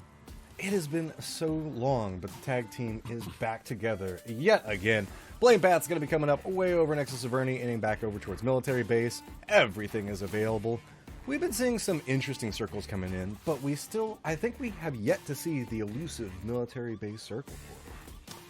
Have we not seen a Miller? I guess I don't think in Challengers Cup we've seen one yet. Yeah, I guess we haven't yet. Yeah, we had some pretty interesting 50-50 circles yesterday, and then I think we had that one go all the way down to the southwest. But yeah, other than that, I don't think we've seen anything military just yet. So we'll have to see if my luck is the one that's bad here, if it's all your fault, as we wait for the next first circle to appear. There it is. How many seconds we got? I know we're ahead just a little bit. It'll be see about the timer. Two, Where is it? 3. It'll happen in just a moment. Give it to me. There we Please. go. All right, there we go. Cool. So, big shout out to Gravity coming through inside that last round. Haven't had a chance to really talk about Gravity too much. As you can see, Pankill's making his drop at the time. Nobody is. Well, hey, that's not fair. They're presently in second place. They've been doing pretty good, and they had themselves a huge last game. They've been racking up, 57 kill points to this point? I think it is. Somewhere around there? Yeah, 57 kill points, which is second only to Yahoo, who had that strong day yesterday, 63 points. And we've seen moments from Yahoo today, but definitely not the day that they had yesterday. They've kind of plateaued a little bit, I would say. But still, people have been catching up to them, but nobody surpassed them just yet. Well, Gravity is giving them a run for their money. So we're moving into these last 3 games. Naturally, we do want to talk about who's going to get first, second, third. But the big factor is who's going to be in top 8 and make it over towards PCS. Number 3, one of the teams that has a good chance of doing that right now, is also going to be Rarity. Just a couple of points back behind Clueless right now. And, I mean, we've had a kind of an explosive run from a couple of teams. Gravity today really stepping it up. Pros Don't Snake had a pretty good last game yesterday, I believe, and then have been able to slowly build up more points as well. So good to see a couple of these newer, fresher faces coming in and starting to make an appearance today. Yeah, absolutely. But, I mean, you can see how close that 8th place spot is. I mean, we're going to see a lot of shuffling here in these last 3 games, I have to imagine. Because that's usually the way it goes, right? I mean, there's every possibility that Pros Don't Snake sitting there in 6th place, or even Tactical 8 up there in 5th could find themselves on the outside looking in by the end of this thing. So nobody really in a position to feel comfortable just yet outside of, I guess, maybe that top 4. What's your 70 plus? Odyssey and S1 right now have to be a little bit nervous as well. There's not a lot of points separating them all the way back down into that 12th place position. Gang Gang Orangutan, one of the teams, well, I would say that was my pick coming into this. Just one, because I love their logo and I love the players on them. Yeah. And I felt like they were doing pretty well. They were just on the cusp of narrowly not making it, narrowly coming down and playing inside of the Challengers Cup. But we just haven't seen a lot out of them by comparison to a team such as, like, Virtue. Yeah, I mean, look, Gang Gang had a hell of a game, game number 2, with that crazy circle. That I think it was La Cobra area, ended up on the south side. And by all rights, they probably should have won that. But still getting second place with a boat ton of kills did wonders for their campaign. And where are they at right now? 11th place with 43 points. I mean, they're still in striking distance. It sucks that they have to play with 3, but you know, it's still doable. It's still definitely doable for them. And the way they've been playing so far today, it seems like they know what they have to do. They know they have to take kills, get kills. They have to be active. They can't just kind of sit back and try to wait for late game. So I have high hopes. I have high hopes. I hope it works out for them because, like you said, we love seeing these guys play. Pros Don't Snake finding themselves in that little bit of a dip at the end of Death Row. Looks like they're taking a couple of shots, as well as on the other side of this. You can see that Orion looking around, trying to get a little bit more control back over towards the northwestern part of the circle. Not a lot of teams really positioned out towards, I would say, the outer third just quite yet. A lot of the teams really opting into early movements, going for position as close as they can towards the center. Most teams thinking the fact that it's going to stay back over on the main island, but 2 teams we do have back down towards Erangel right now is going to be on Military Base Island. A couple of teams posted up. It looks like Rarity's N8's finding himself in a little bit of trouble as One Eye Open is going to be firmly regrouping right next to him down to near on no life. Reinforcements are coming in for the rest of the team right now, so we're going to have a little bit of a standoff. Door starting to pop open. I like the stall with a Molotov, but look at that peek back around. That is a good coordinated play coming out from One Eye Open. The problem with it is not all of them are stacked up together, as we can see that's going to be what's going on with Rarity. They're just trying to bring the numbers, and Patron's going to have to step back away from this one. Mon Hardy is still off on his own, down inside that complex. N8's back over there, been entirely flushed out at this point. So now, Rarity's got the numbers stacked up together, but it's going to be One Eye Open that's got the separation and the territory to make it very difficult for Rarity. Yeah, nice little 1-1 trade so far, and the thing is, Dubers has a nice flanking position here for One Eye Open, but unfortunately for them, Monkey Business has now crept in behind them. They have a cliffside position kind of overlooking all of this, and Dubers might find himself out in no man's land here very shortly if T-Garden and Gribbles can get an eye on him. Yeah, positioning is now starting to line up. I like the fact that Patron's still playing on the outside of this. Mon Hardy's starting to crawl away. Looks like we might see Winlow try to go for a res back over with that. So with the pincered positioning you can see coming out from that team, there's a lot of control.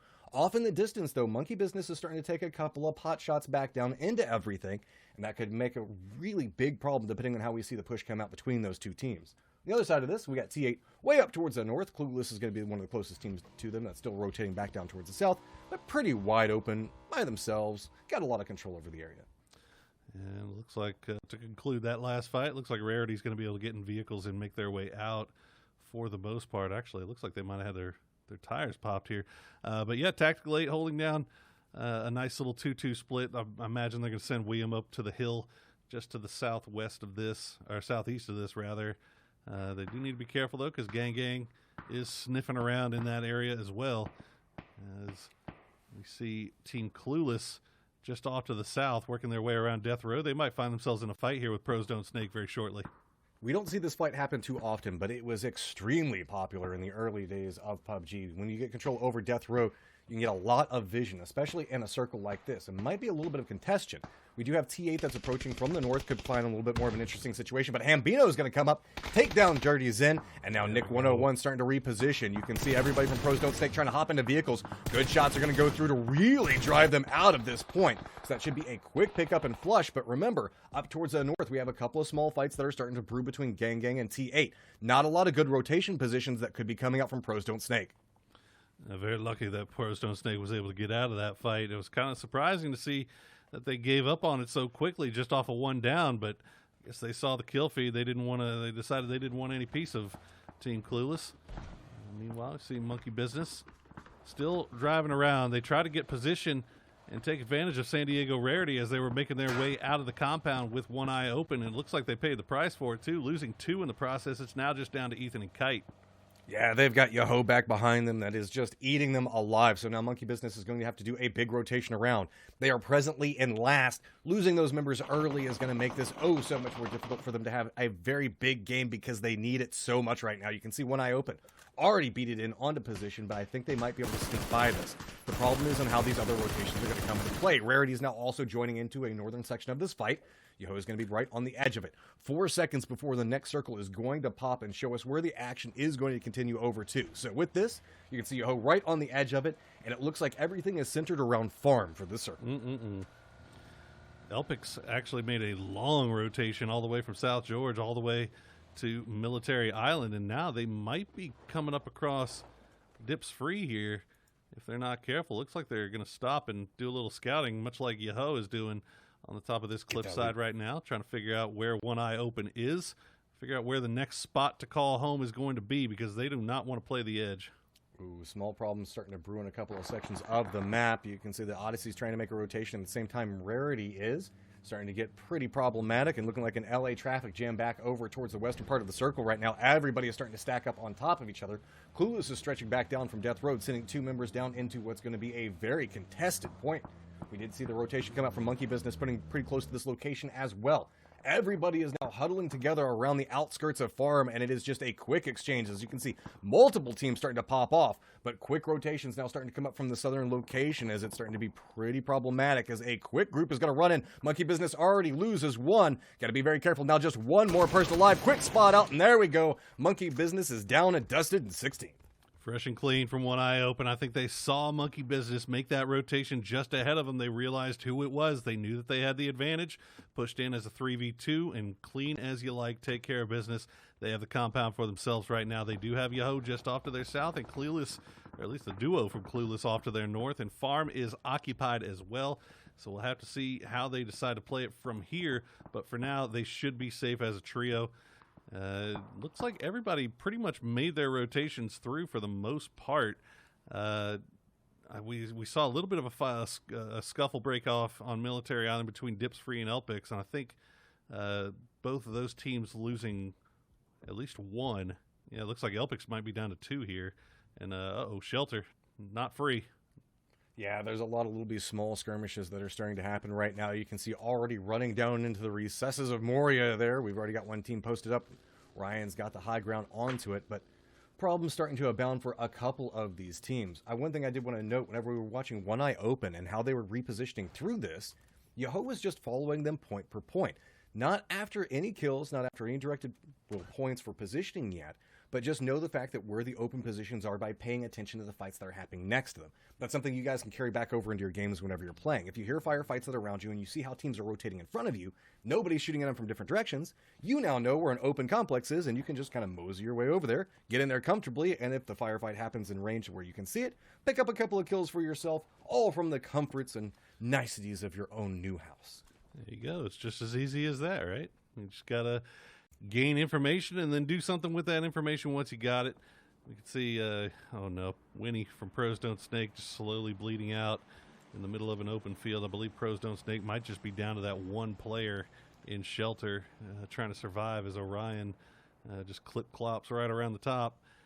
And Odyssey, meanwhile, has a nice wide stretch in this compound waiting to see what San Diego Rarity decides to do. Subtle, it looks like they've just creeped in, and where's our next circle going to take us?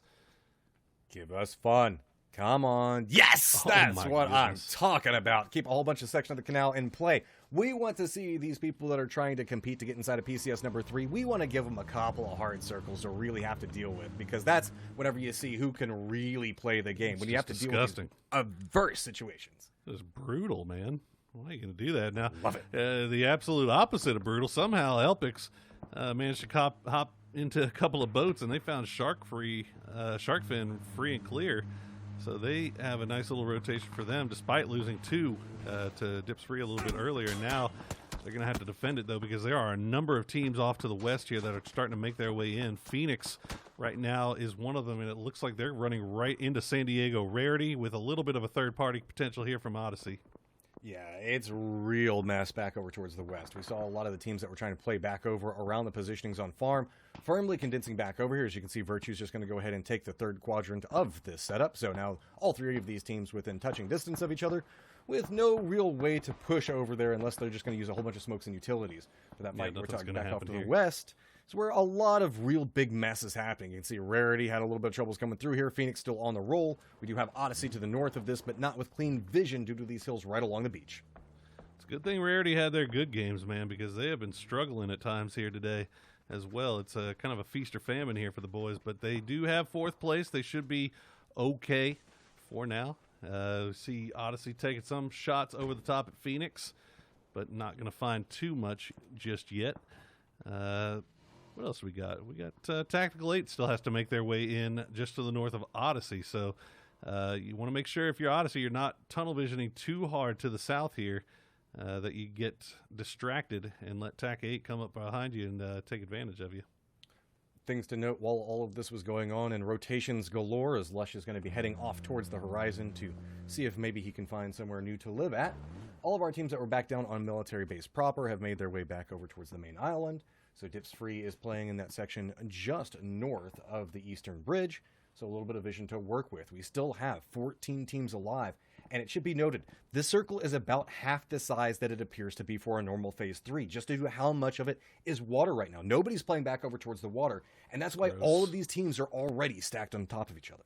Yeah, and that's why you see so many teams crashing the farm area in particular, because they know it's going to cut that way. Meanwhile, on this western side, it's just a lot of firefighting going on right now. Nobody everybody already assuming that everything worth taking near the farm has already been taken. So Odyssey, I think, and Phoenix both trying to see if they can maybe engage in a little bit of firefight, see if they can pick something up here while they wait on this next circle to pop. Where are we going to go, Matt? We should assume for it to be a little bit safer. I went to say that everybody's probably... My God, who would have guessed? Who would have thought it? But our team's back over towards the west, Poro. I know you've been keeping a newsman eye back over there to it. It's about to get messy. Absolutely. I mean, Phoenix still trading shots back and forth with Odyssey, but Elpix, credit to them. I mean, this is Elpix in a nutshell. I mean, they're sending Caesar one out to see if they can maybe try to third party off of this, maybe steal a down here or there. No. We'll see if he can get out there and spot something, as Phoenix is dodging and weaving right now and trying to make their way between smokes. And no, Mitchie. That's not how you want to do it. I think he got shot right before he hit Greta, too, so that's 2 downs right there. And if Caesar from Elpix can sneak his way over here, that could be 2 free downs picked up. Yeah, he is creeping up back behind them. Aggressive push now coming out from Odyssey. Phoenix trying to rise from the ashes right now, trying to get these reses off. Molotov's not going to connect, but these throws are starting to connect pretty close to him. That Molotov could cause a little bit of trouble, but I think it was just a touch too far. Mr. Blown Apart now starting to be aggressive back towards the smoke, wanting to play just on the outlier of it, listening for footsteps, starting to spot him out, going for the flushes all around, but the return shots are going to come through, and he's going to get taken down quite quickly. Still clinging to life. It looks like Odyssey's just going to go ahead and start to make a play of their own, sending out another one back over there behind Mr. Blown Apart. Maro's now in some trouble. He's going to go ahead and bleed out back here, so now it's all about the angle. We have a 1v1 to almost another 1 hiding out there, as we do have Elpix trying to go for the shots. Greta! Trying to connect with it, and big play coming up. Win necessary. Going to go ahead and go for the flushes as well, but now it's time to make or break out of there because the blue is coming in, and it's going to be contested the whole way. Gotta go. Greta coming in clutch for Phoenix. Things falling apart there at the last minute for Odyssey. We'll see if Greta, I mean, she's got plenty of vehicles to use here. Obviously, looks like she should have time to maybe heal, but the thing is, where's she going to send it? She almost has to send it right into Sharkfin. Now, the only thing she's got going for her right now is Elpix, as you see, down to 2. So she won't have to worry about a full 4-man team fire coming her way. And there you go. The bullets already coming out. Greta showing, oh my goodness. It's so close, Poro, narrowly avoiding that. Somebody's been doing a lot of practice on trying to elusively drive, trying to get a little bit more space, use the rocks, use anything, slam into it, and no, not gonna make it. But big news if you're an Elpix fan, as the vehicle blows up, rolling off into the distance. That's another kill picked up for them. That's nice stuff from Elpix. I mean, I really love the aggression from Caesar there to go and try to third party on that fight. I think they picked up maybe 1 kill off of it, and then they picked up another there off of Greta. But just the idea and the bravery to go out there when you're down to a duo, and especially if you're Elpix, you're fighting for every point you can get. You know, it takes a lot of courage to go out there and risk going down to get those points. But they end up pulling it off. They stay alive for right now. And other than that, I mean, looking at this circle, everybody's got a compound for the most part. Elpix is having to move in, but everybody's just kind of sharing real estate right now, Matt. Yeah, Elpix in a little bit of trouble. A couple of sight lines that going to spot them out. Yep, Shinboy's going to go ahead and take down 1. Now it's just about how Caesar can come through. One thing to note, that we've been seeing a lot of action coming out from the horizon that One Eye Open sees. They've been dictating a lot of these rotations as a lot of the fights have been happening next to him. New circle has popped, and it's just back down. The center is to the, I guess, southeast of farm.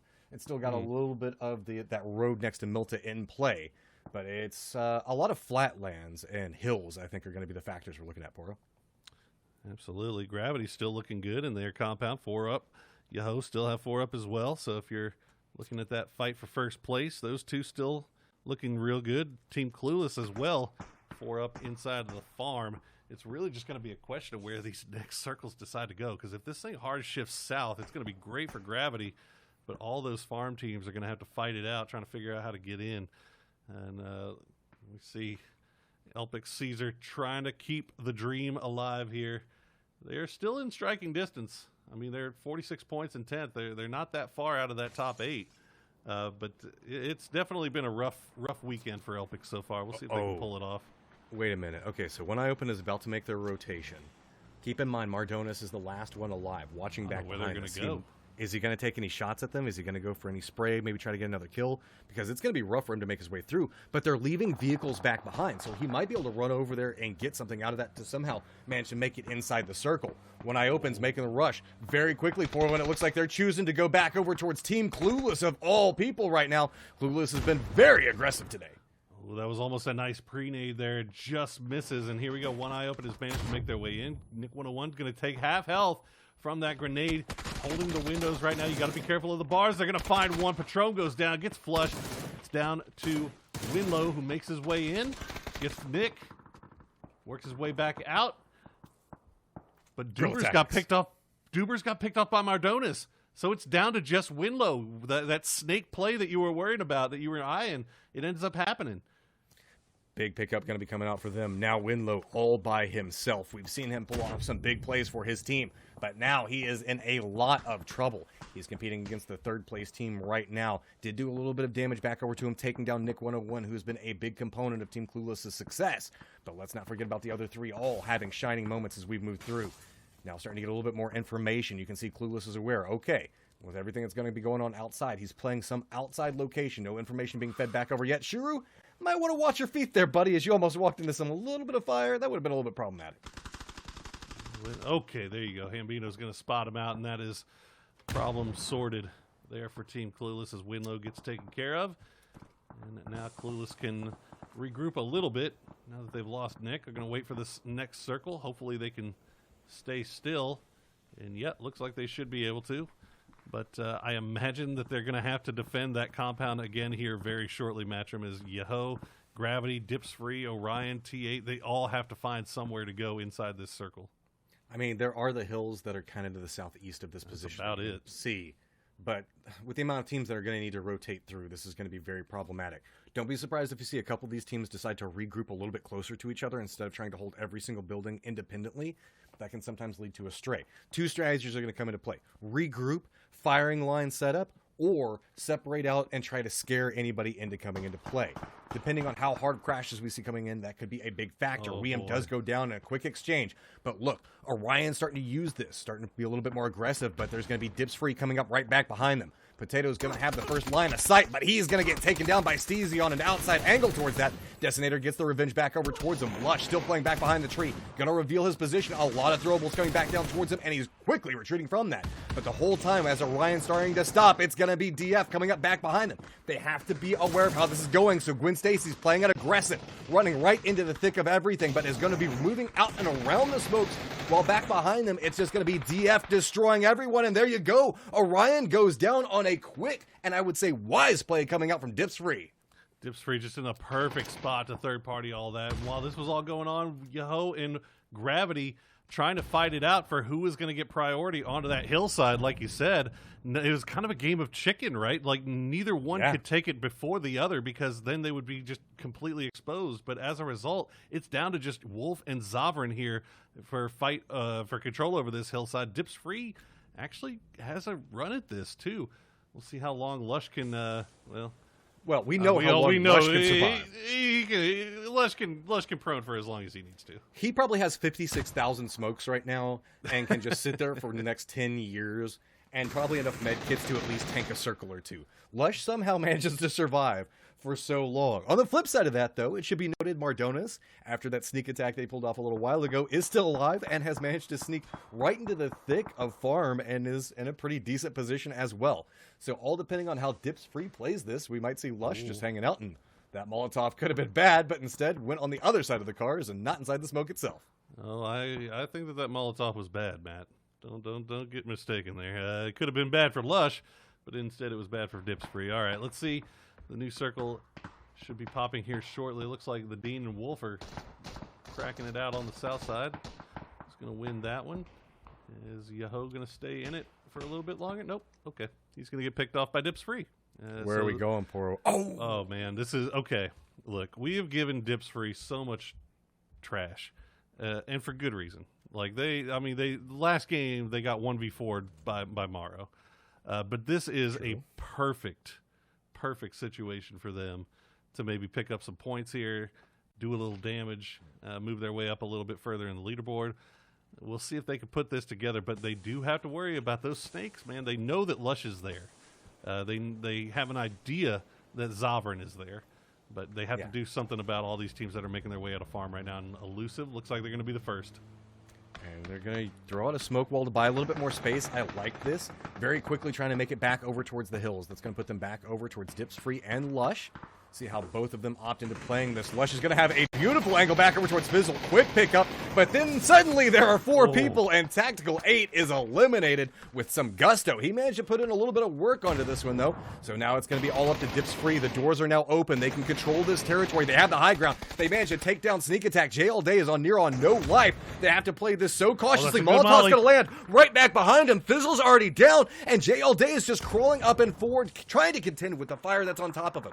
Dips Free, though, doesn't want to play this too aggressively just quite yet, and that might come back to bite them because we have Virtue slowly creeping up back behind Elusive's position. JL Day is trying to hold the line up for himself, trying to buy some more space, finally going to get spotted out, and Dips Free manages to take control of the hill.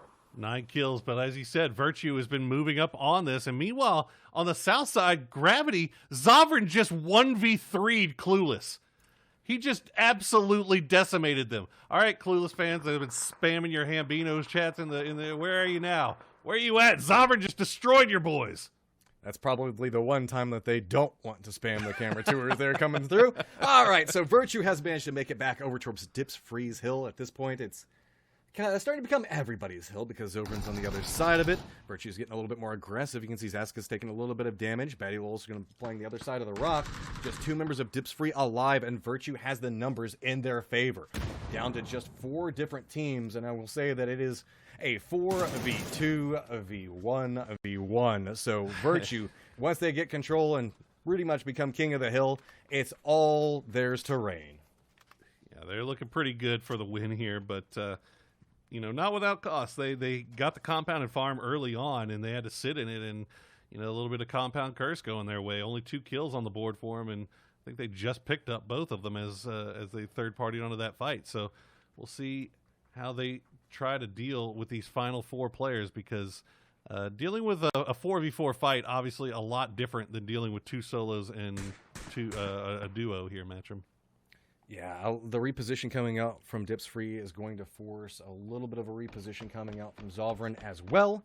Mardonis still alive and kicking after being alive for so long by his lonesome. Virtue still kind of looking around, getting control over everything over towards the north. But really, it's just this hill line that's the key separating factor. That means that Dips Free can't look back over to the other side of it. Mardonis now under a little bit of fire. No good repositions really can come out for him. He's just got a tree that he can cling to, but it's just a matter of time before somebody finally finds an angle for him. Big question comes into play as we can see Dean creeping over a little bit closer and closer towards Zovrin, and there we go. Zovrin's going to go ahead and take down Mardonis, making life a little bit easier, but that's going to reveal him back over towards Dips Free, and there's the quick exchange back for it, and now we're down to just 2. I mean, credit to Zovrin, though, man. He's been doing as much as he could here with this final solo life of his, as we see if Dips Free can try to hold off the push here from Virtue. They're going to find the opening down on evasion. That's going to turn into a 3v2, which evens the odds up a little bit. And Vexel and the Dean have a nice hill to work with. I'm not sure what Super is doing, way off in the farm still. He's not really providing any support at all. Maybe they might have had a little bit of confusion as to how many people were left. So we'll see if Vexel and the Dean can make something happen here, but the Dean already with 6 kills, 11 kills for Dips Free. This is a good game for them regardless of the outcome. Huge potential coming up as they're now got information on 2 different players. Nice headshot. Going to force a reposition around onto this. Just clinging to the tree right now. 2 of the members of Virtue. But beware. Tanaka's going for a side flank position. If Dean oversteps this, he could reveal himself and knock down to just 1 member remaining. Dean does manage to hit Batty Lowell, but has to retreat very quickly off of it. Could this be the push coming out from Vexel? No, it's going to be Super that goes in and takes him down. Now it is all down to Vexel. He knows the positioning, though, so repositioning, trying to push out from this. Trying to see if he can maybe get some more information. Super starting to look back over towards the Dean's position. Going to go for the flush.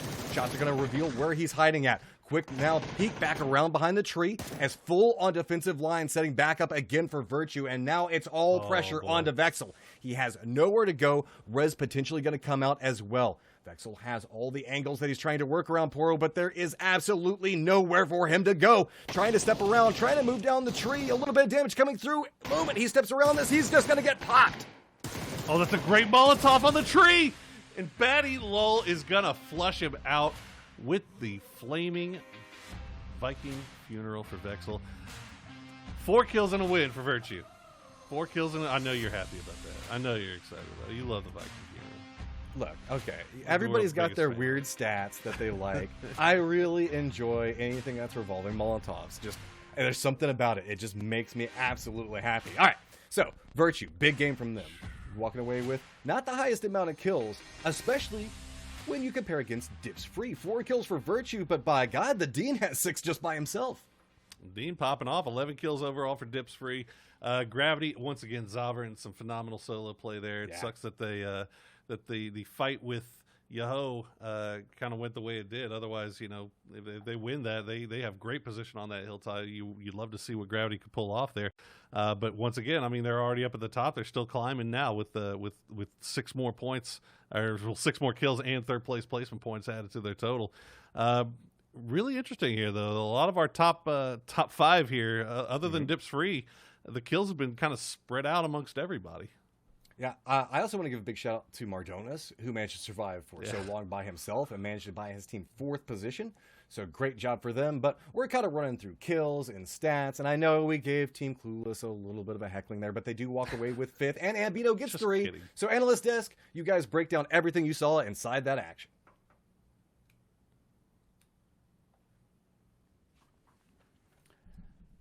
Great game, and a big one for some teams. Dips Free in particular, guys, gets themselves back into the mix. Virtue putting up a big one as well. Let's kick off first. I want you to talk to me a little bit about the Dips Free finish, Clover, and then we'll go over to Cameron because I know he wants to talk about Odyssey and Phoenix specifically. So, Clover, kick me off with some dip talk. I mean, right? Dips Free really took a strong position there on the on the east side of the circle. Managed to kind of hold that high ground in the hill, using the trees to their advantage. Stopped a couple of rotations, and I think that that kind of rotation that we saw as well from Elusive kind of helped them out just a bit, right? Got rid of Lush and from there. But Cameron, I know this was a moment that was really exciting for you. Yeah. There was a number of moments leading up to this where both Phoenix and Oddity kept sort of trading back and forth and playing a little bit of a chess match on this western side. They're one of the few teams who weren't forced to go center because of this circle. And it's 2 teams that we're both looking at to really sort of bring it if they want to climb themselves into the top 8. And while I do like the way that Phoenix set up their initial position, Odyssey went super aggressive. And I know that's something that I sort of questioned them on is, can they take the fight when they absolutely need to? And even though it was sloppy from their end, by all means, I'm not saying that it was the cleanest look for them. They were able to win it out against Phoenix just barely. Mardonas, by himself, able to stay alive, sneaking a kill against, I believe it was One Eye Open at the end there, and climbing into the 4th position. They came into this on 8th. And I was wondering on Erangel how they'd be able to really put themselves in a strong position to stay in the top 8. Ooh. Yeah, and kind of with that, right, we had a lot of teams from this match, and as we've gone back to Erangel, that have really managed to blossom and grow. Virtue is a team that I was a little bit concerned about. We weren't really seeing as much strength as I had kind of hoped, but they're also a team that I did say, Erangel's where they're a little bit more comfortable. Batty Lull pushing ahead up kind of at the base of where we saw Dips Free working that ridge. Ultimately, I think got them in a good position for the finish at the end. So, well earned for Virtue, and that kind of threw them up a little bit higher on the leaderboard now, Toffees. It should throw them up significantly. And I'm excited about when we get a chance to see the match leaderboard to see exactly how many points they pulled in off of that one. But it seemed to me like it was a good game for a lot of teams that needed it, Clover, and I think that's the step in the right. Like the last game we saw was a good game for a lot of teams that maybe didn't necessarily need it so much other than pride points. This was actually a much bigger deal for me. Yeah, I mean, there's a lot of teams that we've kind of talked about in that middle ground that are all really sharing points. Elusive was another one, right? And they managed to pick up a couple kills. That rotation would have been so great had, I think, Lush not been there to kind of step them off a bit. I don't think they were fully anticipating his presence there at the base of Dips Free. But look at that, 17 points to start for Dips Free. Virtue not far behind, but with the chicken dinner with 14 in Gravity. Once again, putting down tons of kills with 11 points. So This is really exciting for those teams that I think we were concerned at the start of the day, now finding themselves a little bit more comfortable, and then a couple of teams that still right on the edge. And Cameron, Yahoo gets fourth. Placement's not great, but again, kills and right smack in the middle of the mix. It's their play style. They're gonna keep with it. It's helped them get to the first place so far, and even if they're not holding it as strongly as they did at the start of the day, I mean, if it ain't broke, don't fix it. They're already qualified. They know that. We know that. The entire lobby knows that, and so they're just out here to really have a good time. Well, let's take a look at who led the kills and damage on that one. Zovran does take the big damage lead, but Tadine gets himself 6 kills. Zovran gets 5. It's nice to see a double representation from Dips Free. I think it's the first time in this tournament so far, Clover. Yeah, I mean, okay, obviously Tadine did have that moment on Miramar where he kind of got, I think, that full wipe onto ELPX, which was pretty exciting, but otherwise they've been a little bit quiet, and I think this is a team that we were starting to mentally write off of wondering, are they even going to really attempt to climb out of the bottom, and this kind of shows, yeah, they are. And, back again to Zovran. I mean, Gravity's had a huge transition, kind of a change, I guess, in style of play that we've seen from challengers, even from yesterday to today. And that's really apparent. We can kind of take a look at this leaderboard. Let's take a look at the overall leaderboard right now. Yeah, the top is closer, but for me, the big interest is going to be lying around that cutoff just below 8th place. If you finish in the top 8, you go to PCS 3. If you finish below it, you have to go back to the Challenger Cup and Challenger Series, try to earn your way back next time around. It is very close, Cameron. 6 is 59, and 11 is 47. Like, that is close. Not even to mention that 12, 13, 14, like, these guys are all still technically in it with one big game. Yeah, looking at Dips Free specifically, since they had such a great run the last game, unfortunately only up to 14th place, but if they can continue to play like that, they're still in the mix as well. I do wonder how well they'll be able to be successful, because they sort of were able to play pretty safely in the early game last game because of their position over the bridge. I don't know if they're going to be able to get that lifeline to survive in the early game going forward, but it is still very, very, very close on who's going to qualify. All right, let's take a look at the kills and damage overall right now. Poonage up in the front. Shinboy there as well. It's been pretty consistent so far, Clover. Yeah, I mean, we've seen nothing but consistency for damage and kills for all of the Yahoo guys. And today as well, right? Gravity, again, Zovran, Why You So Ugly at the top with 23 and 19. But TAC 8, this has been a nice kind of change of pace for them. They've been a little bit on and off, hot and cold through this series, but Lush and Steezy continue to put stuff down. It's just, is it going to be enough to kind of keep them back up in the top 3 right now, sitting in 4th place? Hambino and Nate, again, really fantastic for damage in their team. So a couple more opportunities now for Erangel, right, to put more on the board for these guys.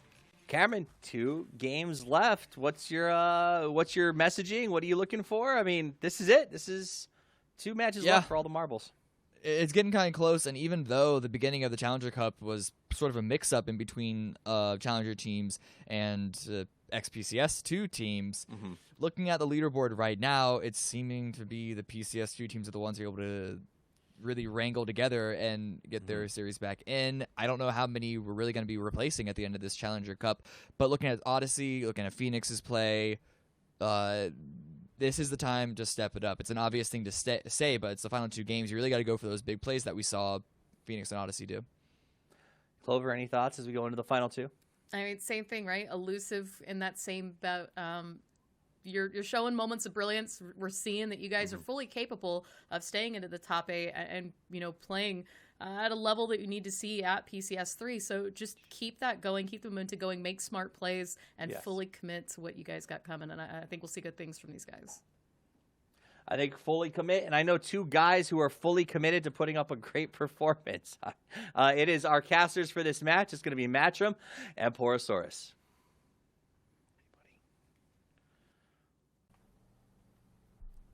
I love how Toffee's committed to that so hard right there. He's like, they're committed to putting on a great performence. It's almost, I almost bought it. I almost bought it for sure. One day. Sure. I know we're getting. I'm tired of getting bullied, man. I can't even bully Hambino in the chat anymore. He's got his whole Hamley coming after me. I haven't seen somebody make a big mistake like that since Interrogate tried to talk trash to all of LATAM. Oh, there is a throwback I haven't heard of in a long time. But I mean, let's be real. Mistakes We've were made. been casting Hambino for a long time. And it's great to see him back over here. He can handle us throwing a little bit of shade his way, guys. Yeah. I promise. They We've known him for got a used to me. They got used to me sucking up to him for 3 weeks in Challenger Series. So that's the heartbreak. Yeah, see that was you got Challenger Series Poro down there. See, now you're getting up to Big League Poro where I just talk trash about everybody all the time. So yeah, there's a difference. I can't wait for PCS 3, but I also cannot wait for the next game. As Desk was talking about, we got 2 more left on Aaron Gell. So as we're coming in over here, you can see Pros Don't Snake going ahead and making their drop. Plane Path going over Novo, ending in Georgia Pool.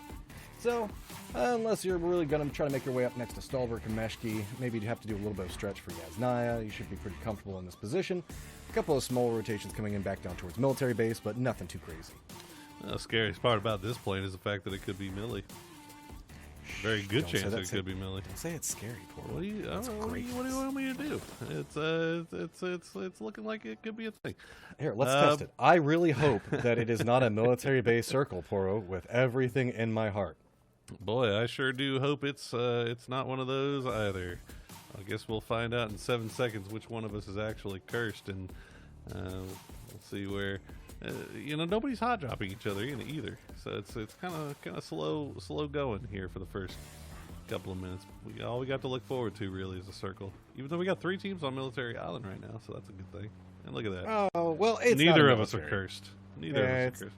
But it's still a fun circle, making our way back over around Quarry and Gatka, and we got Everest in play as well as Georgia Pool. Yeah. As well as Georgia Pool. It's not a 50-50 circle. Everybody knows exactly where it's going to go, so you don't have to worry about crossing any intermediate or large or small bodies of water even, unless you decide to go over to the swamps. But, Odyssey, Monkey Business, Elpix, this is your time, right? I mean, you got a circle that's falling right on top of your western side. Let's see if you can make something of it. I mean, we haven't seen a swamp ending in a while, and I wouldn't be opposed to that. It's been a minute. Those are always kind of fun, but usually we always end up seeing the shift over towards the glory that is the Gatka Fields endings, and how exciting those can be is we're going to have to test if Pros Don't Snake, or might have to snake their way into a circle or 2, depending on how flat we end up with positioning, but most of the teams not going to have to make a big rotation through here. Gang Orangutan, as you can see right now, still so close to getting into the top 8, but just constantly being packed over into positions ahead of them. You can see it's still Odyssey clinging to life in that 8th spot. We got Pros Don't Snake just right back behind them, 1 point. Yeah. With 2 games left now, it's kind of the lead or the cutoff really has gotten away from Gang a little bit. I mean, it's about 13 points now. If they don't pull something off here in this game and put themselves into striking distance, that might be all she wrote for them. And it just sucks, when you had to play the second half of the day as a trio through no fault of their own and through no fault of their fourth player. Nobody's upset about it. It's one of those life things that just comes up. But you think that they would have maybe had a chance if they would have been able to play it out as 4. But they're doing an admirable job here as 3, and we'll see if maybe just maybe they can pull something out here in these final 2 games. Anything's possible, Matt. Anything's possible. Yeah, and as a standard rule, guys, if the players aren't upset about an issue happening to where they lose one of their players or something else like that, don't be mad about it either, because a lot of these guys are friends and have been playing together for a while, so they understand life happens in inadvertent situations, and let's be honest, 2020 has been delivering those very regularly, so I like to see the fact that camaraderie still kicks off in the end, and everybody's still trying to be supportive even when bad stuff happens.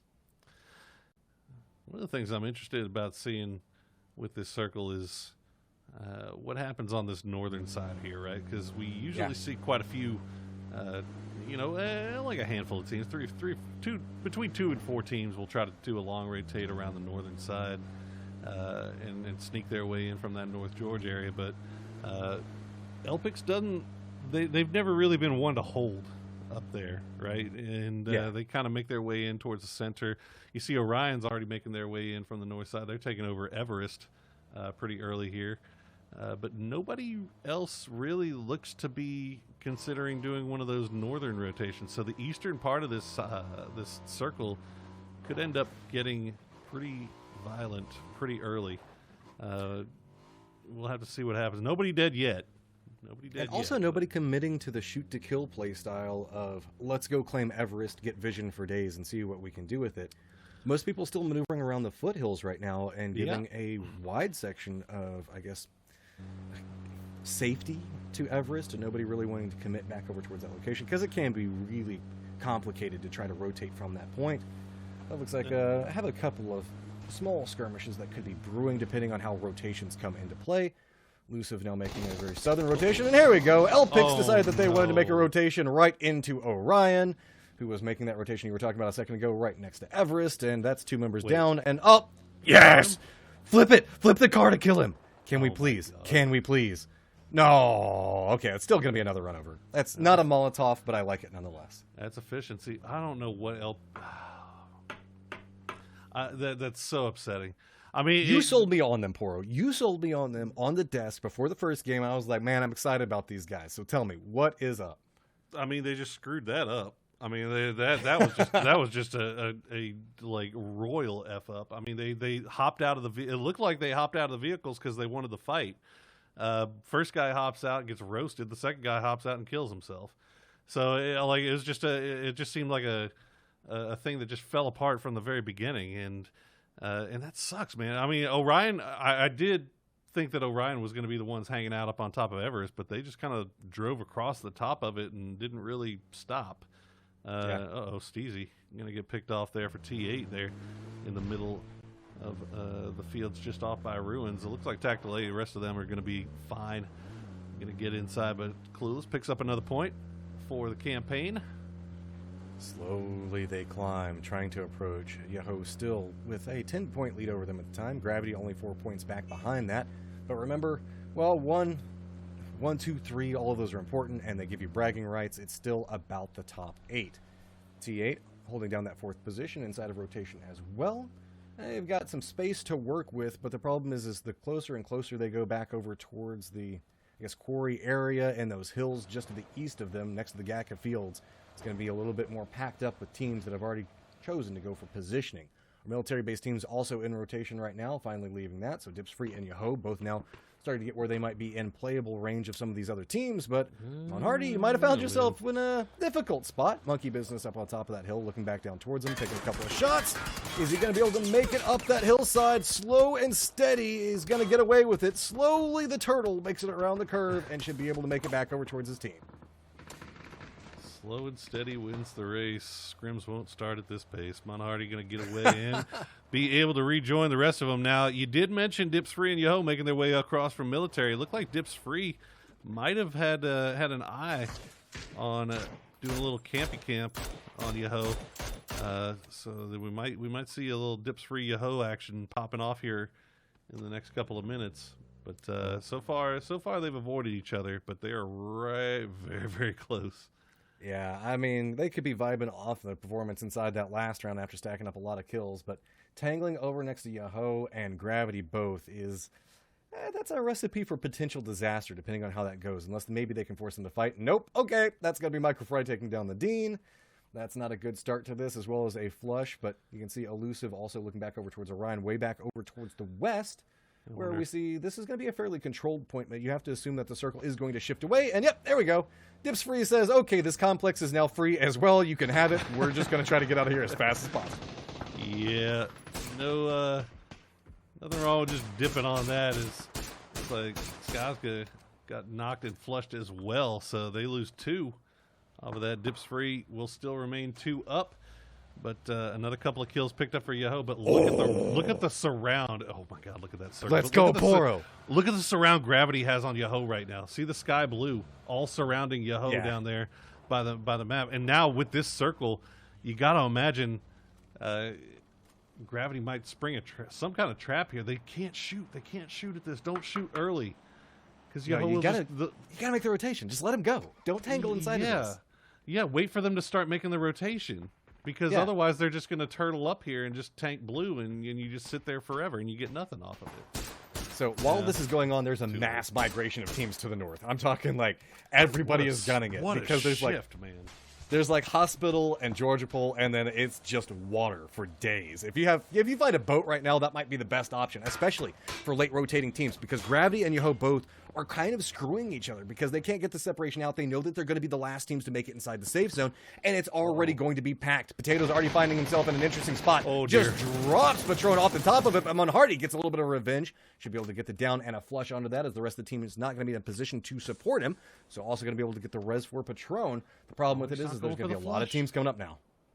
He's not going for the flush, and that's going to say to Orion, hey, we could probably come over here and maybe get this res, maybe get involved in this fight, start something. As you see, Wolf did get picked out, and I think the rest of Yoho is still hanging around the compound. Yep, there they go. Most likely not going to go and get him, as Gravity looks like they're going to go and finish off that kill. Okay. Oh, okay. Hey, I've had the same thing happen. We got this. I relate. We got it. All right. Easy peasy. Some people are picked for their aim, and others are picked for their driving skill. Okay, just switch seats. Yeah, I was gonna say, just let Shimboy drive, Microfry. It's not working for you, buddy. Oh my god. You know exactly what the comms were. Just like, damn it, seat switch already. Just let me have it. Oh boy, only Micro. All right, take a look at Odyssey. They got a nice little spot here in the Invisibles over just to the north of Swamp.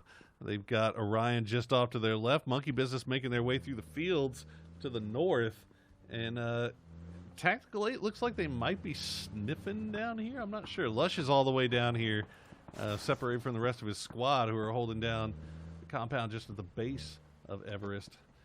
So Odyssey should be safe for the most part. Monkey Business, though, they're making a crazy rotation through this field, and I think they're actually going to get away with it. They're heading all the way to Hospital. This is a kind of a quadrant section now that we can look at. There's a group that's all hanging around Hospital and the outskirts of that and the complexes that are in those positions. Then to the south, there's that giant field. And then there's the whole group that's kind of around the swamplands and the hills and observatory, the Invisibles. And then there's another group that's all starting to cluster around Everest. And then we still have our group that's clustered outside in the blue, that's going to be Gravity and Yoho, who, for whatever reason, separated from each other and are starting to bump into each other yet again. As you can see, Microfry is finding himself in a little bit of trouble there. Clueless has got some control territory to work with, but it's kind of... Gravity and Yoho going down early in this could be very big for Clueless. Well, this is the thing. Right now, 2 down for both teams. Shimboy, the only one up for Yoho. But Gravity, they've got 2 knocked as well. So Why You So Ugly has a little bit of an angle on it. We'll see what happens there as we check NHS. Maybe he can see this fight through his scope.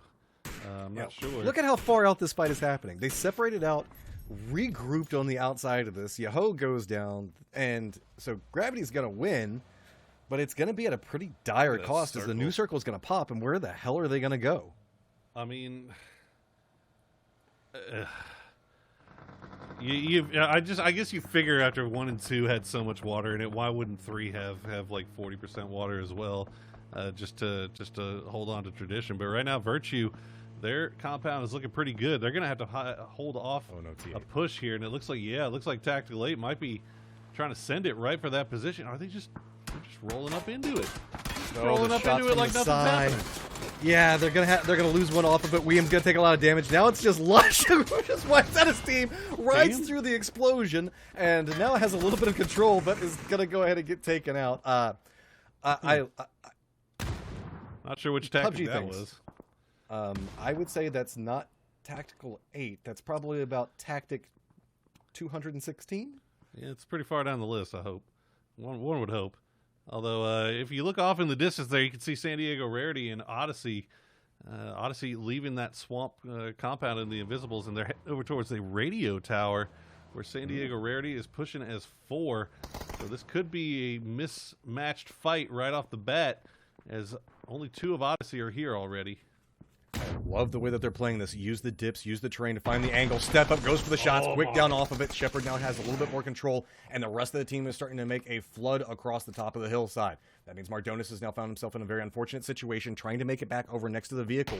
But you can see Rarity has an idea on what's going on. Looks back towards the swamp, trying to make sure that they get some pinning shots back over towards the other two. Mardones is going to have to play this a little bit carefully. He's got himself a little bit of a dip, but let's not forget about everybody else that can see Radio Tower. That's kind of pumped the brakes for Rarity's push, as they know the fact that they're now vulnerable from multiple angles and trying to play it safe.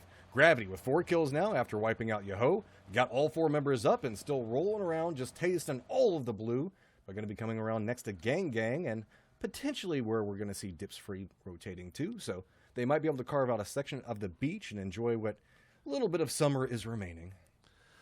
Yeah, they're going to have to be very, very careful here, though, because as you can see, they are super low coming out of the blue, and they're coming very close to Gang Gang. As you said, if Gang Gang gets a angle on this, it wouldn't take a whole hell of a lot to get a couple of knocks here. We'll have to see. This pan kill. I'm assuming stop to heal. Yeah, okay, there you go. Yeah. He gets the heal. And there you go, Ranger actually going to find the shot onto Why You So Ugly, as Orion has a little bit of an angle on this from the high ground there, you can see. New circle's going to pop, and it's going to go Hospital way, so Monkey Business's crazy rotation early is going to be big, but Gravity has decided the fact that they're just going to go ahead and continue up the hillside, taking a couple of shots over towards Gang Gang, knocks him down to about half life, repositioning on both sides of bounds, but I would say that the numbers advantage and also the positioning coming up. Once You So Ugly gets rezzed, there's going to be a nice flanked point that they can play off of, so Gravity is really starting to contain in this fight, and Gang Gang doesn't have a lot of options because Orion is still holding down a couple of shots, wanting to third party this, so Gang Gang cannot get much vision to work with.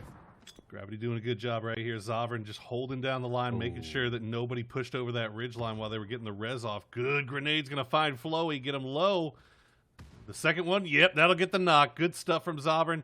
And all right, Gravity should be all up, rezzed, healed up. And this could be the push coming out here to finish off what's left of Gang Gang. Inland was left off to the west to keep an eye on Dips Free, but it looks like he's left now, so this could be dangerous. Could be an opportunity for Dips Free to come in third party onto this if they're not quick about it. Oh my God. 3 in a vehicle. They've got the scouting vehicle out front. They're going to leave them. And they're just going to run it. I like this. Okay. Be aware of the fact that they could find themselves in a problem spot. It all comes down to, can they get this group of 3 safely in? And you can see them just trying to dodge through. They're running back down through the dip. They've got a little bit of hill. Nian's going to have to stop, feed that information over, but the quest continues forward. 1 member now down. Everybody's stacked up. Gravity's only got the 3 remaining members. The other one has no chance of getting rezzed, and now it's just hay bale life coming out for Gravity. I'll tell you what, man. 7.3 is taking a lot of drama out of these. Okay. What is going on? Man, they really wanted Inland's loot. Like, They really, did. really bad. So much so that they're going to give up Detonator for it, I guess. Well, how's Gang Gang going to play this? Because now they're on the outside. They've got to go ahead and rotate around, trying to give Gravity some space, and just dips right next to Orion, trying to get a little bit more space away from it. Gang Gang's on a mission, but one mission to where becomes the question. They've got the hillside. Nobody shooting at them to the left. They're going to try to make a push over there. Dips Free does get eliminated, as well as Mr. Blown Apart getting taken down by Gravity's hay bale offensive. There you go. Gravity manages to pull one out of the vehicle of Odyssey. And they pick up 1 kill. 5 kills now for the boys. And they hear the shooting going on over off to their west. Looks like they might be taking some fire from Virtue in the compound, but they know that Orion and One Eye Open are just off over here shooting at each other. Maybe they can get a third party. Oh, he just barely gets there in time to get the res. Is that bounce going to be good enough? Nah, it's going to be a little short. So Orion's hold off the push, though. That's all that you need. Yep, and also be able to get a little bit more. But Detonator says, no, thank you. You're not going to be able to go for that peak again. Mon Hardy looks like he's just going to go ahead and go for the smoke, see if he can get his teammate back up. You can see Duber's in a little bit of trouble here. That's also going to be a helmet gone coming out from them in a very dangerous position. This is right on the edge of the circle. I don't know what these guys are doing in the background. They need to be up front holding off this push because they know it's going to be coming. They got the knock. And yeah, Orion pushing right on top of it, using the smoke perfectly. They get there right on time. Perfect grenade. And this is One Eye Open just getting exactly what they deserve for allowing Orion to just push on this. Well done by Orion, though. But I don't know if they'll have a chance to really capitalize off of it. The circle does come back down and favor them, but you can see, yep, it's just time to send it. You might not be able to get Ranger. Just go ahead and take out everybody else while they're trying to go for these reses. It's just got to be an eye. Keep it around. Vehicle explosion might provide a little bit of cover, but no, just going to spin back around. Detonator on fire right now and just destroys One Eye Open. I mean, they were in a bad position. This was the best possible option that they had. At least they could get some points off of it. They knew that they had the upper hand. We'll see Detonator do a little bit of looting there, and eventually I'm sure he'll go over there and try to res his fallen teammate. But Phoenix, they're going to be coming down from the northern part. I think they were in the front six almost all the way, and they're going to try to take this hill and see what they can get. But Elusive, oh no. Oh, no. Well, good repositions coming out. Managed to take down one of them. Region still on a little bit of life. Does get knocked off. Let's see if Greta can pull out anything. Greta. She's looking back down towards everything. Goes for the shots back over. Does get another knock, but there's just too many coming through. Phoenix Esports gets eliminated, but at a huge cost for Elusive. Yeah, Elusive going to lose one. They should be able to get the res on the downed man and bring themselves back up to 3. But look at this. I mean, it's not like they're out of the woods. They got Monkey Business just off to the west, and Clueless now is Clown Car sending it on the north side as well. So we'll have to keep an eye, I guess, on the kill feed to see how that works out as we check on Rarity. They have to make their way inside the circle on the southeastern side. Where are they going to go? There's not really a whole lot of space available. There we go. Clueless has crashed. Trying to make a play. Monkey Business has the angle. They have high ground and 2 different points of aggression that they can play from. They've got vision, and that's why you can see Clueless just trying to cling to life. Oh, but a huge God. grenade coming off from Monkey Business just absolutely obliterates Clueless off the map. I mean, you could see it coming a mile away. You knew it was going to happen as soon as Clueless had to crash into the little vehicle for it. There's nothing really they could have done. And Monkey Business just cleaning up. And look at this, Rarity. They crash into Odyssey, and they're going to get taken out by some well-placed Molotovs here by Virtue, as Virtue continues to collect kills from this position that they're very actively working this compound in the center of the circle that they've been holding for quite some time now. They have vision for days, and they're stepping out of the vision points, trying to get more damage off, and Nate just narrowly makes it in, but is going to get taken down. Monkey Business picking up another kill back over towards Jay all day as well, at least a knock anyway. But it's all about Virtue and the control that they have. There are the fields back down towards the south. Can Monkey Business go ahead and complete it yet again? Sneak attack, the last legs up for Elusive right now, but the numbers advantage is in Monkey Business's favor. That's a quick pickup, but Gribbles does go down and get flushed for the push. 9 kills now from Monkey Business. Control over the northern side. They've got some hillside to work with. The only real threat, or the next real threat, I would imagine would be Pros Don't Snake. They most likely will be trying to go up here to the north. Yeah, you can see Winnie already sending it. So Monkey Business will have to regroup quickly. Kite with 6 kills already. Good stuff from him. I mean, I'm loving this coming out from Monkey Business. Where was this aggression earlier? Starting to creep up, but they still have a big task, let's be honest, to try to catch up with the other contenders trying to vie for that top 8. 2 games remaining. A big performance here might give them the opportunity to qualify if they have another big game afterwards, but they just can't make a mistake from here on out. Everything has to go perfectly for Monkey Business, but let's be real. It's an apocalypse up towards the north. They've got control over everything, and it's really just about how we see Pros Don't Snake wanting to play around them. Yeah, looks like Winnie might have fed that information that Monkey Business was already over there over to the rest of his teammates, and instead of wrapping north, they're going to be playing the field instead. As we see Gravity trying to work from hay bale to hay bale, you got to imagine that there is not much utility left in those pockets for Why You So Ugly and Zovern, as they have been struggling, to say the least, to keep inside this circle this game.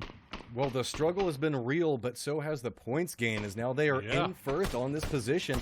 And while they're having to fight with their backs against the blue wall, they're managing to perform time and time again for their team. The problem comes into play is it's a funneled point back over towards Virtue, and they just have so many different angles they have covered. The moment Zovern and You So Ugly have to step out of this point, they are going to be in a lot of trouble. You So Ugly is inside the circle, but fortunately we haven't been able to see Zovern find that point yet, and looks like Winnie has decided that he wants to come play with some Monkey Business right now, but I don't think that this is a team you really want to mess with right now. They're playing like they've got nothing to lose. Gets stolen away by Nitrogen, though, so Gang gonna rob the pockets of Monkey Business as they have to continue to move here. Blue Zone gonna do a little bit of damage there to our latecomer T-Garden. They will find somewhere to go. They got some space to work with here, but Kite gonna go down to a nice shot from Sociopath there, so PDS getting a little bit of revenge. Yeah, it's we still have Batty Lowell playing that really separated angle. We're finally going to get a little bit of reinforcements coming out from Vasion. Now, barely clinging to the edge of the circle, we are going to see that Gravity is at least going to find some way to survive for right now. The problem comes in the fact that it's just so many revealed angles, and they have to play this so carefully. Tries to make the run forward, and it's just not going to happen. Ugly last member up. Circle favor continues to rain back over towards Virtue as they're the only people inside the circle right now, so have a firm control on everything that's happening. It should be noted that it is a little bit difficult to see back over towards their west. That means that Monkey Business and Gang Gang might find themselves into a fight and be able to crest that hillside and maybe be able to survive Virtue. Virtue could break 20 kills this game, man. It's possible. It really is. I mean, they're I think they're at 11 or 12 right now. There's 14 left alive, 10 potential points out there for them, and they have perfect position with the compound and the hillside all around them. They know where everything is going on. We just have to see how it plays out. Monkey Business going to try to push into the Gang Gang orangutan. It's a monkey fight, Matt. Oh, and who's going to be the dominant? It's all about survival of the fittest right now. We've got two members of Monkey Business trying to creep back over through the smoke and two members of Gang Gang just trying to hold it down. Remember, this is not inside the safe zone, so this fight has to go quick. We do have Flo up towards the top of it. Does get Vision back over towards Ethan. Going to be able to take him down. T-Garden's trying to make a push back in the lower sections of this building, but it's going to be for naught as nobody is holding down inside of it. And you can see he's like, where did they go? Got 9 kills right now and wants to get more, but has to play this very, very carefully. While this is all going on, Pros Don't Snake also creeping up along the hillside. Might find some vision onto this. Might force out Gang Gang Orangutan based off of their points that they're playing. So off of these positions right now, it's all about creeping angles, and if Gang Gang decides to go for this, Detonator does provide a little bit of support. Now just Nitrogen holding down against T-Garden. Let's see, Flo's still holding up towards the top. Looking like smokes are going to come out, and that might reveal position. Are we going to see T-Garden capable of doing anything with it? He's still playing it patiently. He hears what's happening, but he knows if he creeps down into this, it could be problematic. Let's go ahead and throw in Detonator, making a quick approach as well, as this is going to be very violent. Right on the edge of the circle. Nice. T-Garden spots out one, goes for the spray, but still continuing to cling to life. Gang Gang Orangutan did manage to get the other one, but does get taken down by Detonator. T-Garden now knows exactly where the position's coming out. He heard the shot, but instead going to play this a little bit more. Doesn't spot him out just quite yet. Looking right on the edge of it. Ends up peak a little bit lower than he was looking at. So Detonator gets control back over towards the east and now has a path to contend with the end game. If only Detonator were 10 feet tall. Oh, he might have been able to spot him there. Unfortunate there. And Detonator keeping the dream alive here for Orion as he is doing some serious snake plays. He's coming up on the side of Pros Don't Snake now. And we'll see if he can... well, that's a lot of snakes there for a team called Pros Don't Snake. We'll see if Detonator opens fire. He's going to find another one. Sociopath is down. He's going to find Firefighter. He is putting up so much work for his team right now. Orion's at 9, potentially 2 to 3 more if he can connect on anything. I love the shots underneath, trying to go for the flush onto it. Virtue hears this fight and now knows that they have the man advantage, starting to move a little bit more aggressively onto it. They're going to go ahead and take away Detonator's poor hard work. Dirty's in the last one up, just clinging to life as the fire slowly spreads in front of him. But it is a massive advantage for Virtue right now. They have every single Virtue to win this game, as it is just a matter of walking and finding out everybody. Pros Don't Snake now eliminated, and then there was one. But that one is Detonator, and man, Poro, he has been putting up some work. He's been doing a really good job at Virtue, I think, reading this like a book. They know that he's got a lot of terrain that he can work with, so instead they're just pushing hard onto him, not going to allow him to keep peeking from multiple angles, and yep, clean as you like. 16 kills for Virtue. What a good performance. I mean, look, they got the compound, they got some circle luck, but man, I mean, it's not very often you see a team hold down that compound and get 16 kills, Matt. That's the whole thing, is whenever you talk about circle luck, a lot of times these teams can't get super active until the later stages of the game. Virtue was leaving their complex, knew the fact that they had control over territory, and was constantly harassing team upon team that tried to encroach. Evasion walks away with 8 kills just by himself. But let's not forget, we saw that Orion was putting up a ton of work as well. Detonator walking away with 5 kills of his own. Gotta give props to Detonator. That was some awesome solo play, and I really love the play from Orion to make the hard push onto One Eye Open. I thought that was fantastic play calling. It was gutsy, it was ballsy, and is exactly what they needed to do, and they end up getting a bunch of points for it. I also want to give a shout out to Kite from Monkey Business. Monkey Business was controlling that northern end so well. They just destroyed Team Clueless and then turned their attention over in the other direction and took out Elusive. And Kite came out with 6 kills at the end as well. So a lot of point gobblers in this game, Matt, when we're setting ourselves up to go into this final game. And an influential fight nonetheless happened in a much earlier stage with Yoho and Gravity duking it out. Gravity taking them down and then stepping over and getting into that first place position. So big performance coming out from them. There is a mess of stuff to walk through. There's stats, there's positioning, there's top 8, there's who's going to be in first. So much is boiling down into this last game. Toffees, please break it down for us. Please. Welcome back, guys. I think we got to start with a shout out to Virtue, doing it yet again. And I'll just turn it over to you guys. You're the geniuses. Talk to me about how that match went and what stood out to you. Let's start out with we'll watch the highlights in the meantime. But Clover, I'll jump off with you. I know that you've got a particular team in mind you really want to double down on. Yeah, Odyssey, actually kind of a lot of teams, right? Gravity as well. There's just been such a growth of some of the teams that we've seen today. And I think, before I set this point up to you, but almost kind of wanted to change that because Orion, as we've been seeing on here, has done quite well for themselves. Ranger getting a double kill there with the car. We also saw a double kill from I Love Gwen Stacy with nades. And then, of course, Detonator at the end. Yeah, this was just a very, very complicated game, similar to last game. On Erangel, these circles are not letting this edge creep strat-heavy lobby really play that specific style, and we see down here the northern shifts really making the teams at the south work for it, and Gravity was one of those teams. Coming into the day and even coming into the weekend, it was a conversation largely focused around Yoho and around Team Clueless, but Gravity, I think at the end of the day, might end up with the best single day of this entire weekend of those two. They really want to keep make the conversation about themselves, and for a team that came out of PCS2 in last place, that's a really, really good sign going forward into PCS3. Yeah, and two, there's just so much growth that we've seen from teams. Like back again, kind of to Virtue. At the start of this cup, I was a little bit underwhelmed because this is a team that is full of 4 phenomenal players that we're very familiar with from the PCS1 series, MPL, and beyond, and they didn't quite play that great together, whereas when we looked at the Challenger series, looking fantastic. So 2 back-to-back chickens, kind of seeing them click back together. I'm not sure if it was maybe the lobby that threw them off just a bit on day 1, but Virtue's now managed to climb themselves up into the kind of top of the leaderboards right now. Yeah, it is. It's been very easy. Let's take a look at the match leaderboard to see exactly how many points they got off of it, and then we'll get to go to the overall. Remember, there's only 1 game left in the series, so pretty much everything is on the table here at this point. Let's look at the overall scores from that one. Not the overall, I'm sorry, the match scores from that one. And you're going to see 26 points for Virtue. That's a big one, Cameron. But also for me, Orion, for a team that I thought might be in the top 5, this is at least a huge sign of life. Is it enough? I don't know if it is. You're looking at Orion and Monkey Business, both of which are in 2nd and 3rd, but they're coming into the game in 15th and 16th place.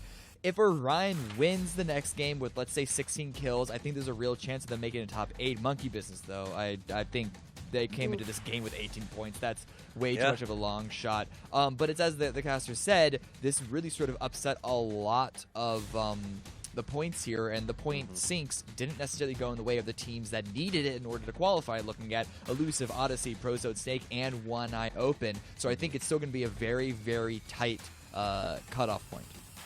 Yeah, we're going to see the kills and damage leaders for that match. Evasion from Virtue and Battylol putting up a lot. Evasion, though, 8 kills by any team anywhere, or any player anywhere, is an awful lot, Clover. It is, and this has kind of been a nice showing for Evasion X. We've seen quite a bit from him throughout the entire Challenger series, and now getting to see him in the Cup, I think the confidence is here. I think that much is clear with Virtue. They're very much an Erangel heavy team.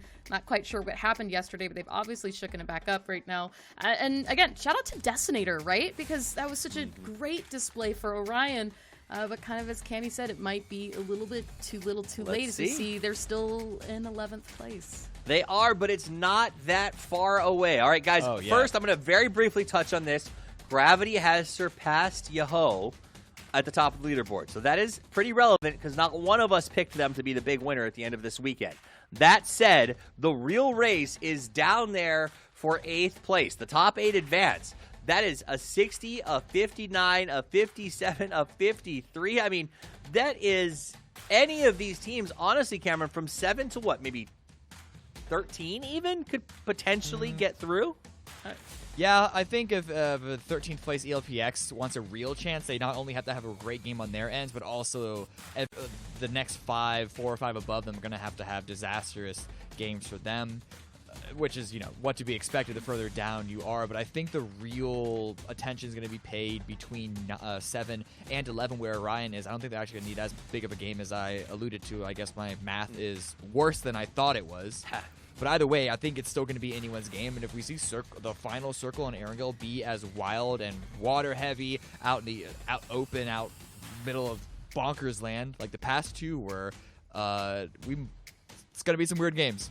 I heard a little something coming from you there, Clover. What were your thoughts? I'm just thinking that you might have just cast or cursed us a final military circle, perhaps, maybe. Is that a curse, or is that a blessing for everyone?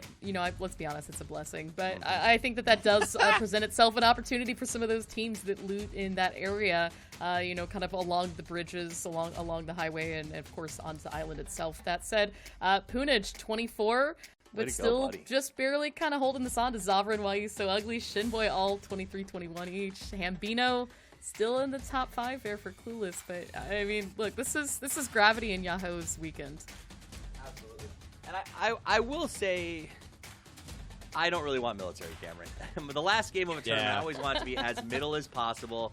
I want it to be the kind of thing that nobody can be like, we got junked on the circle. I chose junked instead of any other word that is often applied after a military shift. But that's kind of what you want, right? You want it to be anybody's game, all fairness. The circles have been rough today so far, right? I mean, on Erangel, sure. But True. The thing is, you just have to look at these rounds as individual rounds, not like this is the final round of it. Right. If for every game that you get screwed on with the circle, that it goes away from you, you put in a less fortunate position. You're gonna have circles come in your way, blah blah blah. So you can play so many games. I don't want to see a center circle. Is my point, because I think that's gonna get more of these teams to play the edge creep style that we've seen so much, especially in the Erangel games yesterday. And that's when it really can become very, very complicated. We get those sandwiches that we saw a lot. We saw unconfident plays, unconfident holds. And really, I just want something, maybe not to the extremes that we've seen the past 2 times, but something to at least force teams to go for these plays, to go for these engagements, to go for these proactive fights, to take control of the circle rather than just crawl around in fear. We both said what we want out of the last game, Clover. Real quick, what do you want out of this one? I just want everybody to honestly fully commit. Fully commit, get those kills, and don't back down. There's no reason not to at this point. Don't back down. Let's fully commit to the 2 casters who are bringing home the last game of the tournament. It is Porosaurus and Matrim bringing the action. Let's go, boys! Thanks, Toffees. I believed the commitment that time. I really felt it inside my soul. We got one game left, Poro. One game. And you know what? We're looking at the top 8. We got our eyes on the cutoff, but there's so many other things to keep an eye on, right? The cutoff from 4th to 5th, right, is about 10 points-ish, and that's a $500 cutoff. Then you also have your kill point leaders, Poonage, Zavrin, and Why You So Ugly, I think all separated by 1, 2, and 3. So that's another 500. Then you've got Shinboy, I think is only 300 up as far as ADR concerned on overall damage. So we'll see if he can hold on to that $500 prize. Well, a lot of bounties. A lot of bounties. One game remaining. Dreams of so many of these players to make it into the top of North American competition. It all comes down to this final round. So as we can see, it's super close. It's going to be over kind of south of Novo, ending in Georgia Pool area. I don't know. They said the fact that it was mixed on the desk on whether or not they wanted a military circle, but a lot of this line runs right through it. It sure does. And we're seeing 3 teams drop military again. It looks like Gang Gang is going to opt on dropping on that northwestern part. So Definitely eyes on that. And what else? Do we have anybody else getting any close to each other? Looks like Phoenix and Monkey Business and Odyssey might be a little bit near, but they might be able to avoid it. No, Sociopath. Down there for Pros Don't Snake. I think he's getting shot at by gravity. He's still in the air. Just see that. Just continue to stretch. Pray that the bullets don't connect.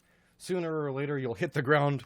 There's two options, really. Okay. And, all right, not a military circle, so Tommy's will be happy with that one. Yeah, let's go to the North military base. Why not? I like how everybody on Orion, the moment the circle pops, just looks to the north like, yeah, this is our circle, right? Nobody else is around, and instantly just hopes it up there towards the north. They've got a ton of control, and this is the firm defense on how you deal with those evil, evil land sharks. You get up on something high and see they have to contest to a fist fight, and nobody wants to take the fist fight, but Mitchy Boy looks like he's like, hey, there might be a gun here. He's going to pick this up, and the rock's not going to protect you from that, Gribble, so you need to run real fast. But luckily, nobody decided to put on the parking brake, so now the chase commences. Oh, no. Okay. All right. I think he'll be all right. Well, I don't know. Oh, no. Yeah, he's good. Oh, no. Oh, my Lord. What is happening right now? Goes for the jump, gets those shots. Phoenix, I love everything that's going on, and takes down Mike. No! What is going on? All right, Region's close enough to go ahead and polish this one off, but at least give him some respect. Give him a good way to go down. I like throwing down the smoke because he's like, I don't even know what the hell's happening over here. Let's just play this one safe. Holy, Mitchy Boy, you're a god. You're a god, and they almost got away with it, Monkey Business. You almost got away with it. Phoenix, I am now fans of you for forever, is all I'm going to say. I am rooting on you to get another, I don't know, a lot of points. 18 points. Big. They're already starting the kill climb, right? If this is what we're going to get, if you make it into PCS, I want more of it. Hey, look, we've always talked about the last game in a North American series. The wheels just fall completely off of that sucker. And tradition is holding. Tradition is definitely holding. As we check in on Gang, and look at this Monkey Business. Oh no, they aren't done with them. Oh, and T Garden said no. You took out Gribbles and Kite like that? No sir, I am pushing you. I have 3 hours of rest. I am fully rested, and I am ready to frag. Well, it looks like the separation is going to come through because Phoenix is not even around this position. The lines line up with it, but they're kind of separated out from this point right now. Got support now. Yeah, so if he wants to play this a little bit more aggressively, but again, there's a pretty hefty chunk of space. They're not even in this complex. They're off in the complex that's past it. So Monkey Business going to continue to make the push and play this aggressive becomes the question. And this is just an odd situation going on so many different levels, given the fact that we've got the circle going on. These two teams after each other, and all right, Ethan, I like that. Hitting a good shot onto him, but that's going to give away position. Now is Monkey Business going to continue hunting their prey? There's a 1,000% chance that they are going to continue this. Do it, Monkey Business. Give it to me. Look, you're in 16th place. You got 32 points. What else are you going to do? It's like Kickstart said in that interview. What am I going to sit around looking at my map? No, I want to shoot at everything I can see. So Monkey Business taking that to heart. Is T Garden already up front? Is he going for the run? Well, it looks like it because the reposition was coming out from Ethan to go for the vehicle. I think they've heard the footsteps, so firm defense starting to be set up from Greta. I like using the bush to deny vision while crawling in just in case anybody's at those windows. So good awareness of what's coming. Oh, yeah. Come in. Blowing the horn. Couple of shots going to come out from the side of him. Just give it away. Just screw stealth. We got guns. Let's be violent. T-Guard's the last one up, but he's going to get a little bit more vengeance back and take down Greta. All right, what you got left in T-Garden? The rest of them are starting to push back over towards you. The door is not going to last for too long. Trying to get the meds back up. He does manage to pop it off. Mitchy Boy is trying to get this one off. Just going to step into the grenade. No! Get out of Don't get the grenade. No! Got to be careful with it. Should be able to get the res off, but this has been the best fight I have seen in so long, Poro. I love everything about it. Oh, my God. It's something about spending the last 15 seconds watching T-Garden creep walk up to that building, and then Ethan's just like, hey, what's up? We're here, bro. Let's fight. That almost seems like I feel like we've played like that a few times together, where it's like one of us is trying to do the stealthy approach, i.e. you, and I'm just like, I got a motorcycle. I'll be there in a second, bro. Let me flip over him. Extra points for backflips. You know what the funny thing is? Gang actually creeped in behind this as well. They're kind of looking at this from range, learning like, do I want to get involved in this foolishness, or do I just want to make my way? I don't know. Well, there's a lot that's going on in that position. And we do have Phoenix that was taking some shots at One Eye as they're rotating through. Yaho's now going to hear this fight. And it's a interesting exchange of things that are happening out in the distance over there. It's not even anywhere near the safe zone. Inside the safe zone, we do have Elusive looking back around, trying to make sure that they maintain territory control at the time. But it's a kind of calm positioning right now, as most of our teams have plenty of places, dips, buildings that they can play from. Well, I mean, this is obviously we want to keep we'll keep an eye on what's on the insanity going off to the south. But Elusive, they're right on that cut line. I mean, they have so much on the line right now. They're only holding on to that 8th place spot by 2 points. And you've got Pros Don't Snake, who I believe, where are they sitting? Yeah, they're in 7th, just 1 point above Elusive. So both of those teams right on top of each other. Meanwhile, One Eye Open. This is all still doable for these guys. So definitely a lot of teams on that cut line. We're keeping an eye on Phoenix. They probably wish they didn't have to use that much utility to get out of there. But you know what? They got 4 kills. They're happy. Make it to the circle, Phoenix. This is your time. All the gates in front of you are open. We have seen Yahoo decide to not push your complex and is now rotating away from you due to the fear that you have now inspired in the rest of the lobby with your early game shenanigans. Really, that's not true. It's just Yahoo doesn't want to get caught up in a fight. So Well, that is they're too posting bad. over, and looks like they're going to go ahead and do some work over towards Gang. Phoenix, don't go that way. That's a bad way to go. Don't go that way, Gang. Phoenix. Oh my God. Okay, This Gang. is- They're going to lose nitrogen, and Phoenix is going that way. They are 1,000% going that way. They hear the gunshots. They're feeling good about themselves. Tetra, can you get out of that? No, sir, you can't. Floey, where are you at, brother? Inside of a building, just living the best life he can live right now. Let's be Apparently, real. the flow is to leave the hell out of this fight. Punich gets and- dropped though by Phoenix. They've got the high ground. Are they going to continue on with this? Just get back in the vehicle. It's a hit and run. They just took out their target. They're fine with what's going on. It's just a drive-by. They got But their you kill know- point and now taking it. But that could cost Punich $500. Oh, that is true. Because I didn't think he was in the lead by just 1 kill. Did I you- don't know. I didn't see if he actually got one of those downs on the Gang boys. But that could actually be huge. Oh my goodness, that would suck.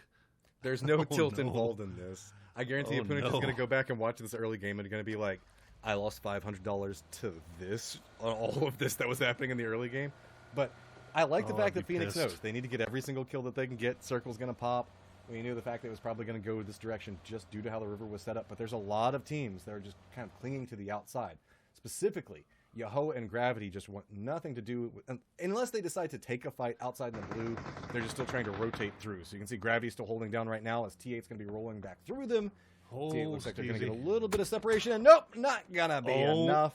Zovran's going to take him down, and Steezy just gets to sit there and watch what's going to happen next. But I believe the rest of the team should be able to make it away. You know who was 1 kill behind Punich? Zovran. Oh, the tilt is real. The tilt is so strong right now. No. Fizzle They're goes tied. down. Elusive. Now going to go ahead and start trying to make their push back over here. Holding down that 8th place position. They're going to go ahead and get a bunker to work with, which is good for now. Almost everybody is clustering back over towards center, so very, very close towards each other. Rotations abound back over towards the edge as Gravity is still holding out another team. That's going to be Dips Free trying to make their push back over. Floey, the last remaining member from Gang, is just clinging towards life. Meanwhile, Phoenix is still just playing next to the edge, trying to hunt down stuff that's going on next to them. Let's see how many more free kills they can get. See how many more wrenches they can throw into the works here as we check in on S1, our 8th place cutoff team. And they are playing like they want to live, because that is what you do when you crash into those shelters. We'll see what. But it's a boring life. It's a very quarantined life. Well, it's also one that doesn't always work off in your favor. Ask Wildcard how playing safe works when you've got a lead. 100% truth. You know, I'm on that same bandwagon with you. If it's been working, don't suddenly play passive so that way you can keep your lead. If it's working, keep it working and continue to kill everything around you. Well, it seems to be what Phoenix was doing, and looked like to be what Yahoo was doing as well, as they instigated the fight with Gang Gang. Right now, not a whole lot going on because, shockingly enough, in a final game here in North America, it's down to 52 alive before the first circle even or second circle collapses. I don't like the connotation in your voice right there, Poro. I like everything about what's happening right now. What I'm saying is that we get to business, all right? We don't waste time.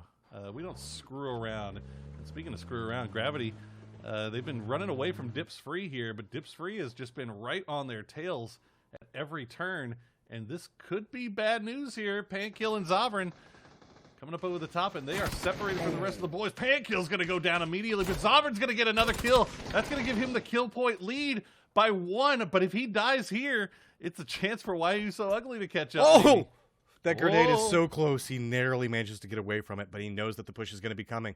Does he have the angle? They know exactly where he's at. Support's not there. Zovran's down to near on no life. Going to go ahead and throw out the smokes.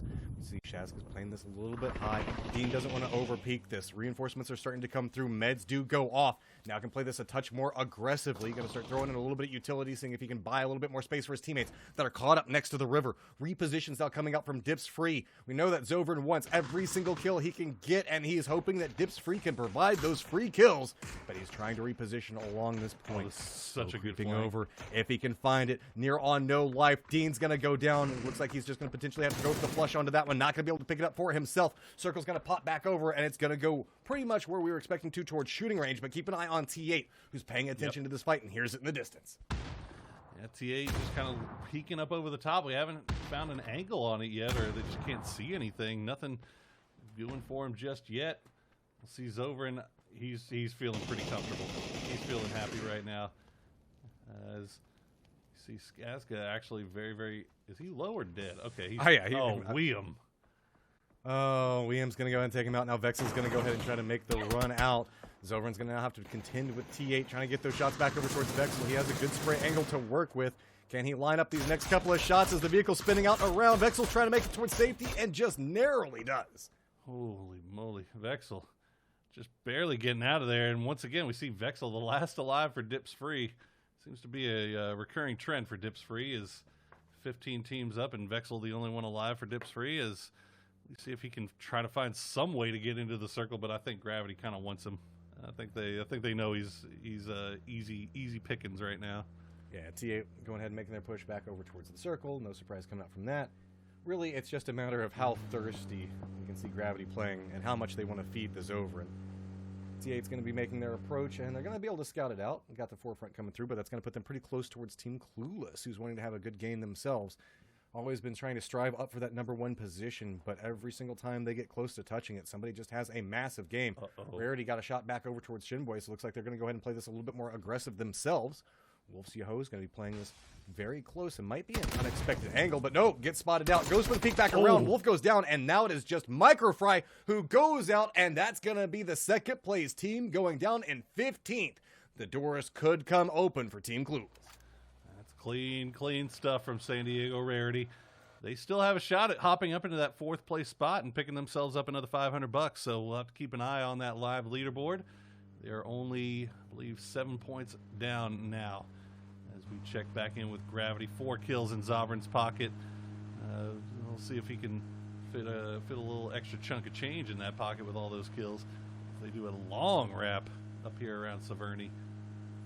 It's just everything is working for Gravity. You know that they have to be super excited. They've been paying attention to the kill feed, that they're know pumped. Yahoo is now down back behind them. They've got first place. They've got Zovran that's rocking out. They're going to push up around Saverny, and there's no one here as their hunt is going to be continuing to try to find more kill points. Everybody's pretty much playing back over next to the shooting range location. So closest contenders to him are going to potentially be Rarity, depending on how they play this one out, but Odyssey finds themselves with a 2-2 split that's going to be kind of favorable depending on how we see this circle pop up. And yep, 2 of them are going to be in place, but just to the south of them, a couple of teams now going to have to make a little bit of a run, as it's going to be Elpix that's holding down position with a quiet Phoenix that's kind of looking towards their direction.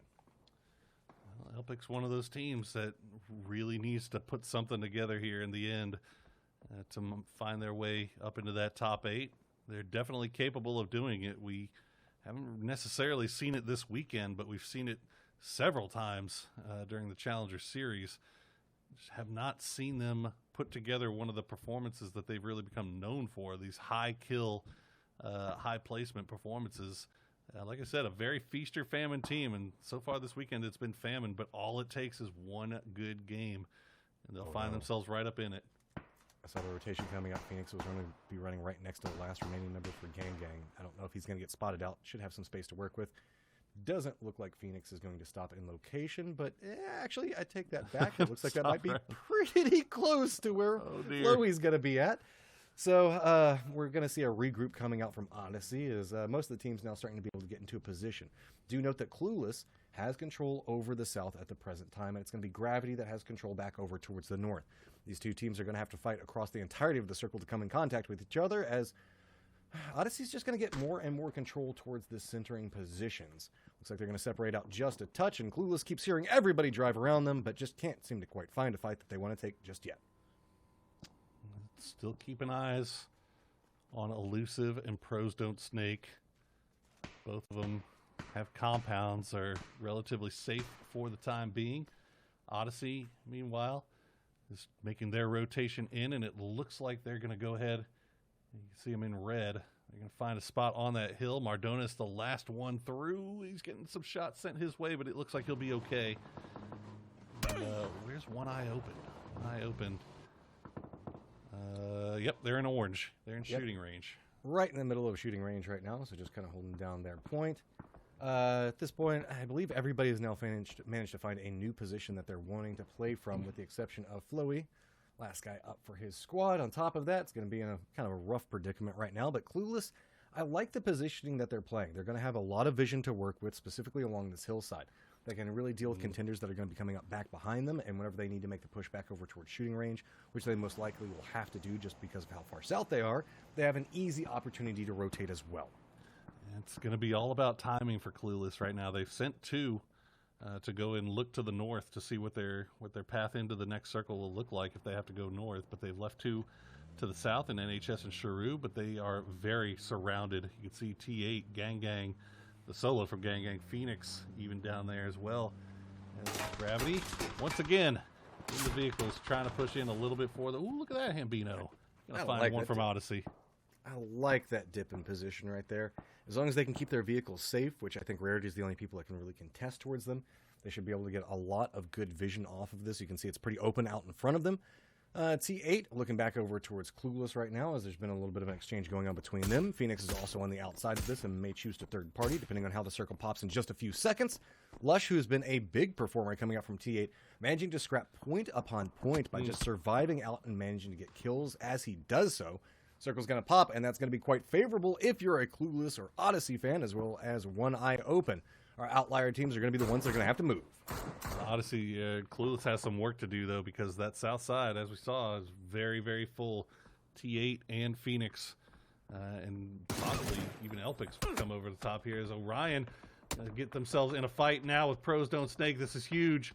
Pros Don't Snake need to hold on to their position. You can see them right now in 7th place, and this is actually getting third party by Zealot as well. So Orion, they're doing some chasing right now, but it's not looking great. They've lost one already.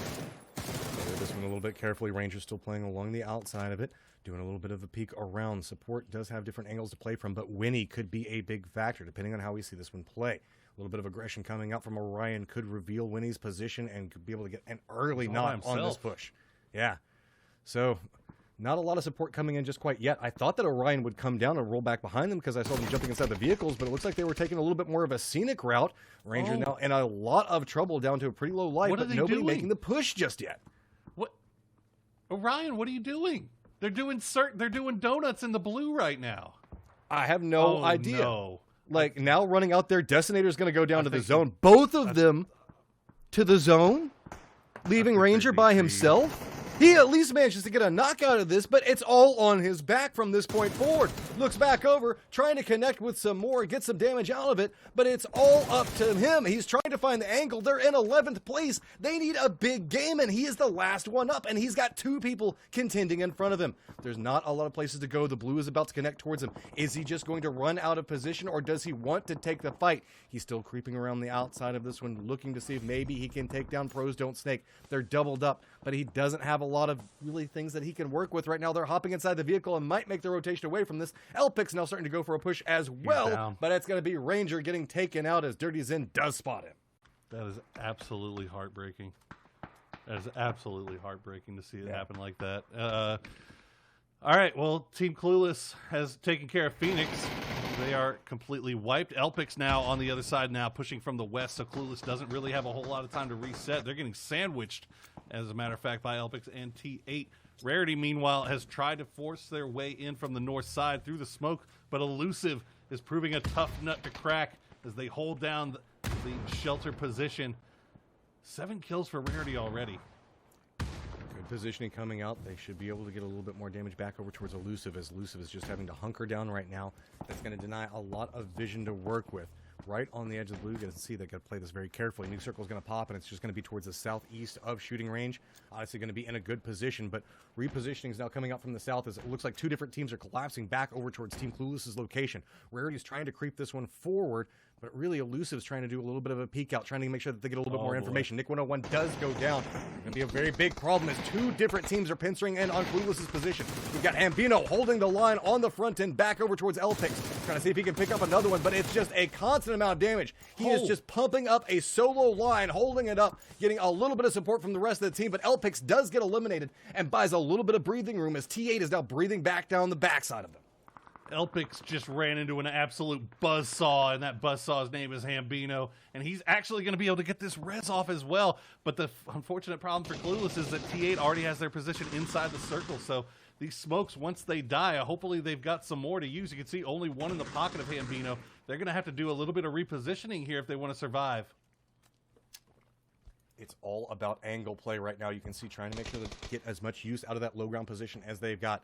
Weem down in the back. 2 members of T8 do have the high ground, but Clueless is making sure to try to get as much distance as they can. Try to find new angles to work with. Nick 101 is right at the doorstep of where we can see that they're playing at, but T8 can't quite make the play just yet. Instead, T8's going to opt back. Looks like they're trying to go for the res and might be a little bit of a calm before the storm. Meanwhile, Virtue creeping back around on this angle, aware of the fact that they do have one eye open very close to them, but I don't know if they know how close, as it's going to be walking right into the den. Instantly gets dropped. Matty Lowell wasn't looking the direction that he was expecting everybody else to be playing off on the other side of it. Virtue's now continuing up, knows the position of at least one, and they're just trying to stalk in, but they have to be so careful. That hillside is usually littered with players, and it's going to be revealed based off of the ways that they try to rotate into this. I mean, this is huge for One Eye Open. You can see where they're sitting right now on the leaderboard. If they can take care of Virtue, they'll be playing from the low ground. I mean, it's going to be tough sledding no matter how you look at it because they have to work their way uphill from this.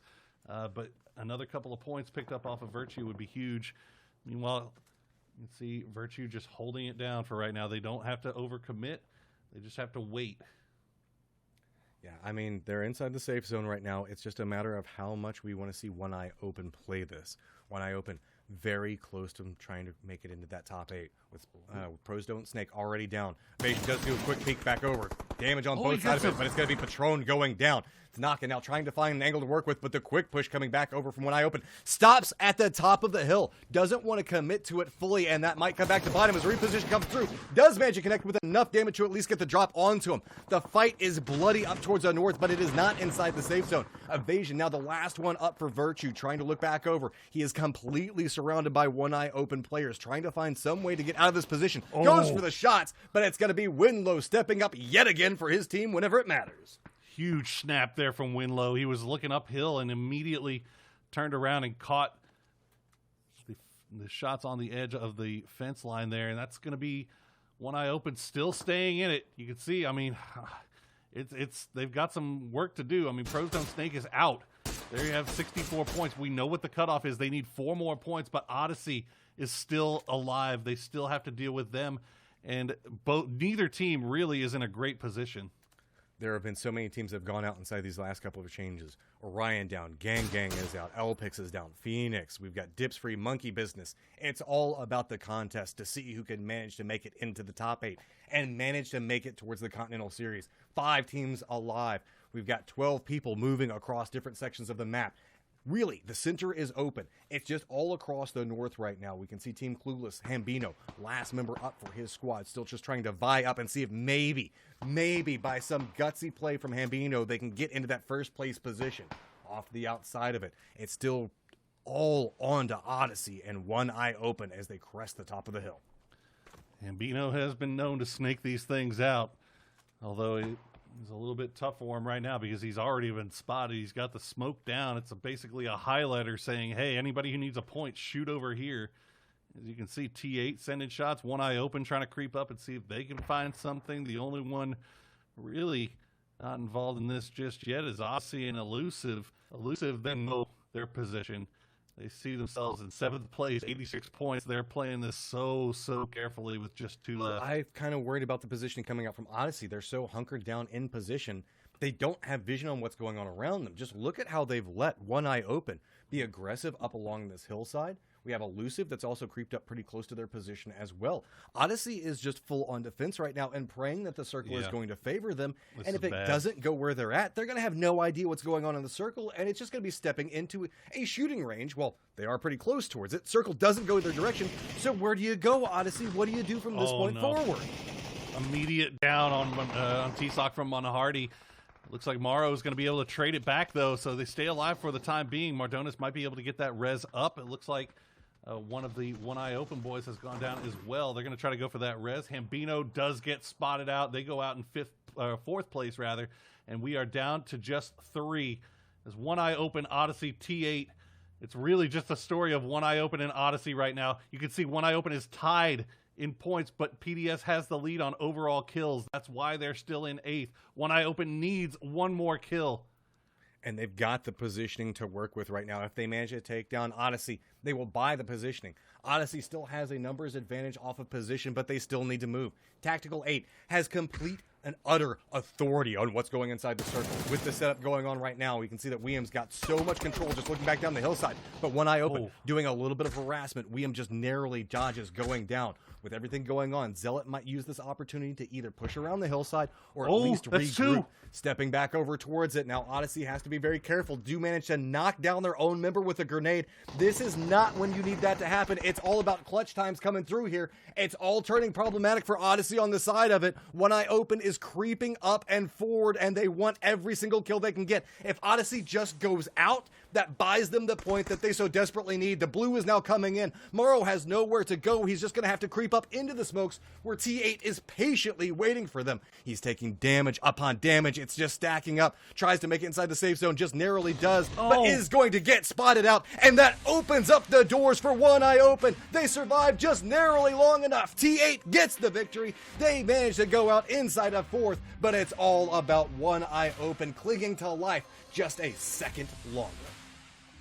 I mean, that is about as close of a down to the wire finish as you're ever going to see. I don't even think One Eye Open didn't even get it based off a kill. They got it off of a placement point is how they ended up jumping up. That was, my heart breaks for Odyssey, but we've seen it so many times now, Matt, when you have you have to play aggressive. You're not even aggressive. Just be active in the game. If you sit back and play defensive like that and wait for the game to come to you, you end up in 3rd place, but you only get 1 kill. And there was so many opportunities for Odyssey to step up there and show what they've got, and they just didn't do it.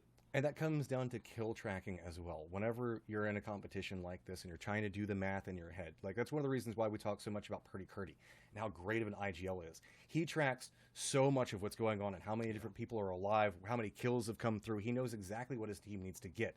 In a position like that, that's the math you need to be running. If you're Odyssey and you know One Eye Open is starting to get active on the outside, they're starting to fight, they're starting to get kills, you know that you have to do the same. And I know that they were being harassed by T8, and I know the fact that they couldn't get out of position, and I want to give them a huge kudos. I mean, stepping up and getting into 9th position, I don't want you to think that we're browbeating you by any form of fashion, honestly. No. You're just really damn good And I want to see you come in, and I want to see you in the next Challenger Cup, and I want to see you advance. So this is just advice, is all it is. You guys are fraggers. You're not snakers, but we'll have to see where. I want to see what the bounties are, Matt. I'm really excited to get the desk and see how that played out. So with this, we are now done, and I know we want to walk through the leaderboard. Who's got the bounties? Toffees, take it away.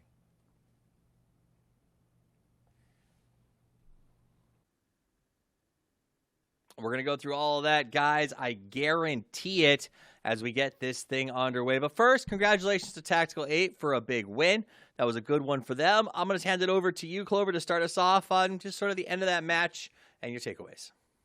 Yeah, I mean, really, TAC 8 especially, this is a team that I've kind of seen, I think, grow in a great way. I think they took all the things that weren't quite working for them and managed to kind of polish that off and picked up a lot of kills and points for that match for this game. And they held that center position and that high ground position really well, as we saw kind of put themselves in a nice position to take out all the teams that were right around him. Cameron, thoughts on the end of that match? Ultimately, the thing that comes to mind the most is echoing, once again, what the commentators were saying about Odyssey, how this is the final game, and if you want it, you're going to have to actually fight for it. And for Odyssey to have it slip away in that matter is heartbreaking. But that's what you get. To quote Paramore. I mean, that's it, though. From the moment this thing started, we talked about that 1 point. There'll be the difference between winning and losing. And that's what it comes down to. Get the points early when they matter most. But let's take a look at the leaderboards and see exactly where those points fell at the end of that match. I'm sorry, highlights. We'll look at leaderboards after the highlights, but first we got to remember what happened in the game. I'm excited about the placements. It was, right? And a good attempt also from Teagarden. I mean, he really looked strong this match. It's kind of a shame that he unfortunately slept through the first half of the game. I think we're going to keep giving him a bit of shit because he did kind of, take it out on himself on Twitter. So fair game is fair game. But San Diego Rarity, another team, right, that really kind of brought their A game today. But this is what I was talking about with TAC 8, right? They really had a great position through this latter half of the zone, utilizing the high ground, taking shots as we saw on Team Clueless. Now, of course, here, that unfortunate demise to Odyssey that unfortunately resulted in them making it out of the top 8. And, of course, there to One Eye Open, who did manage to squeeze themselves in. And I also kind of want to give a shout-out to Elusive, because we don't really talk much about them, but they had 4 kills that match. And those kills were the difference of them being in the top 8 and not being in the top 8.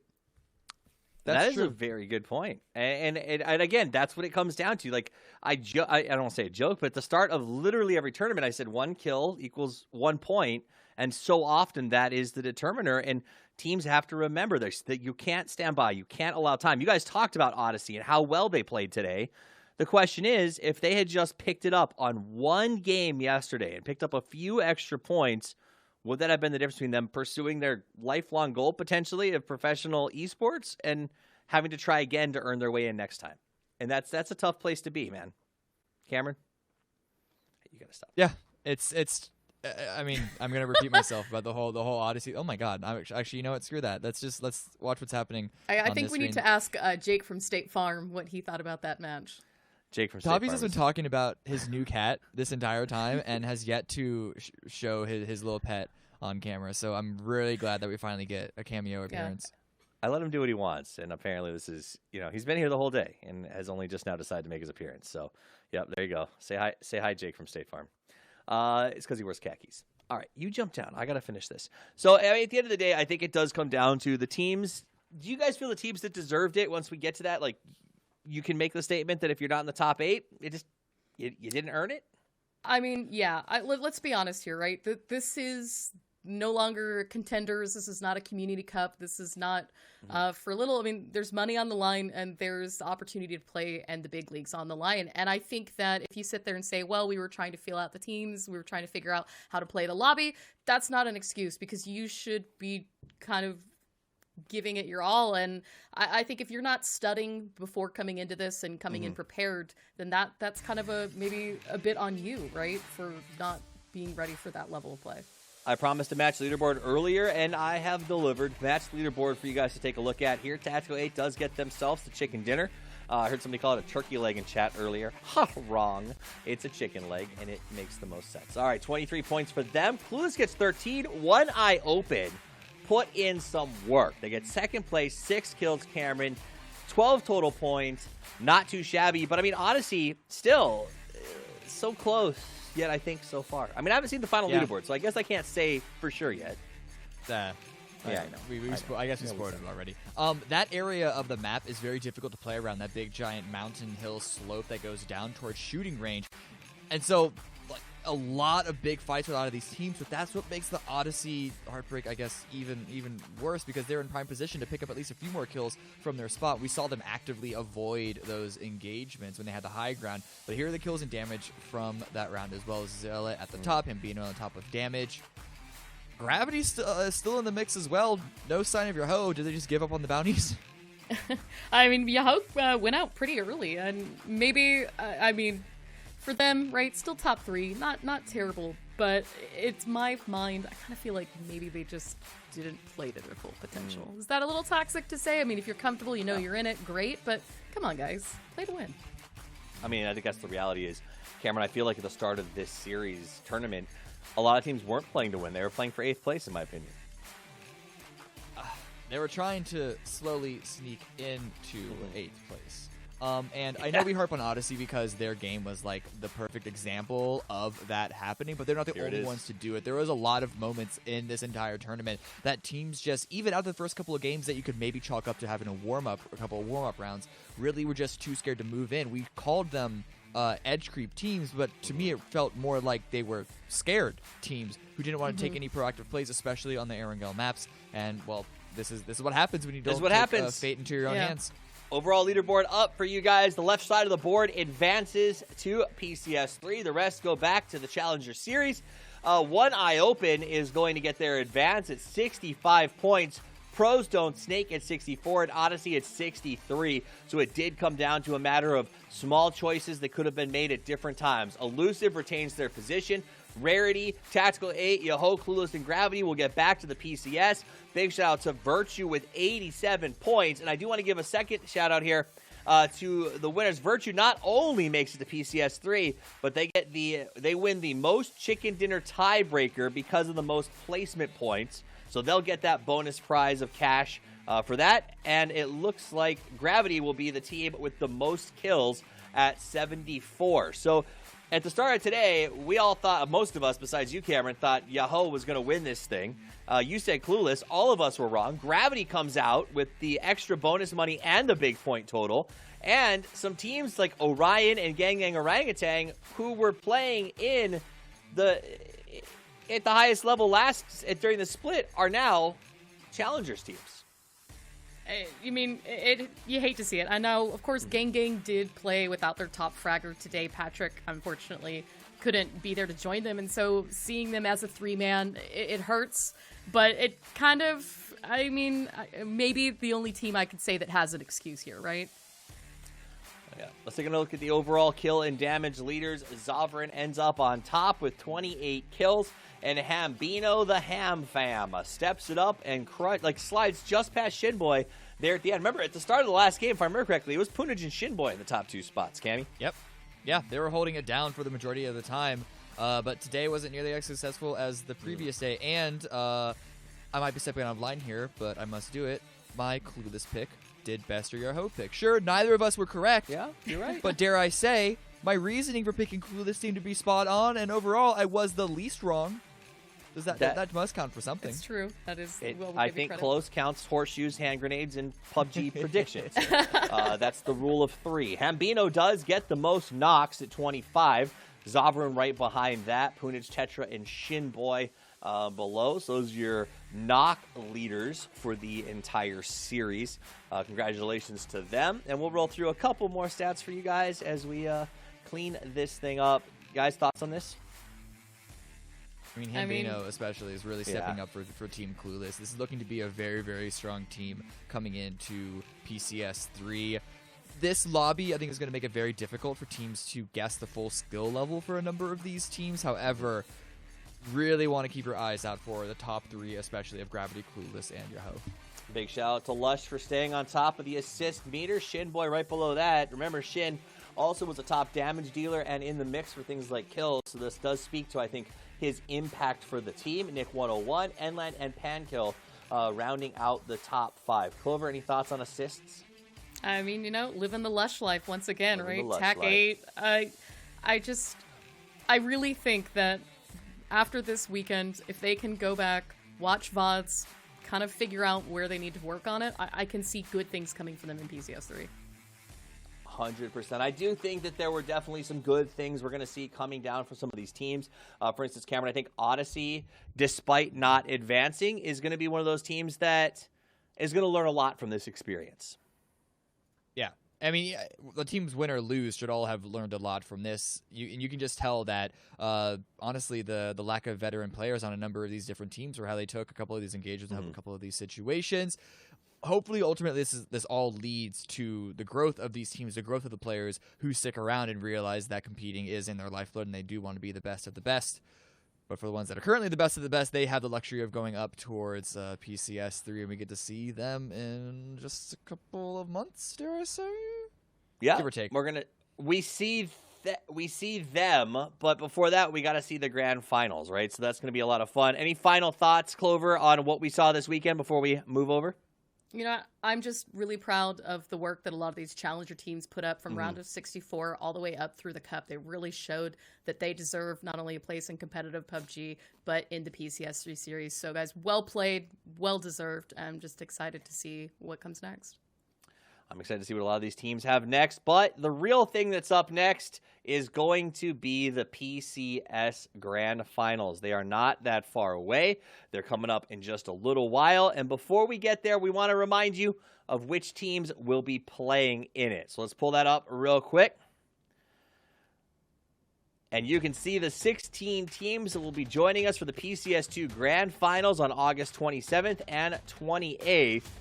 As well, and remember, obviously September 10th and 11th. We've got a break in the middle, so there's going to be plenty of time for teams to plan, bounce back in a ton of games. So there'll be no excuses about there just weren't enough.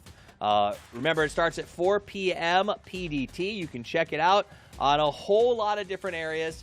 Most importantly, you can check it out on twitch.tv/PUBG, youtube.com/PUBG Esports, or now on tiktok.com/@PUBG.esports.official.